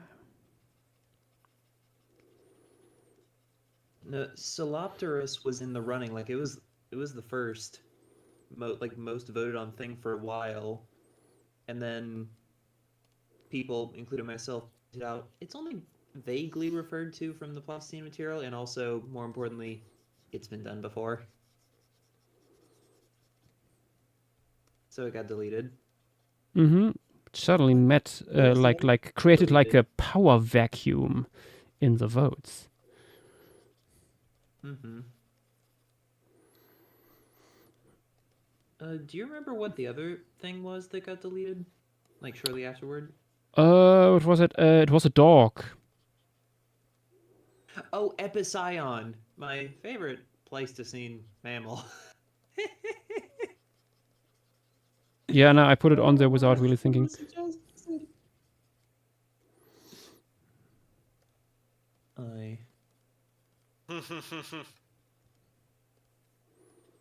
And then there was a midstream poll between Camelopsin and Hydrodon because of a tie. Yeah. The otter won, but not by much. 55%. The votes.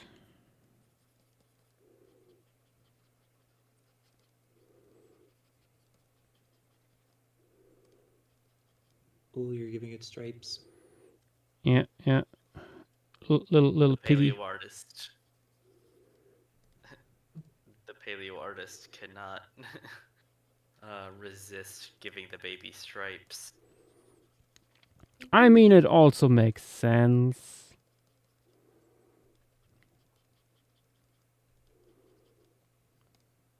Would you deny such a beast their stripes? I would deny it because most of the time those are forested animals. It can be growing up in a dense scrubland, it's fine. Yeah, but also, I'm pretty sure we also have it for like non-forested stuff. Also, birds. Not the best comparison, but look at ostriches, emus, stuff, all stripy when they are hatched.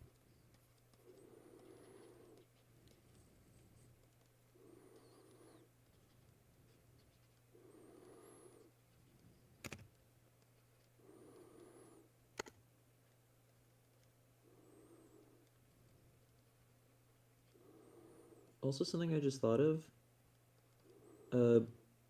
Lowland South American tapirs are born with pretty substantial striping, like more striping than True. spotted. Yeah, And they're yeah. probably open grassland animals.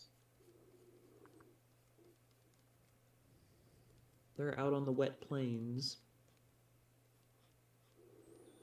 Here's a good example of one.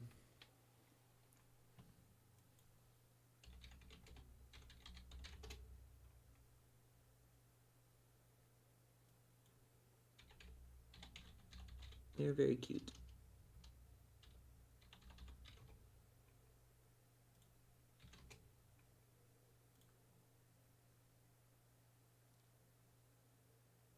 That's rough material. Oh, for what? Look in other talk text. Yeah. I Ain't I much. I don't know if I would even assign that to a genus. I'm gonna be honest. Let alone That's a not- middle miocene genus. That's not even a full bone.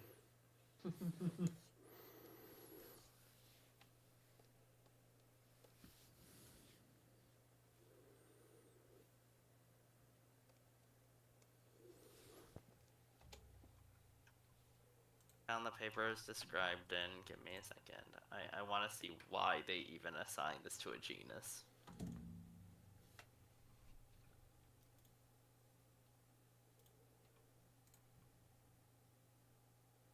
That's not even a tarsometatarsus. Oh wait, no, no, that's a humerus.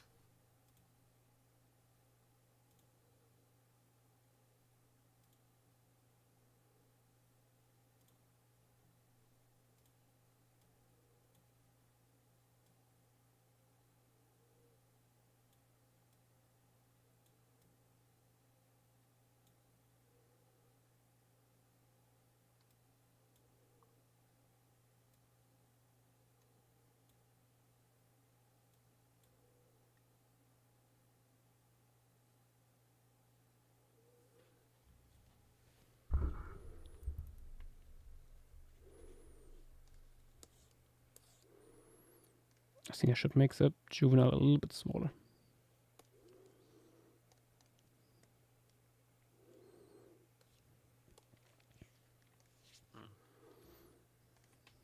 I can sort of see where they're coming from, but also, it's so fragmentary. Uh-huh.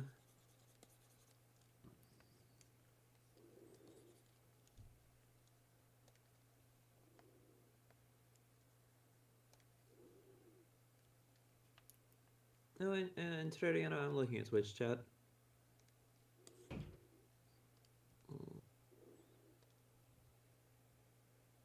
You are not speaking to a void. Yeah. It's me. I am the W, void. Josh, You are and the talking to me. void.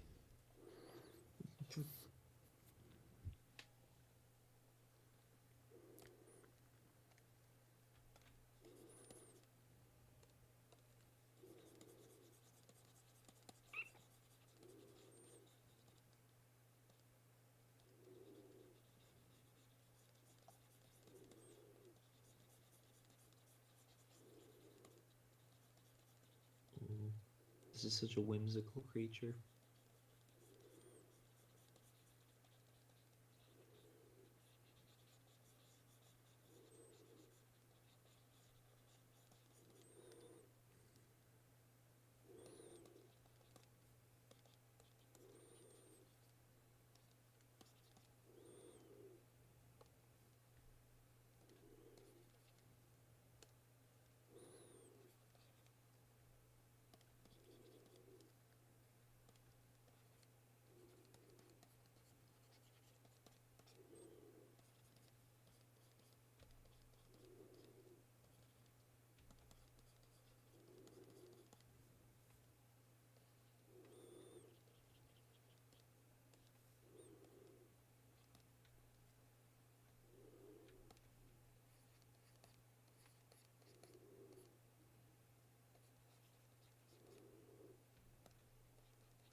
Did sarcastic on time? Quite possibly. Yeah. It would be nice so you can get rid of that very sketchy figure in the foreground. Nah, what do you mean? It's the best part of the image. True, true. Whimsy. Wait, also, what's going on with the transparent? What happened here? When did this happen? What's going on?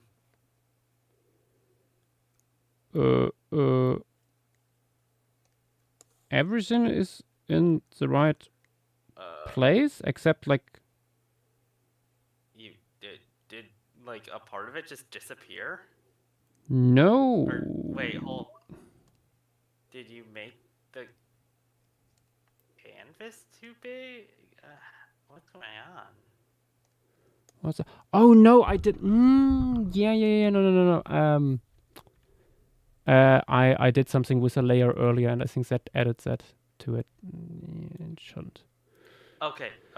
So Yeah, you don't need to like we add a whole part. we did not lose anything. No. Let me. Yeah, no. We are still good. Okay, good.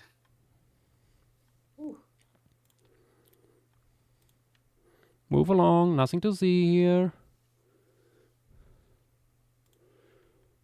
Bloop. Giant guys blocking everything.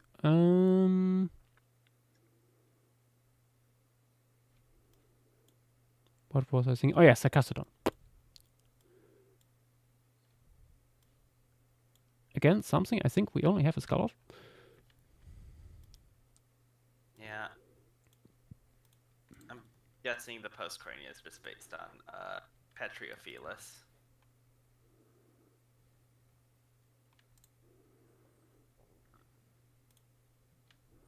do actually have pretty good material of. Mm-hmm. Once saw a talk about that by Riley Black. Ah.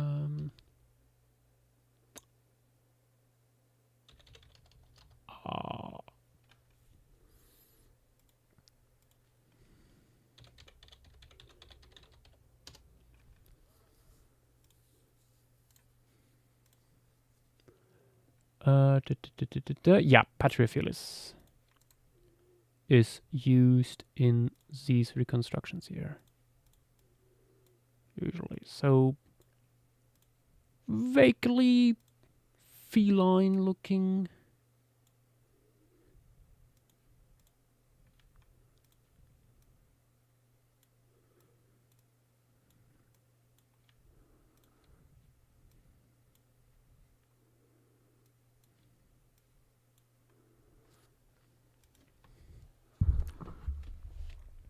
They're interesting critters. Mm-hmm.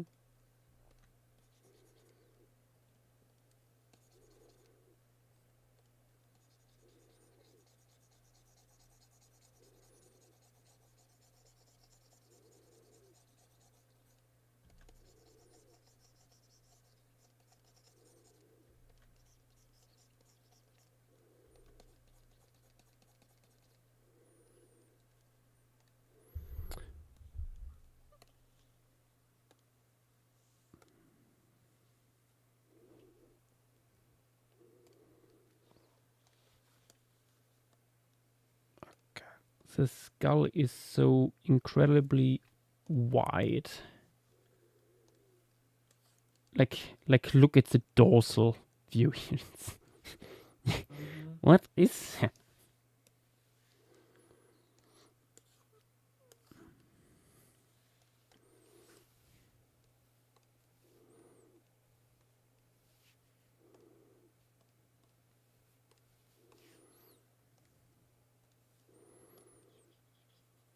But yeah, the thing has pretty cat-like shoulders.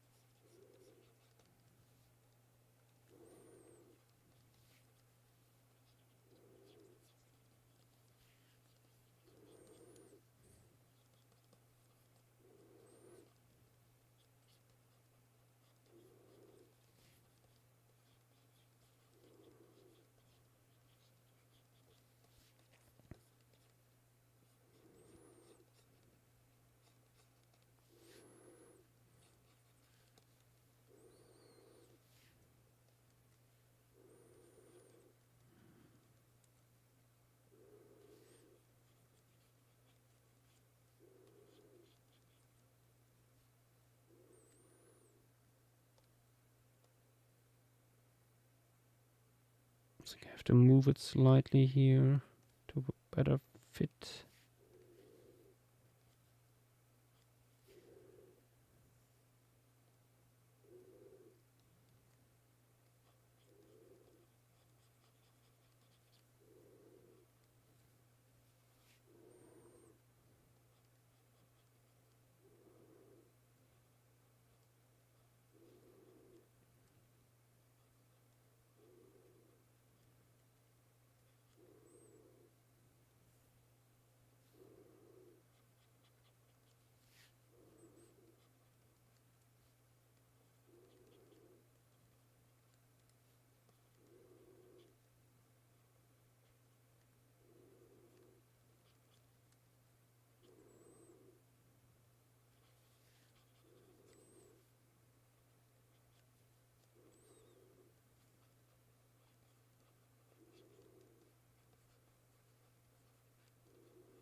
Roughly like this.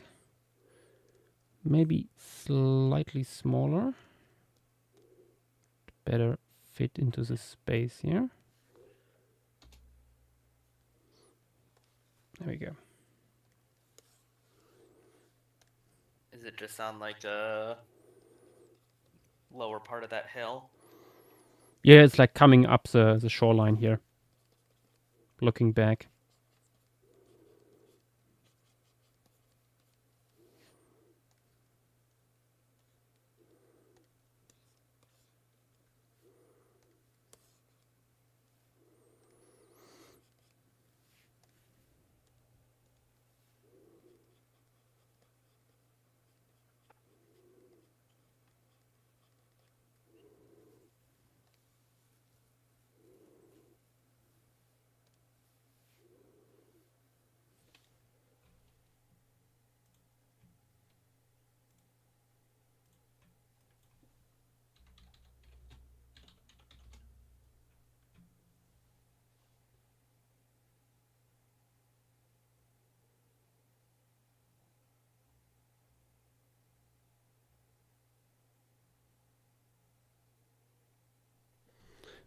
I'm not Oh, wait, sure. did you ever do a I'm sorry. Oh, sorry. Go ahead.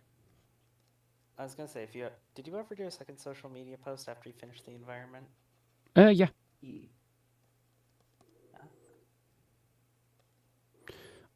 I'm not sure, like, what would be the best reference for the soft tissue, honestly.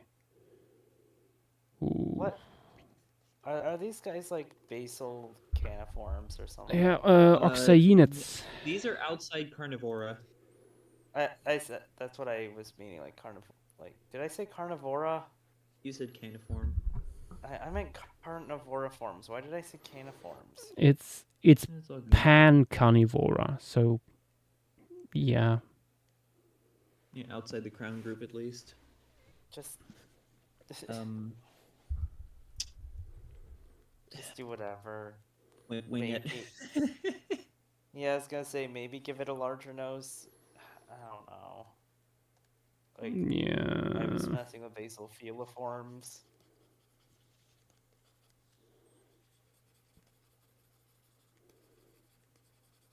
Like- Intrariano? Why? Like, there's literally no way for us to tell without like doing a soft tissue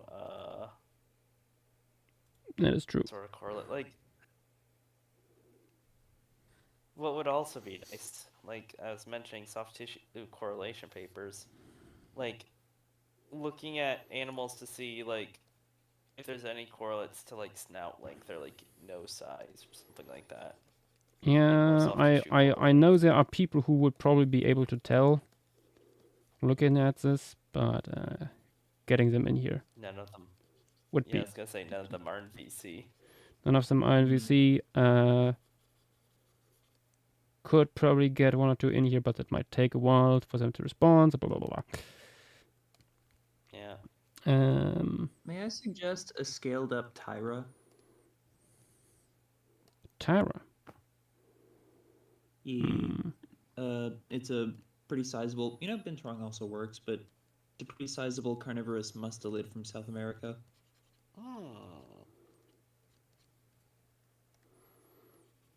I I think it's a marten. Binturong. Technically?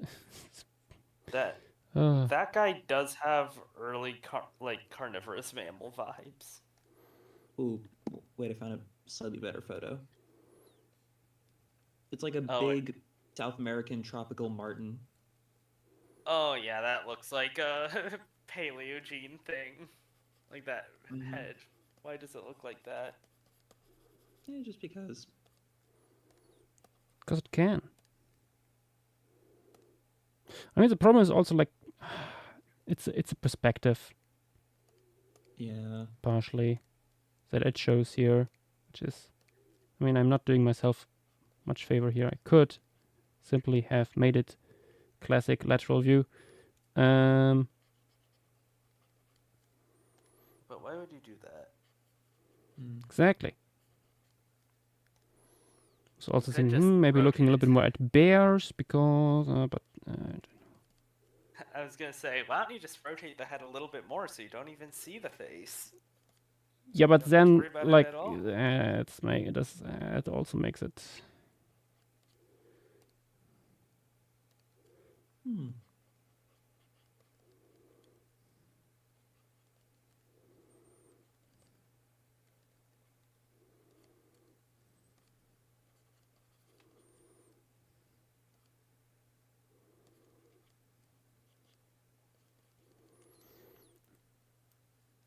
I can live with this.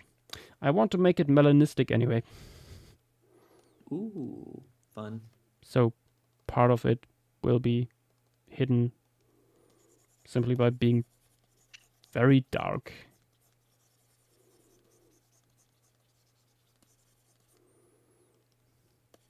To be honest, it's rare to go up. I don't know the point of phylogenies that are that big, that wide spanning, unless you're using DNA stuff.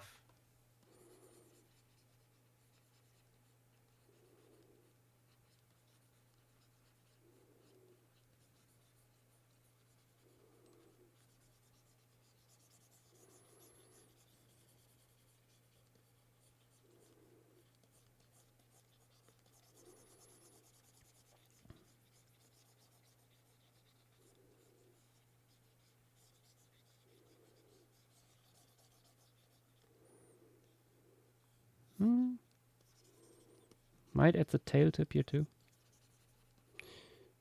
Let's see. Let's make...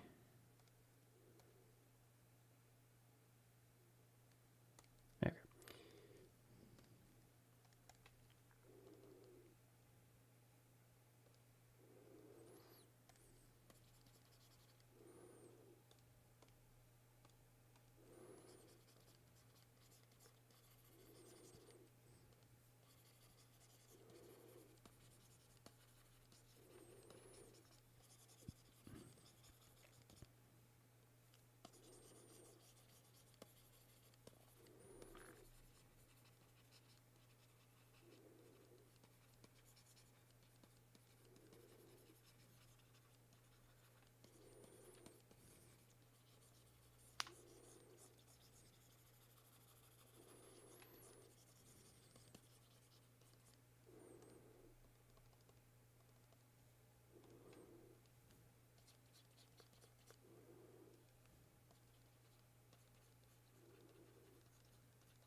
Raisins are fun.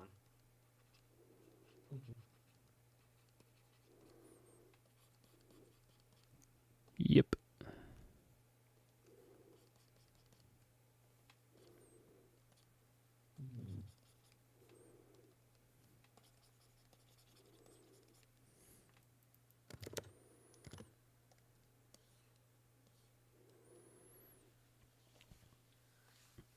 There we go.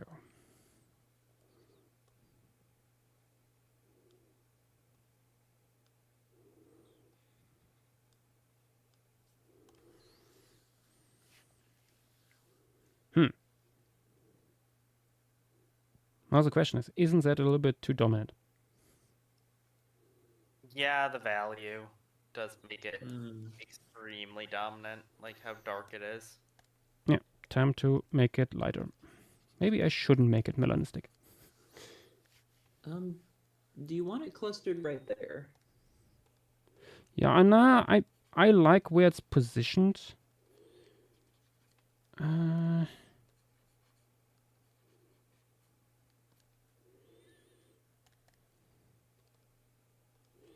I'm wondering if you're gonna get this no matter what, like at that position. I think that it's over. It's no matter what gonna be very dominant.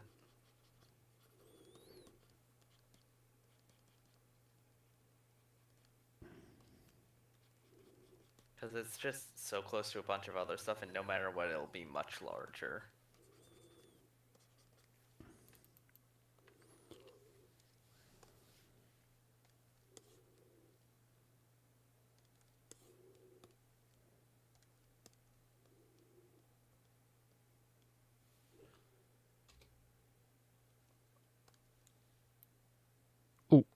Oops. Still has it on a separate layer. Shrink the render. Fuse the layer. Shrink it. Smash it.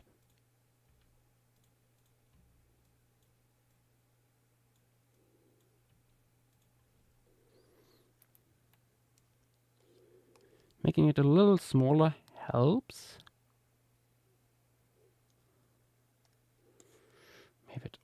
Maybe it helps if we move the animal here. Yeah, my opinion, it also doesn't help. Like, at least what you have so far. Like, they're very long-bodied animals, and it looks a lot more a lot shorter than it actually is. I mean, you let me you only see a very small part of the body, like the rest would be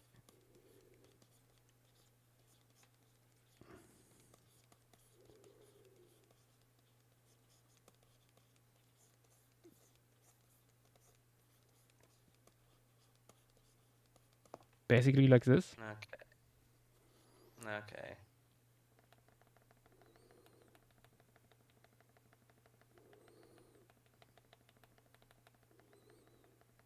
Makes sense.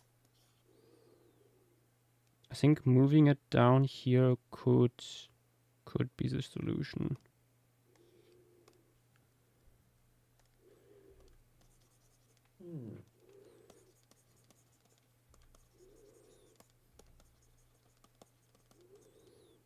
Yeah, also helps a big empty part there. Yeah.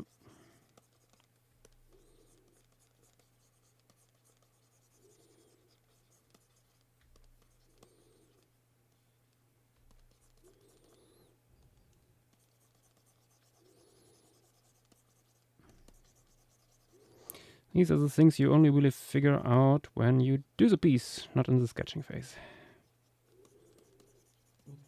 Sketch can only tell you so much.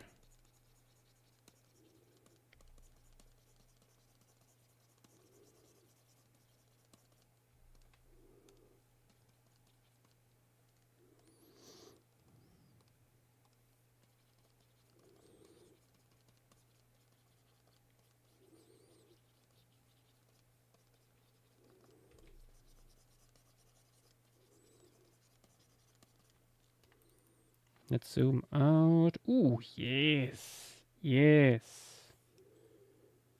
Much better also because it now goes with like the rule of thirds. Nicely. When I put grid over here.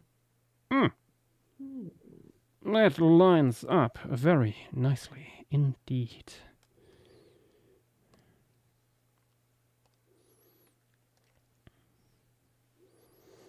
Also means we have a little bit more space to the side here for small stuff in the foreground. Yeah. Actually, let me try to give it somewhat of a pattern.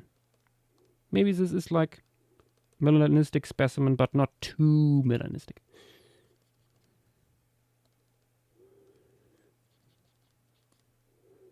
Like still has some spots in here and stuff.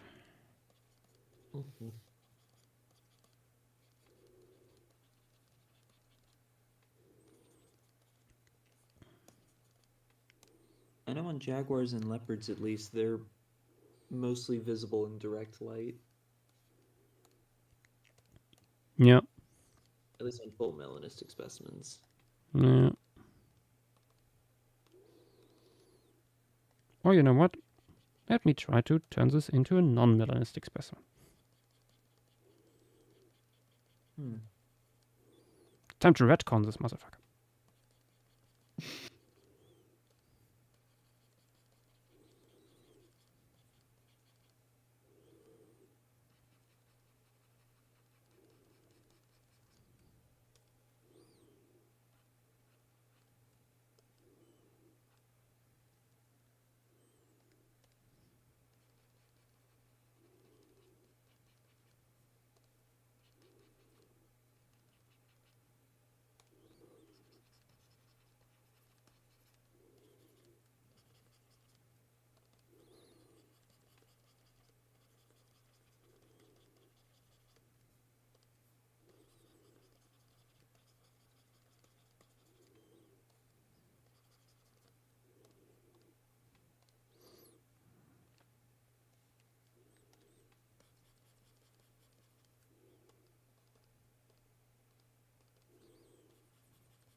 have a feeling this might take 2 complete streams. Nah. I don't know about that. Or at least a few hours after this stream.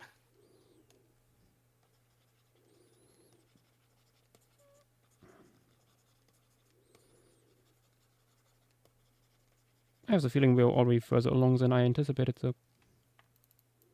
Yeah, I did reference that. Nah, I don't like this stripes.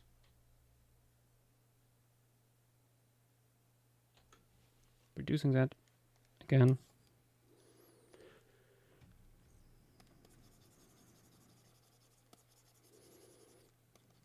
How?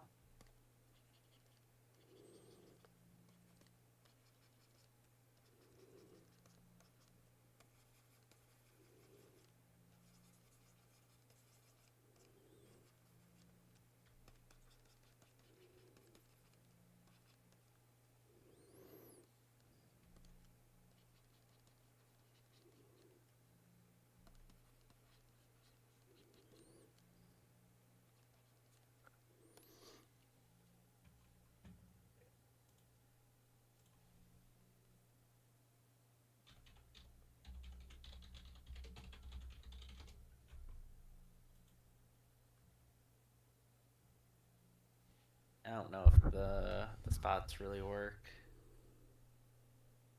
Yeah, that's why I'm already reducing it.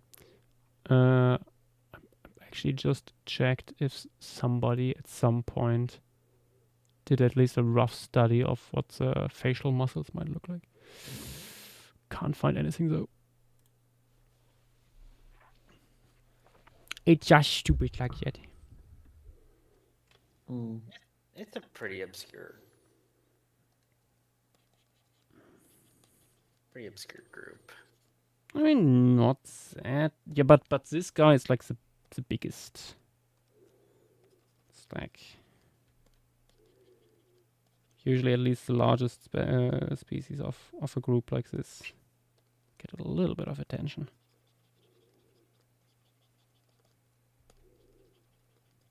Usually. Just a smidge.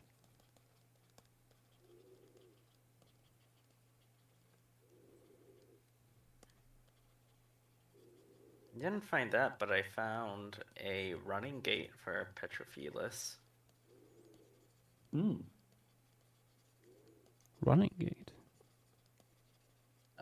Weirdly cat-like. Huh. Is a study on that? It's specifically a paper focusing on the lumbar vertebrae of Paleogene mammals. Like it's a PhD thesis. Oh, I feel like I remember that. Sounds familiar. I mean, it's only been published for 2 years. Okay, yeah. That rings a bell.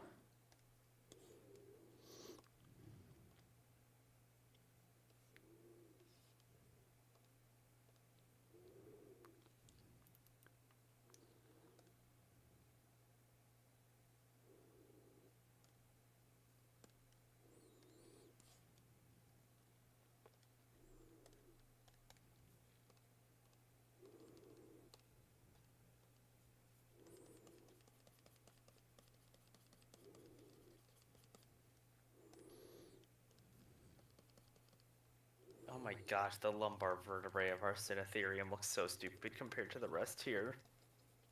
It's so wide.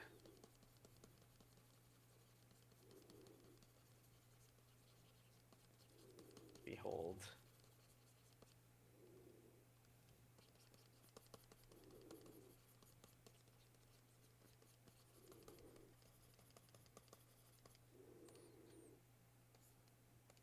Let's see. Oh Goodness. boy. Yeah.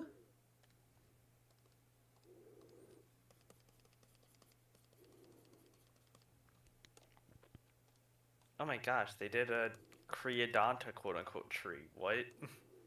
Why? Mm. Why did you Oh, do do this? I still have this? Oh, I still have this on random. Okay, that's why.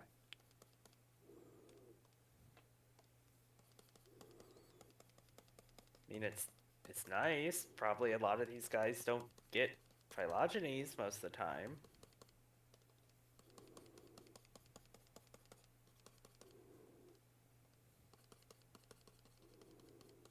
So bad that you have castor and bison in the same phylogeny, talking about creodonts.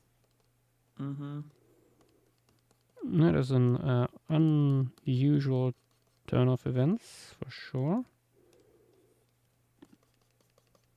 I mean, it's just because creodonts are such a wide stretch of... Yeah, a wide stretch of nothing. Yeah. Mm-hmm. It's more of a descriptor than a group. Yeah.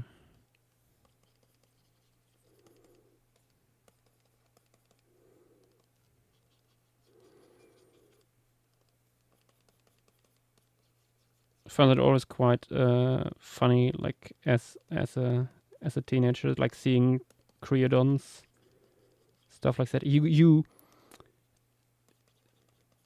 could identify them by vibe, and I feel like that's exactly how they were like put into the Tree of Life. Mm-hmm. Yeah.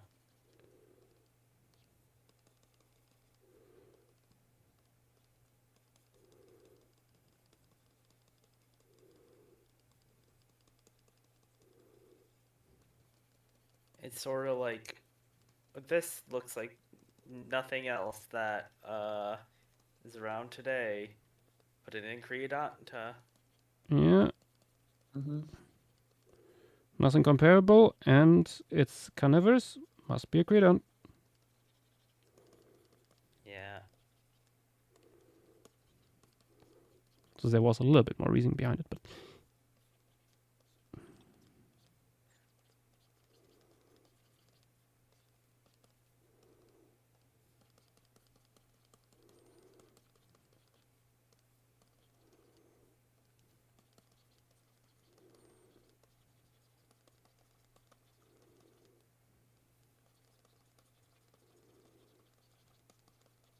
Oh yeah, Chondriarths are also a mess.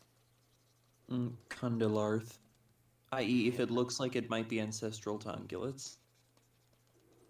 yippee.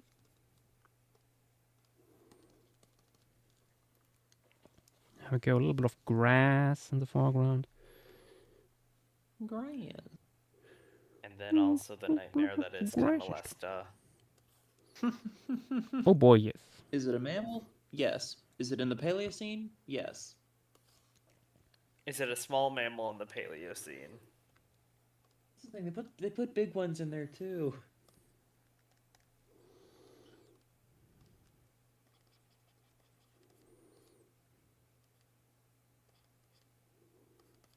As a treat. Yeah. Mm-hmm.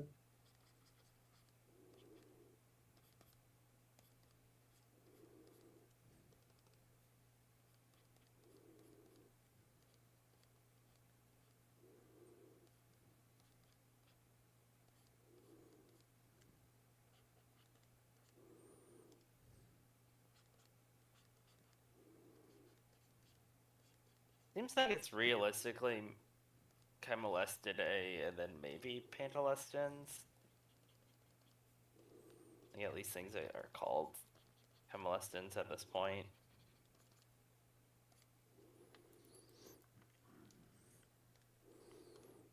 I am still touching the Brontosaurus.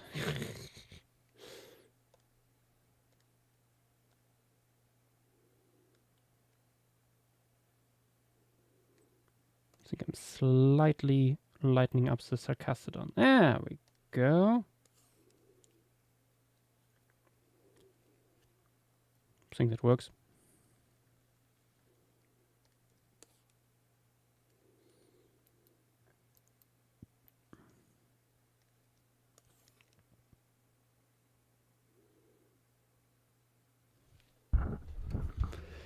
The challenges of having so much mammalian megafauna.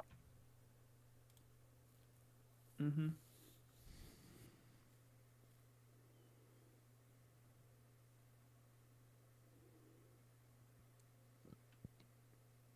Ah yes, look Simba, everything the light touches is our kingdom.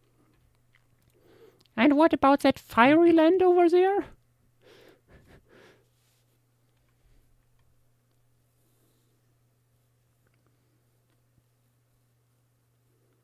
That'll be ours in like a month.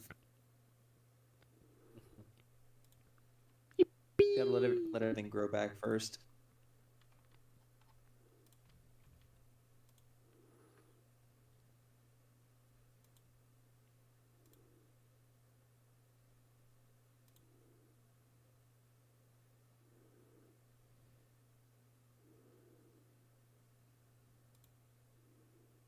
Things to come.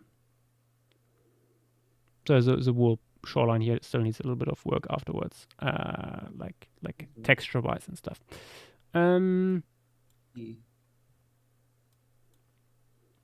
Okay. Many big boys are in. Paracerathera, perhaps? Probably.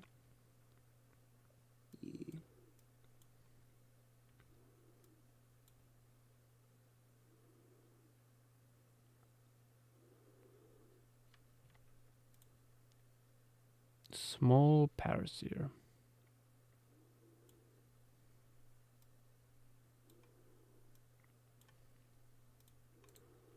Do we know the postcranial proportions of this guy? I think there was a skeletal mount or skeletal drawing.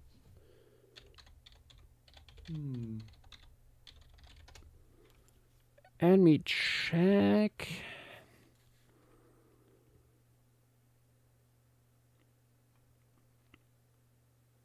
Wouldn't be surprised if it's exactly what you'd think it is. I think it was exactly what you think it is. You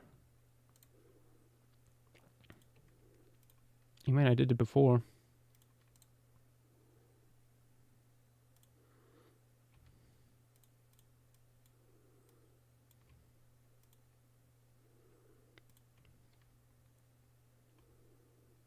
Oh, wait. I found it. You have done it before. True, didn't I do that for the Kuldana size shard? Yeah, I grabbed it. There you go. Was about to open my thingy here. Yeah. Exactly. Let me copy my own Wait, work isn't here. that... Oh, yeah, there it is. I can't stop looking at the Dracaboon skull. What happened? Especially with the lower jaw is fine. What happened with the cranium? Sledgehammer! Don't worry about it.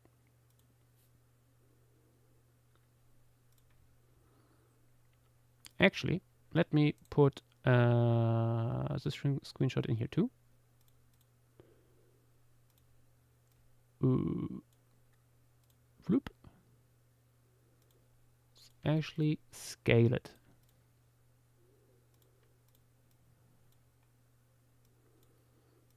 Roughly.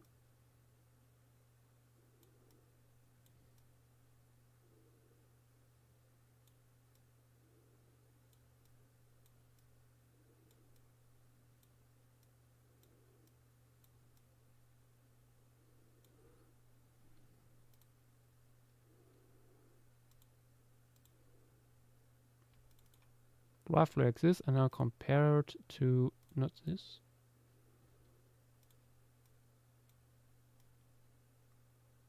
No, not even that much.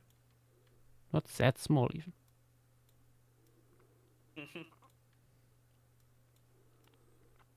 Yeah, it's like the height of the limbs. No, like going to the pelvis, basically. Mid torso level. Certainly much much bigger than Lophiolitis.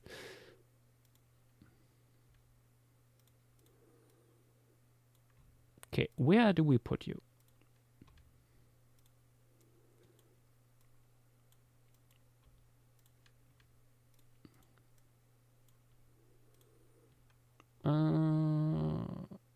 Well, you have the baby Andrew Sarkis, like vocalizing at something, and there is an open space there. I think that little guy is simply vocalizing at like the wool herd.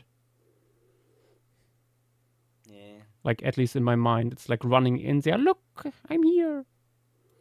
Look what I can do. You do have. I also had You an have idea on that- like the other side here, on the other bank here, having some I stuff was- running around. Yeah. I was gonna say, yeah, like I saw that you had that sketched, but nothing there yet.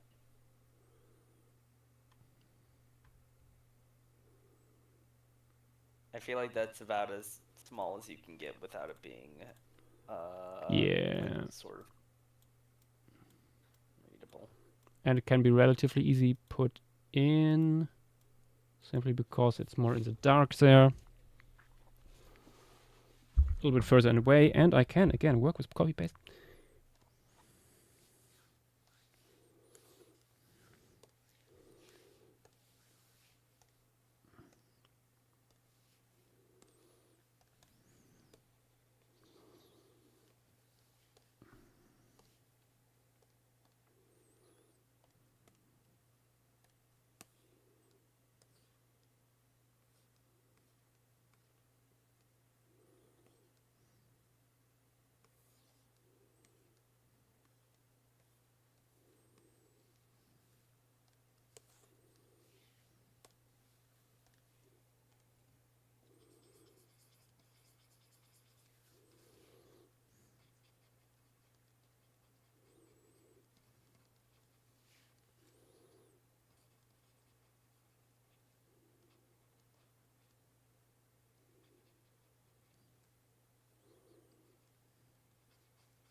Nath, if it's not from there, why is it on the list?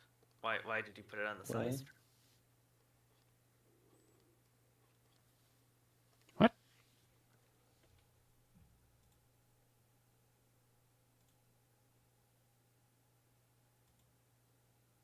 Rhino Titan isn't from here?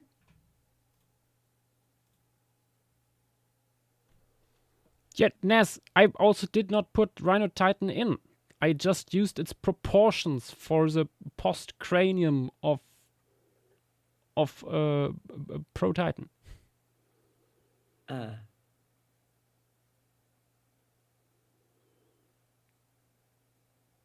It's not in the side shot.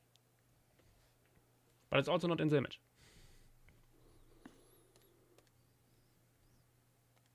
And it's nowhere that it's not supposed to be.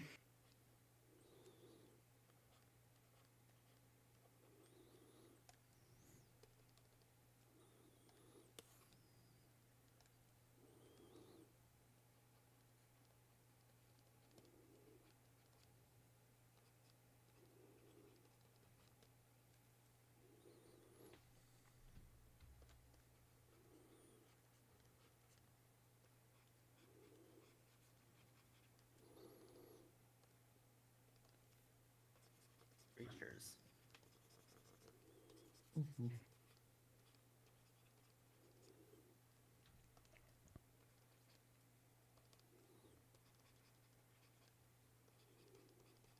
My gosh, it's already been 6 hours.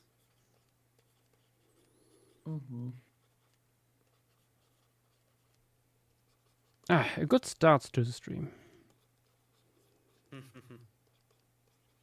Gotta do a posture check. You haven't done one yet. No, I did one once in a while. Just didn't say it.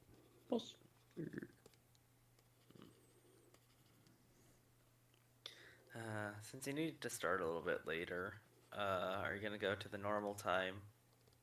Are you gonna be, or is the stream gonna go on for a little bit later? What, today or tomorrow? Oh, yeah, today, since due to the meeting, town hall meeting, Oh, start the stream a little later. I think I might go slightly longer. Fair. But we'll see. Also depends a little bit on how much energy I still have.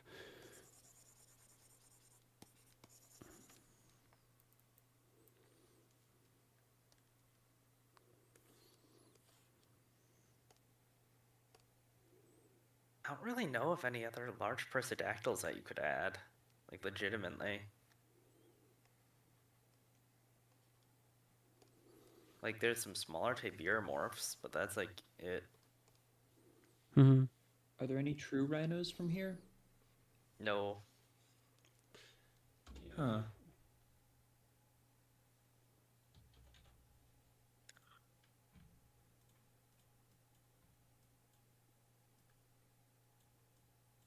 At least not here. I also wonder if this is slightly too early for them to be appearing in Asia.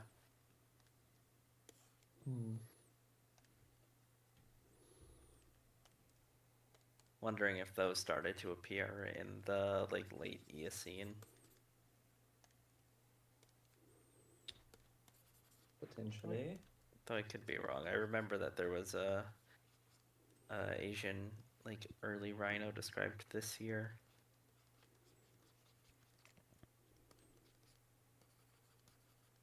Are you sure that the one I remember was from the ROM up there in the Arctic? No, different one. Okay.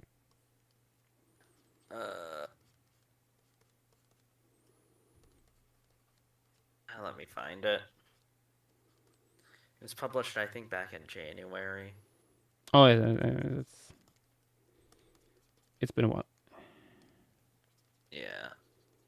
Percodactyls.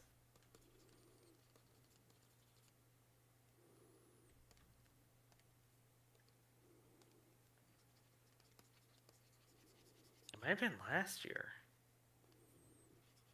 Maybe I'm misremembering. I thought it was published this year. The olden days.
Yes, yes.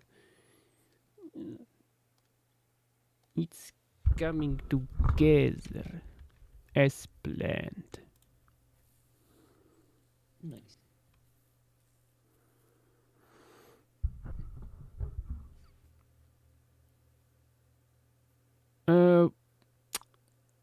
Do you already have Curvidons and Dinoceratons? We indeed have these in Wild World 81. Let me show it more closely. Here we have Gobiatherium on the shoreline and in the water. A bunch of our Coryphodons. As usual, being absolutely rude to the local megafauna and holding up traffic. Up here, Androsarchus and Calf coming in, also fleeing from the flames. With the Calf having complete disregard for basic road protocol. Jeez.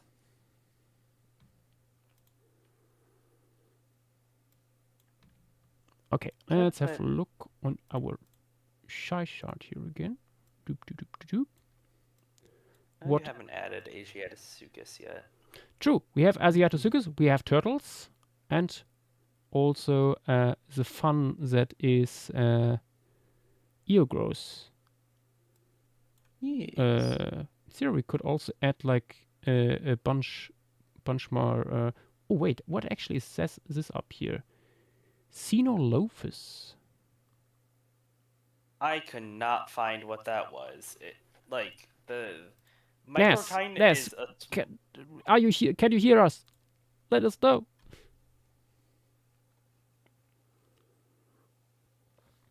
Oh wait, yeah, we also have the Aminodont. yeah. It might be in a. I love it that might also be in a- another. I think this is another one of the Brontosaurs. It's called Microtitan. Yeah, that guy's. So stupid. Itty bitty. And you cannot That'd be find fun to anything show. on it when you look, Google its name. It might be an Aminodont. I also see it referred to as a Hyracidont. I don't think it's worth it. Yeah, probably not. Let me have a look in the big document. Micro. Titanus. I do not find it. It should be there. Maybe it's described. It's been described since. There's a chance. Oh wait, no. I found it. I had a typo in there. 56 times it was mentioned. So have a quick look. Is there images of more material? That is dentition. I think that's the same image that Nas used here. It's probably Nas probably had the same thing to work with. Yeah, this looks like the stuff that Nas used. What is this? That is something else. Lots of Microtitan in parentheses. Yeah, nope, not helpful at all. Just a small Brontosaur. Yeah. Also the skull, at least of the other one here, Rostria Minodon, looks more interesting. Is that actually a Brontosaur? Yeah. It looks weird. Nope, it's an Aminodont. It just has a long skull. Silly. So we do have something close to rhinos here. Yeah. Oh, you did a reconstruction of it. I see on Wikipedia. Yeah, wait, it's that's- literally the only reconstruction of that thing. Yeah, it is. It is a very fun proportions on that guy. Yeah, I mean it's just Aminodont proportions. They're just very silly in general. I mean, I think that would be worth putting in here. Yeah. Do we have Skeletal reconstruction of the sky. No. No, I mean of Aminodon itself. Oh, yeah. I think Metamilodon has. Oh, I one. found Aminodon. There's Charmine. Oh, Aminodon itself. Yeah. Has this beautifully cursed thingy. I slowly remember these. Yeah. They are weird.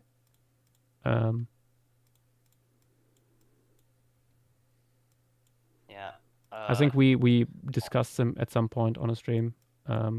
This guy might be Yeah. actually quite large, considering that the head is proportionally not that big. Yeah. If you like Only assume one something like group- this. Only one group in here is confirmed to be like aquatic, and this is not within it. So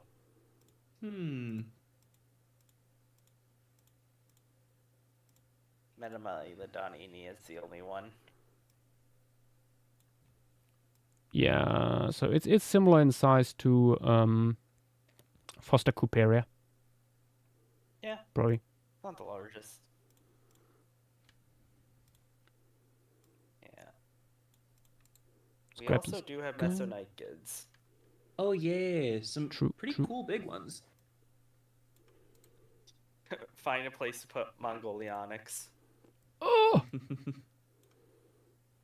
Maybe it's you see the silhouette yawning along the edge of the opposite shore. Yeah, because that thing is big. Yeah, no, I put the skull somewhere in the foreground and have some rodents climb over it. Yeah. If you do depict one of the big Mesonicids alive, I know JW made a suggestion of giving one of them the Walking with Beast Andrew Sarkis colors. I remember that. Yeah. I mean, the others aren't really. They're decent sized, but Mongolonyx is like closer to Antruzarchus, but not quite. It's larger than Sarcastodon, at least. Oof.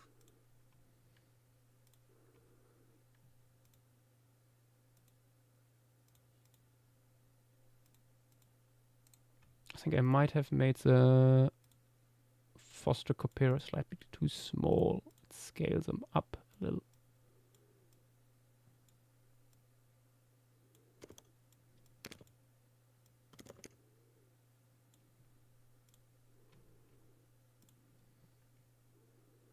I think that works better.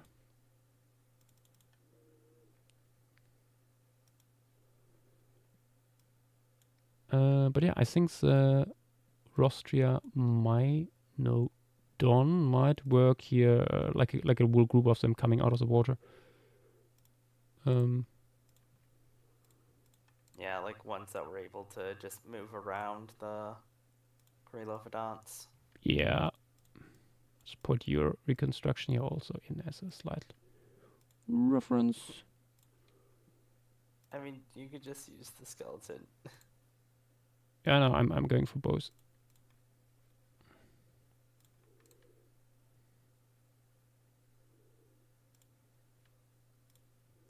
I have a feeling I made the feet too big in that recon. I'm gonna be honest. I think so too. Yeah, they're some of my earlier, like that was one of my first Persidactyls. I'm a lot happier with my other Amenodonts.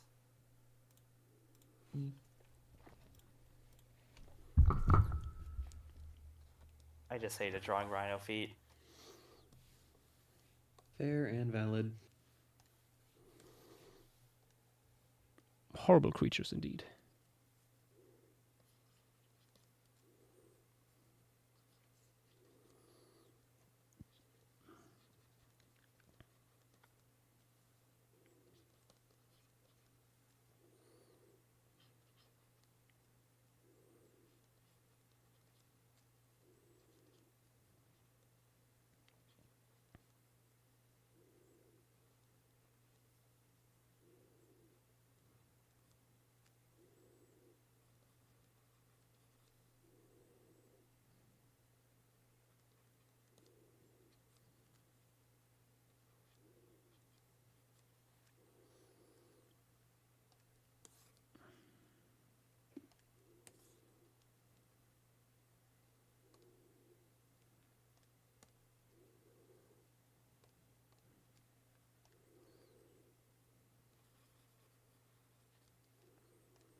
Yeah, I can see where you come from with the reconstruction of the snout.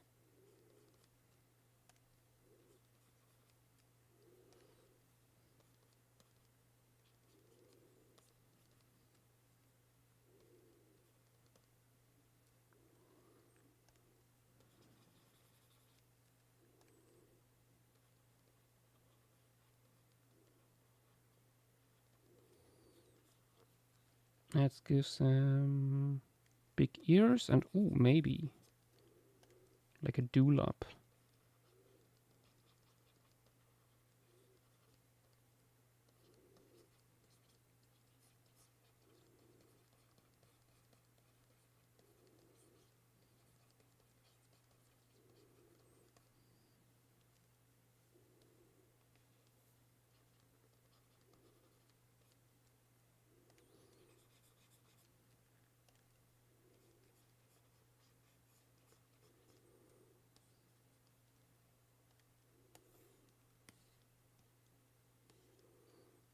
Oh, I think I made the torso a little bit too shallow.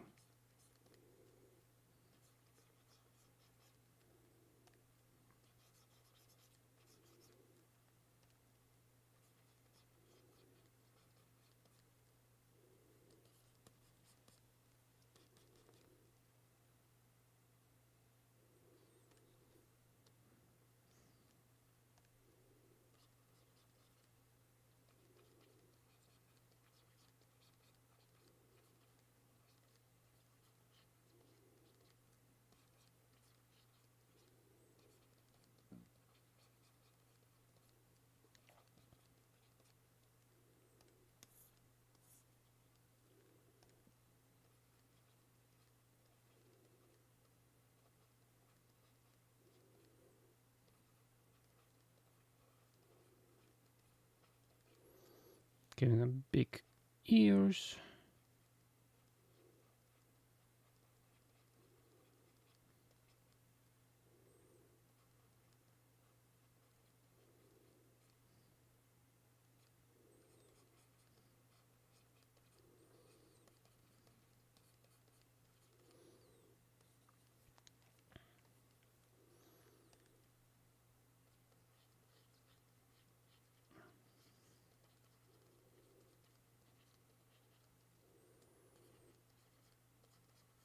There we go.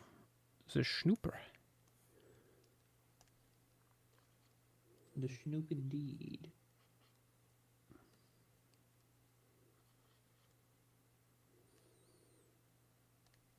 Easier to just shloop, shloop, shloop.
And we also have a calf with some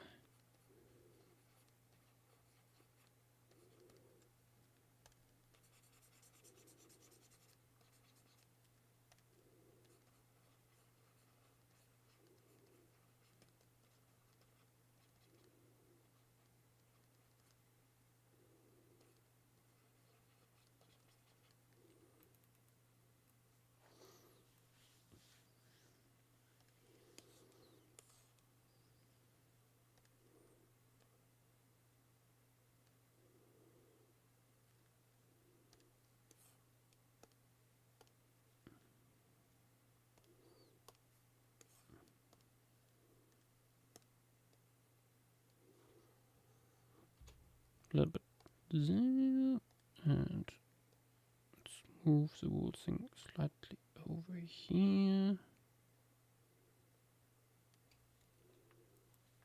Yes.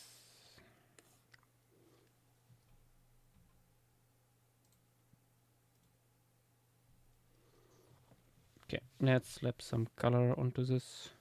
I might need to move it back again here.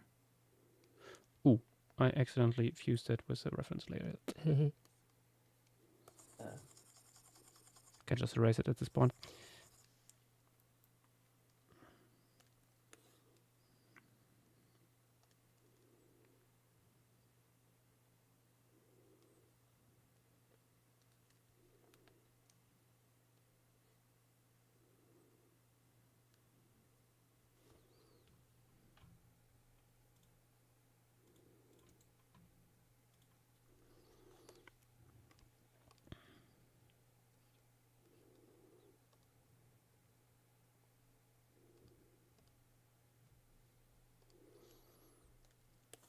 Okay, color.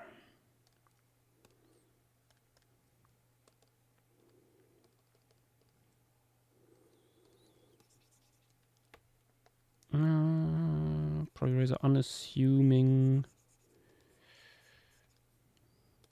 like most mammals are when it comes to color.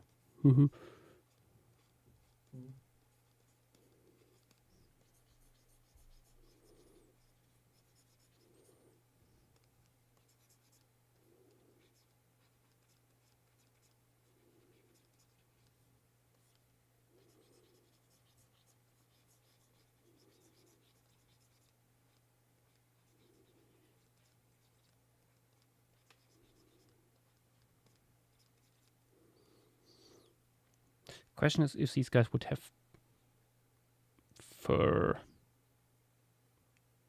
and how much.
Yeah, yeah, yeah.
maybe some subtle spots on the flanks here.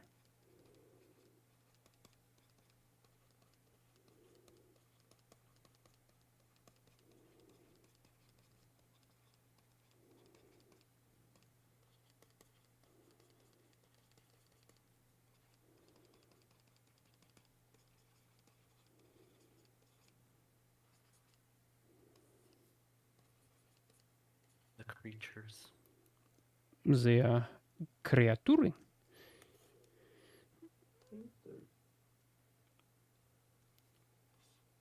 Time to move the layer down. Oh, oops. I should have fused it with a base color layer first. Yeah.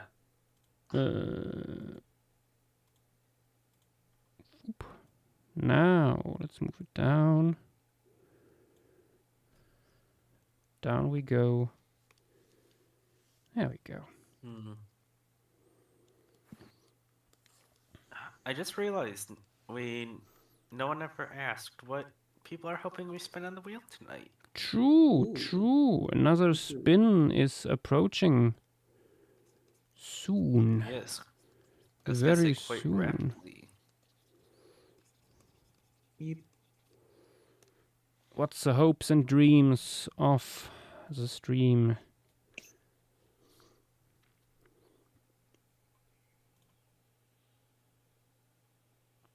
Riza, are you gonna finish it today? No. Unfortunately not. There's still like quite a bit I want to put in here, and for that we need more time, and it's very close to 6 a.m. over here. So yeah, it's not gonna happen. But I think we got like 2/3 of the way there. We'll also probably do some stuff like outside of stream still.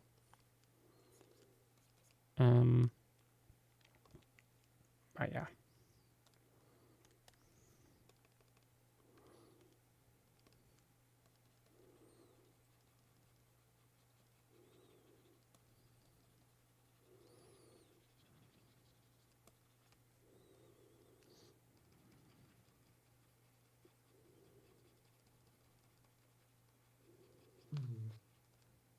I'm also drawing a percidactyl right now. Nice. Good. Are you working on the rhino more? Yeah. Victoria Saros. Yes. For a second I understood Victoria's Secret and I was like, what?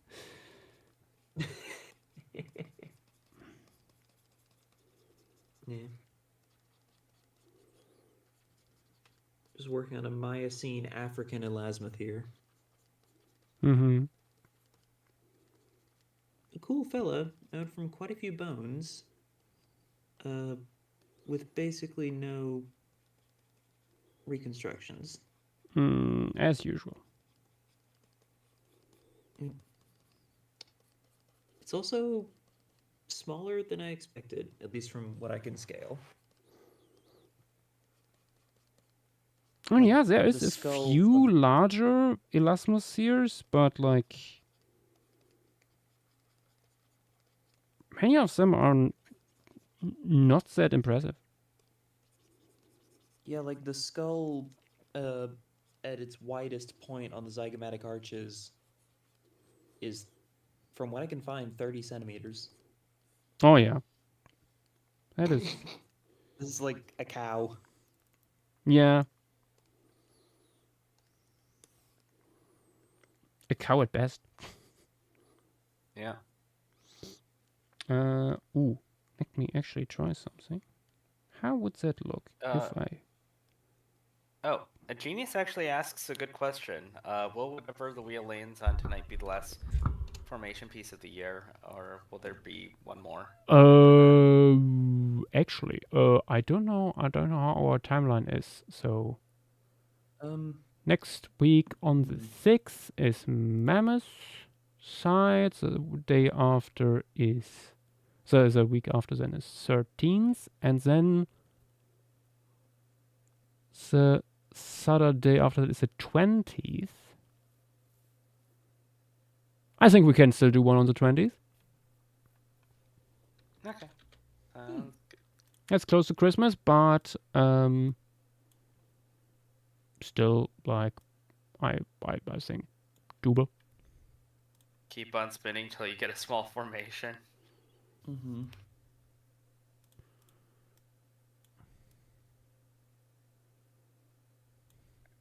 And that's when we get Messel Pit.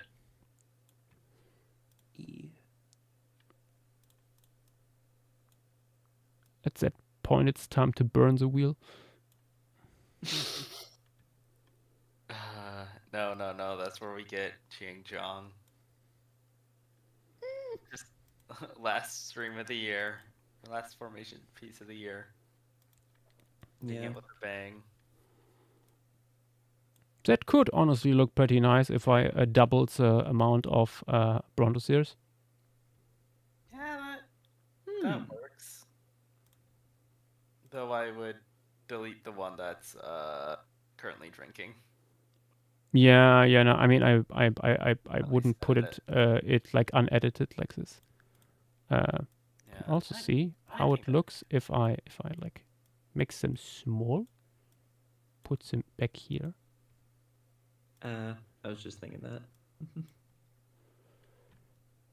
Maybe a few individuals running even. Yeah, they're a little bit too high in contrast right now to work.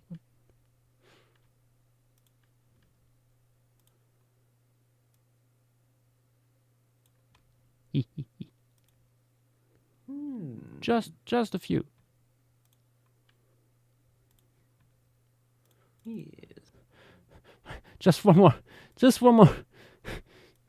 Just one more lane. Just one more lane.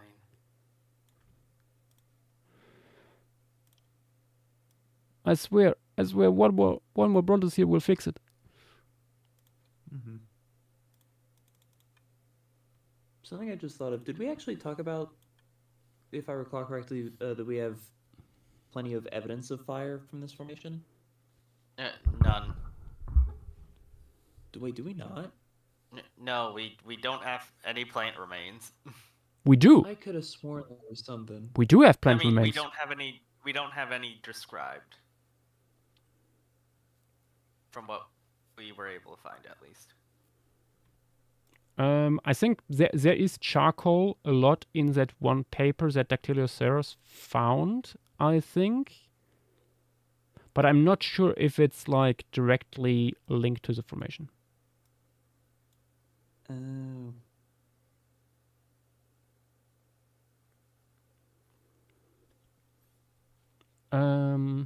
Yeah, no, that makes sense. Yeah. The extra amount of Brontosaurus might be something to do off stream. Overall, I like it, but might be too much. And I of course would need to like still edit them quite a bit, especially the ones in the foreground, which would need more details and adjustments so that you don't notice that they are copy pasted. They would need shadows, and up here that would need to be cut out clearly. But I like the idea of having like such a huge herd coming in here.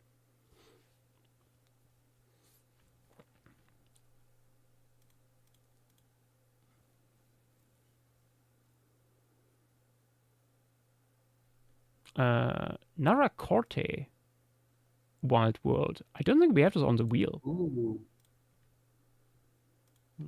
What's Naracorte again? I don't know. Pleistocene Australia caves, like the big ones. Oh, that. Wait. Yep. True. Sorry. I sometimes forget what we already have on here. I was gonna say that's the one Australian quaternary state we do have on the wheel. That's too much. Too Let's much. add it again. Yeah, I think we reached the end of the stream. Let me, for your delight, sketch out a little bit what I still plan to do, putting in here. So it's already a little bit visible, but wrong color. It would be nice to have like big rodent up here. In the tree, as well as some small primate. Probably looking at the fire. The cranes or ostriches, whatever they are, I think could go in, but I'm not quite sure where to put them. I didn't see that first on the size chart when it was put in. Maybe more like silhouetted, coming up here. I mean, they are. You could also pull a cattle egret. Yeah, but I don't think cattle egret works that well. I mean, they are, in terms of ecology, probably similar to like it's like having seen some of the material from this group, I could imagine them being somewhere between like ostrich and cranes. Omnivorous. Would you say somewhere between like a bustard and a rhea is a good? Maybe, and like having a flock of them like here coming over the hill in the back might be nice. Also put some turtles and crocs in the water. Turtles, yes. I think turtles can probably go here. Turtles could maybe go on the Coryphodons. That might work. Crocodilian either like being on this side here, coming out there, or we have here in the shadow, maybe even like a whole bunch of them. Ooh. Other than that, let's think. Maybe like we have a large rodent like on the hill. I mean, we have Ishiromid in the tree. The Ishiromid feels like is a bit larger. Like Keep in mind how big the Sarcastodon is. Yeah. Yeah.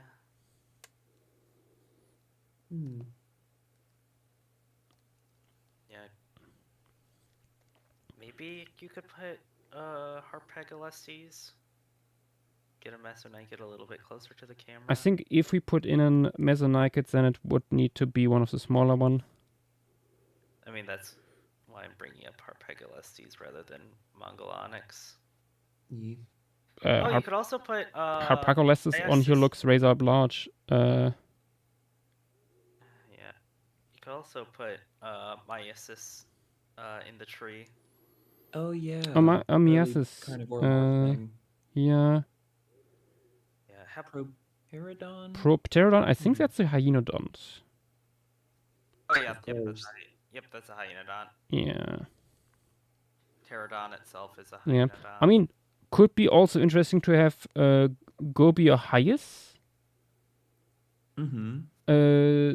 Such bizarre creature like here in the foreground, just standing here. I think I looked at the guy a few days ago. Wait.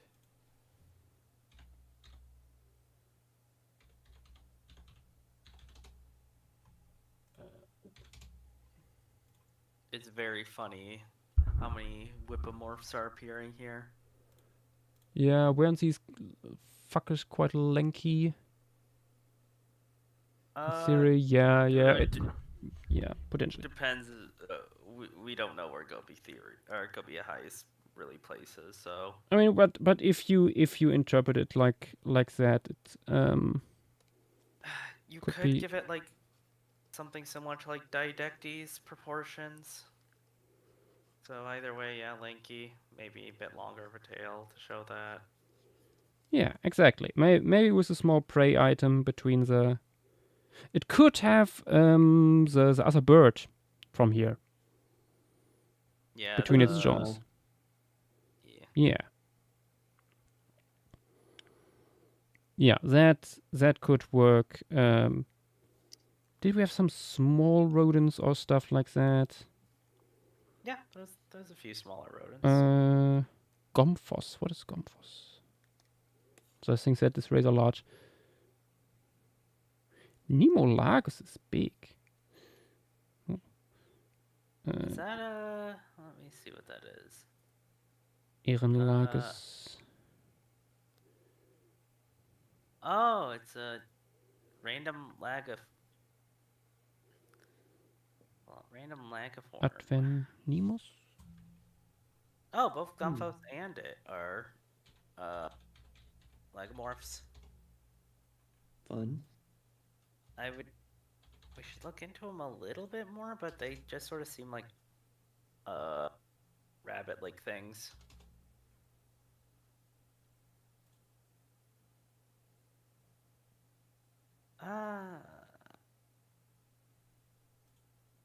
Okay, some earlier papers place it as sister to lagomorphs. Either way, it's either within lagomorphs or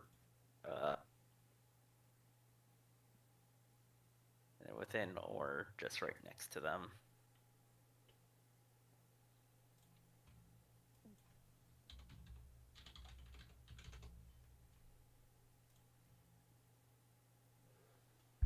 Maybe Tamquamus.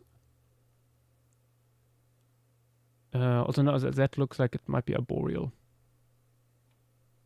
Looking at reconstructions of that thing. But yeah, I think like something small digging could like have like a burrow here where it is coming out. A little bit more vegetation here in the foreground, especially grasses. And yeah, other than that, mostly detailing the background a little bit more, especially like giving the shorelines a little bit more structure, a little bit more texture and stuff. Yeah. But that's the plan, basically. Some part of which I will already put into action before stream tomorrow. That way, when we actually start with the stream, we are relatively quickly with this one done. So we still have time for some more pieces afterwards. It's so nice that we're finally getting like more than just like the small fauna of the Paleogene. Hey. Because like we hadn't really gone that till now.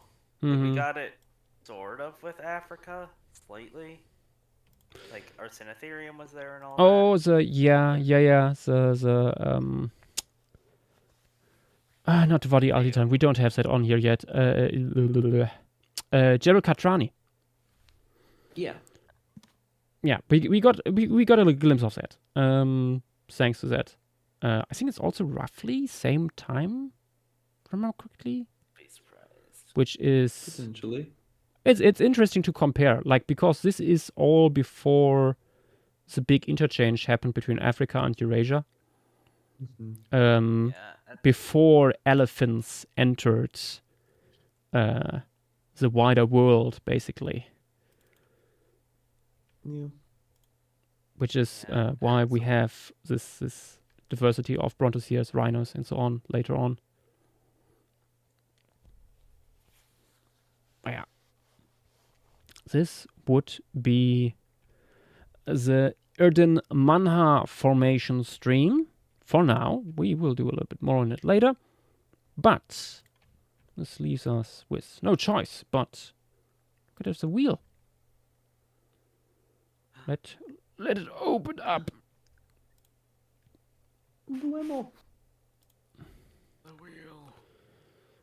next week, for people unaware, we will do the Mammoth site in South Dakota. Yes. Uh, Oh, hey, Renee. whoop. Hello. Oh, hello. Hello. Time for the chanting. Mm-hmm. What will we get in 2 weeks? Well, we shall find out in 1, 2, 3. Wheel. Wheel. Wheel. Wheel. Wheel. Wheel. Wheel. Wheel. Ooh, fuck. Are you freaking kidding me? Welcome back, Pleistocene. We're Well, doing I 2 in a guess row. it might be a Pleistocene month. This is peak. This is. Did we have We Wikipedia were page fine. on? Yeah, we had it. No, Someone pin there's AJ. There is not one. Ah, No, not AJ. Who are they? AD. 80. Yeah. Do we We have? gotta ping them. I've never heard of these Yeah. before. It's the Lake Pleistocene Pleistocene, side. Peru. it's Yeah. La Brea of South America. Yeah. Oh. It's the first I'm hearing of it. That's awesome. Yep. There's Yep. So much cool stuff. Is AD in the server or?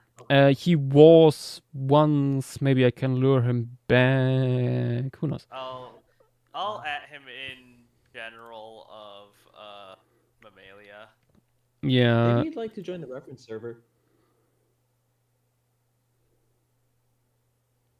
But yeah, my understanding is that yeah, there's a lot in here. Look at that, Jaguar. Ooh. Yeah. I had a feeling there had to be other ones besides La Brea. Yeah. I mean, this is the third tar pit that we've done because wasn't Cuba also one? Not necessarily. No. That's mostly Those are cave cave deposits. sites. I thought that there was a tar pit there for some reason. There is. There might Good. be, but that was not what we were basing it on. Let me remove that from the wheel then. But yeah, Talara tar pits. It appears to be, well, at least it's a quite different setting from other Pleistocene stuff we have done so far. I'm curious what the fauna list will reveal once we dig a little bit deeper. We're finally but yeah. getting, finally getting a more terrestrial South American Cenozoic site after almost 2 years of doing this. Uh-huh. So far, what I'm finding is like Smilodon and other predators and neotropical birds so far. Not another Smilodon. Ah, You get to draw a jaguar again. that's even worse. Ooh. If I do Jaguar, something another wrong, tropic, it's immediately apparent. Hmm.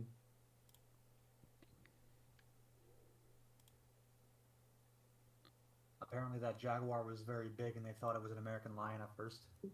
Yep. There's a bunch of turtles here too. Mm-hmm. Mm. Dilo appears to be rather excited about it. Turtle apocalypse. La Brea tu electric boogaloo. Oh, there's also Paleo Llama. Oh, Yeah. and Darius put I think something it's on that formation they mentioned earlier in stream ideas. Let's have. Oh no, is it in the Surprised thread? there's nothing on the Wikipedia. Pliocene Argentina, known for unusual branches, hypercarnivorous. Oh, Talaphorus, Macroeuphractus. That's a cool Ah. one. There's also okay, bats, okay. I guess. There's always bats. There are so many birds. Uh-huh. I think it's a large majority of it is birds. Yeah, I was gonna say, I'm looking. This is a lot of shorebirds. This is so many shorebirds. Yeah, isn't it rather coastal the world thing? So no. Sounds about right. Mm-hmm. Okay.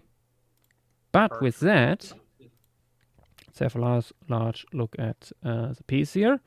Our stream here ends. Thank you all for being here. It's been an interesting ride through all these Brontosaurs, for sure. See you all potentially tomorrow. Bye-bye. Bye-bye. Oh, I'm so excited. There's Yash, could you DM me the fauna list?